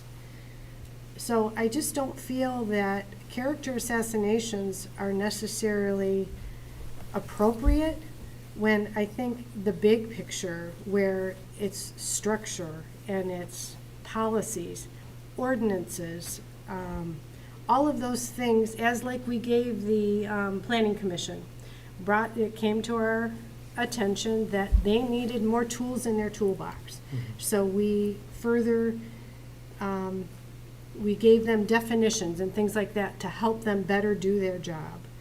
If there's things that are lacking in the ordinance, shame on us, but I wouldn't know unless the planning commission brought it to us, or, you know, again, as I sort of said with the fire chief, we hire these specialists, these people that is their background, and that's what they went to school for. That's what, you know, I trust that they're doing their job. I cannot oversee and study with a microscope every single department and committee and board and commission, nor am I going to look for failure in every department and every employee. But when it comes to us, yes, we need to act on it. But I guess for me to summarize it all up, I think I had made notes, and I said, I just wanted to say that if we think they've been too liberal in granting their variances, we need to focus on the appropriate remedies. The ZBA is obligated to apply the zoning ordinance as they exist. If the board believes the outcomes produced by these ordinances are not aligned with our policy goals, the solution is not to criticize or question the motives or integrity of individual ZBA members. Rather, the proper course is through a thoughtful review of the zoning ordinance by the Planning Commission, followed by consideration and action by the board to amend those ordinances. Policy concerns should be addressed through ordinance review and revision, not through retrospective judgment of a board or members that's carrying out its responsibilities under the law that's written. And that's where I'm at. I don't feel that it's correct. What, Sam? What? Nothing. Sorry. All right, let's try to wrap this up. Okay. All I wanted to respond with that is, and that's why I think that it's important that we nominate the right people for these positions, because after being the chair of 7 years, somebody should have come up and said something, or anybody on that board after, you know, hey, we should be doing this better. Can we get this? Can we do that? I mean, there's a certain responsibility, and that's why I think it's important that all those things that you said, if they weren't being done, why weren't they? Why wasn't the people on the ZBA asking for something? That's my question. That's all. All right, we have, I'm assuming we're all done here, right? So we have we have a motion with two candidates in front of us. The order came about because, just like on a ballot, so can I get someone to make a motion for A?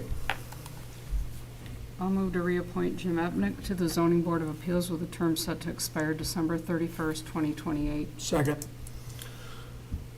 And I am actually going to switch it out to a roll call vote.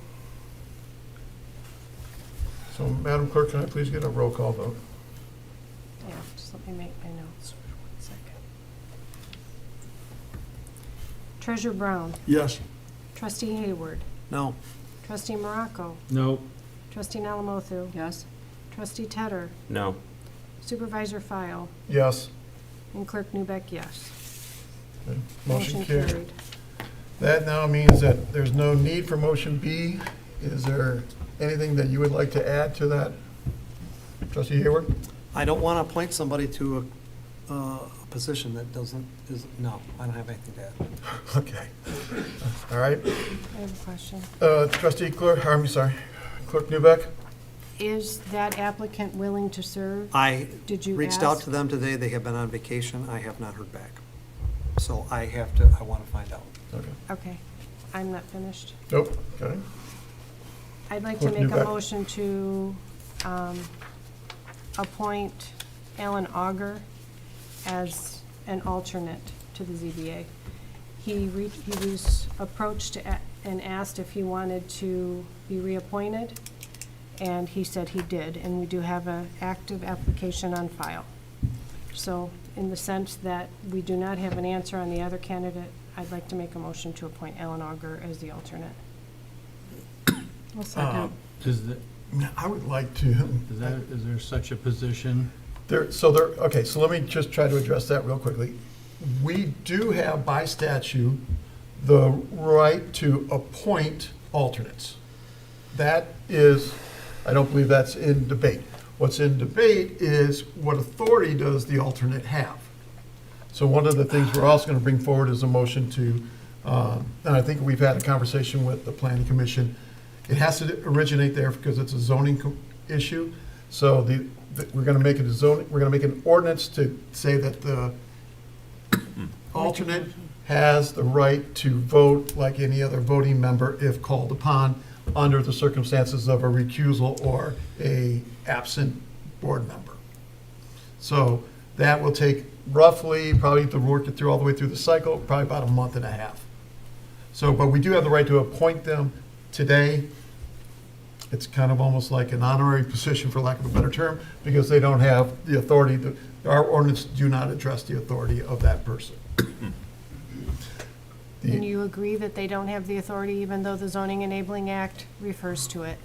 There's an interpretation that that's accurate, right? That the statute says an alternate member may be called as specified in the zoning ordinance. And of course, we don't have a zoning ordinance that specifies when that alternate can be called. So to the supervisor's point, we do have the authority under state law to appoint an alternate. We don't have a mechanism to call them to substitute for a missing member. That's an interpretation of that. I think the appropriate action to take it is to specify it with a ordinance. Amendment? Take a month and a half and make sure that we all understand what that alternate is. So we have a motion on the floor. Yeah, we still have a motion on the floor. Hold on. Trustee Brown? I think it's a great idea as a way for us to have our best shot at having a full board for anything that goes before the ZBA, and possibly the same situation with the planning commission. And I don't know if we actually fully made we made a motion for Hayward. As it stands right now, we can finish the motion that's on the floor, but I am going to make another motion as it relates to this. Or I will as well. I'm just waiting to process through it. I did a second. I don't know. I know. Second. Okay. Discussion. Pardon me? There's discussion, right? Yeah. Yes? Yeah, so I don't think having an alternate for the sake of having an alternate, again, the weight and gravity that the board members carry as a ZBA, we shouldn't just be filling a seat so we can have a quorum. I think it's critical that the members of this board, like the folks on this board, you make every attempt to be present. And if there is an alternate, I think before we appoint one, we should have a mechanism in place as to what authority, and that there should be an expectation that they engage in thorough training, that they go to this ZBA education course through MSU, and so on and so forth. Just having someone off, and I know Mr. Auger has done that position for a long time, but that's, again, not to suggest that he's even authority based upon what I've heard. So I'm cautious about nominating someone without even having a mechanism of authority, rather than just having a warm body to get quorum. So, Okay, let's go down to Trustee Hayward. so right now, we're at 5. We don't, in order to meet quorum, you only need 3 people unless it's a use, well, even if it's a use variance, you need 3 votes, right? So I've seen, pardon? I'm sorry, you need 4 votes on a use variance. Requires 60% Right, of. no, you're correct, yeah. So what I meant by is you need three, if you have three people there, yeah, you need to have, it's a majority, it's a simple majority, but like we said, there's been one use variance, at least in the last 5 years, probably longer, and that was the Red Barn situation. So what I'm saying is there's 5 of us now, there's been plenty of times that the ZBA has functioned with only 3. So in order to appoint, and then my second question is, how many alternates are we gonna have, 1 or 2? 2. 2 alternates? That's gonna be the motion I'm gonna bring forward. Okay, well then, okay. I think if one's good, two's better. Okay, well then I Agreed. may make a motion then for my, Just, yeah, go ahead.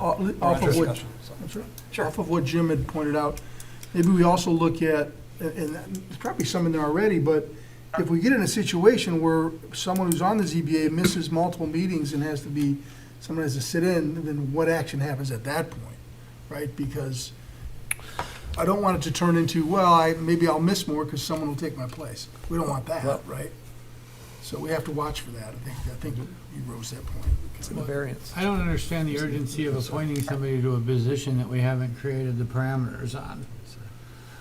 Because if we create the parameters and we say you gotta still attend every meeting so that you're up to speed, which is really what an alternate's supposed to do, is go to every Yeah. meeting, not just call when they need you and educate themselves and all that. Maybe before we appoint someone, we should set the criteria, because those restrictions or those types of things may alter the people who want to apply for it, is all I'm saying.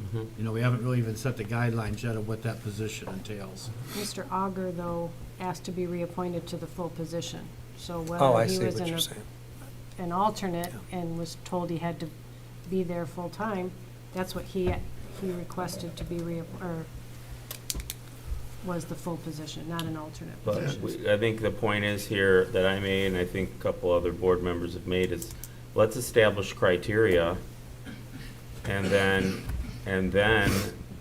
appoint these members knowing what the criteria is, rather than back-ending it, appointing someone who thinks there's a different expectation, that I show up when I'm needed. Hey, I'm not gonna be here, can you be my proxy at the next ZBA meeting? That's not how it's intended to function. They should be in the know of all the cases so that if they have to step in. So I think it's really important that and I don't think, a couple weeks is gonna make or break us to get that written and adopted in a proper fashion, rather than appoint someone to an arbitrary post. Well, okay, I would, yeah, go ahead. Go ahead, Let me Dick. just say, having been involved in the beginning with the zoning act enabling amendments, it was intended, as you go back and look at some of the legislative reports, it was intended that the alternate members should be full voting members. That was the whole purpose. Because primarily you had a lot of smaller communities, where you may have somebody, gone for 2 months out of the year, and there were ZBAs that were not even meeting because they couldn't get a quorum. So, I mean, we can do, Dan can certainly weigh in legally, but it has been the intent, and frankly, where we have alternates in other communities, there's never been any need for amending the zoning ordinance. But if that makes, the board feel more comfortable, that's fine. There's nothing wrong with that. You can also handle it in the zoning board of appeals bylaws. Is it outlined in there now? I'd have to go back and look. I don't know. Do you know, Mr. Hayward? I couldn't find the bylaws, they're not online, so maybe Mr. Oh, Epic I- knows. There aren't, are there? There aren't any. Okay. There Well, aren't any, I'm sorry. There aren't any bylaws? No, there's not. I looked. There's not any. We revert back to the zoning enabling act. I would like to just make a quick point too. If we're going to have multiple alternates, I think it's important, and we're gonna have the process where the board reviews applicants prior to nominating. I think that we should take into consideration that the alternate position should be a stepping stone to a full-time position. So, Certainly. things about legacy, things about people taking over, things about, like we have an issue with the planning commission, which will eventually be aging out, you know what I'm saying? Like, I'm not saying, I think Alan did a good job and has was one of the people that did, I believe, follow the ordinance in certain cases, but I want to take that into consideration that,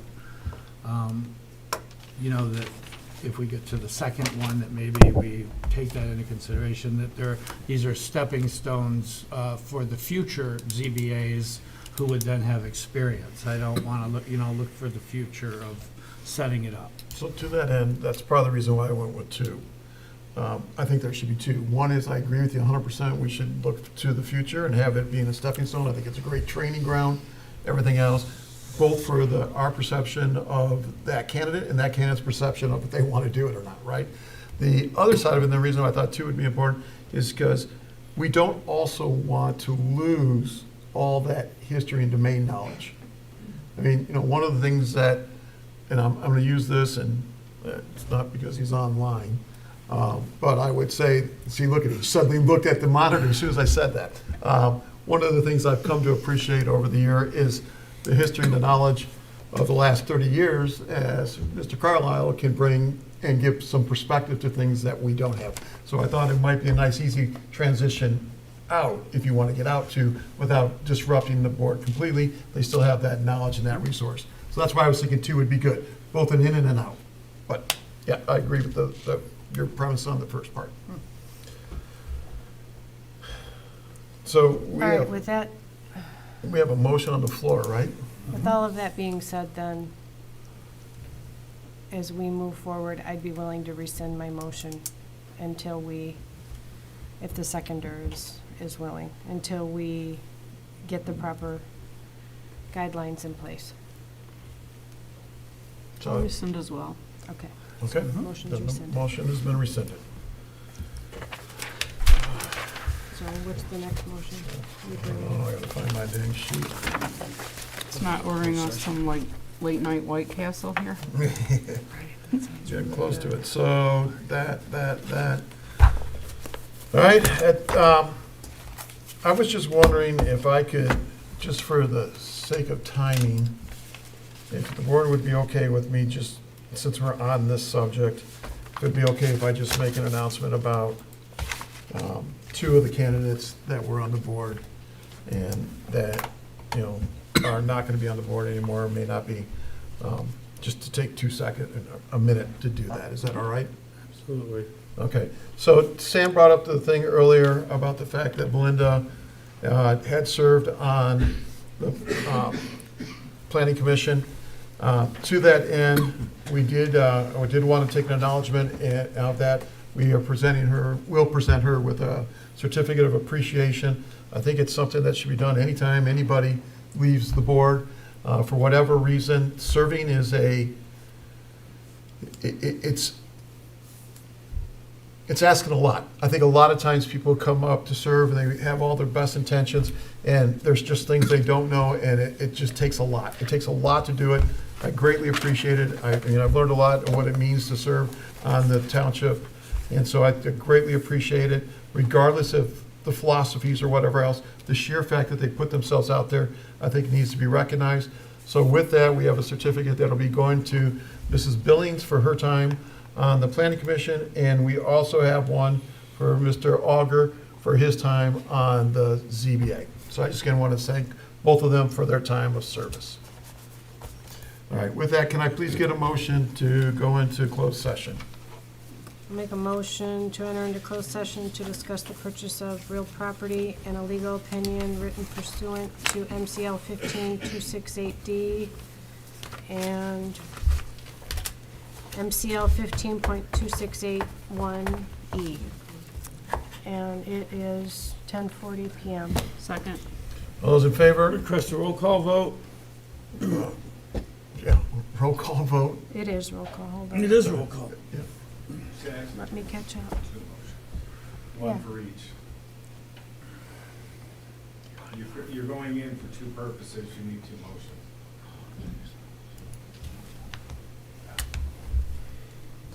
So do you need me to restate my motion? Yeah, do Okay. a motion to, I'll make a motion to enter into closed session to discuss the purchase of real property and a legal opinion pursuant to MCL 15.268D and MCL 15.243G at 10:41 PM. Yeah. Second. Hold on. I'm sorry. To go into closed session for the board to vote on the discussion of the purchase of property, vote, a discussion regarding the legal opinion regarding. I know, I have a second motion for the other legal opinion. Oh, I'm sorry, I thought that was the same motion. Nope. Okay. Second. Do a roll call, please, Madam Clerk. Yeah. Closed session. Trustee Hayward, No. trustee Morocco, Nope. trustee Nalamothu, Yes. trustee Tedder, No. supervisor File. Yes. It's so comical. Clerk Newbeck, yes. Treasurer Brown. Yes. Okay. And now I would like to make a motion to enter into closed session to discuss the purposes of discussing a confidential legal opinion regarding pending litigation pursuant to MCL 15.2681E. Second. Roll call, Madam Clerk, please. Yeah, hold on. Trustee Morocco. No. Trustee Nalamothu. Yes. Trustee Tedder. No. Supervisor File. Yes. Clerk Newbeck, yes. Treasurer Brown. Yes. Supervisor I'm sorry, Trustee Hayward. No. Motion carried.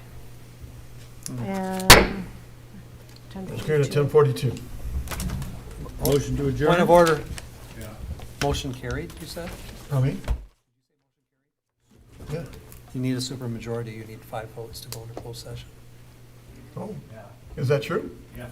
Oh, okay. Okay, so we get. Make a board member motion to comments. adjourn? Well, we still have board member comments. right, we've got communications. There's communications agenda and- items. Yep. Give me a second to get back on that page, please. Communication future agenda items reports.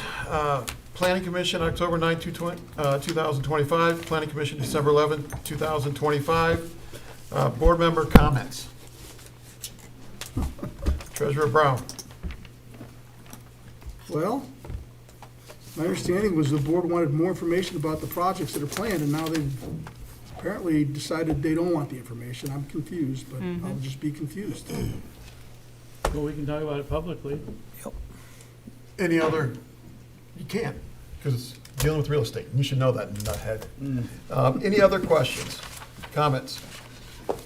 Oh, just something, as a board member, and again, as I've said over the last couple of meetings, we trustees are, boots on the ground, if you will. And one of the things I've always prided myself on is transparency and access. And that's certainly not changing. And I'm just, it's been on my to-do list. And I'm kind of at a point where I've got some time to offer it. But I'm just gonna start doing a coffee and conversation, no agenda. Invite residents to come in, and I'll start sharing that in a more public way. But I'm gonna do that February 21st at 8:30 at Leos Coney. Come with your thoughts, your ideas. Again, as one one of the 7 here. Just want to hear what residents have on their minds. And so again, that's the February 21st, 8:30 at Leos. Okay. And, Trustee now, Matthew? So, I guess I don't know who might go back to Chief Pichet now that we can't talk about the bond or anything for the new fire station since the closed session got nixed. So, we'll see what happens in the future. I just hope the games stop. We have business to do. And I have a comment that I think it's also disingenuous, Trustee Tedder, because everyone here knows exactly what the 4 are, because I've had conversations one-on-one with you. So, from that standpoint, you all know what the projects are. Okay. No, I Move don't. to adjourn. Second adjourn. All those in favor, aye? Aye. Opposed? Okay.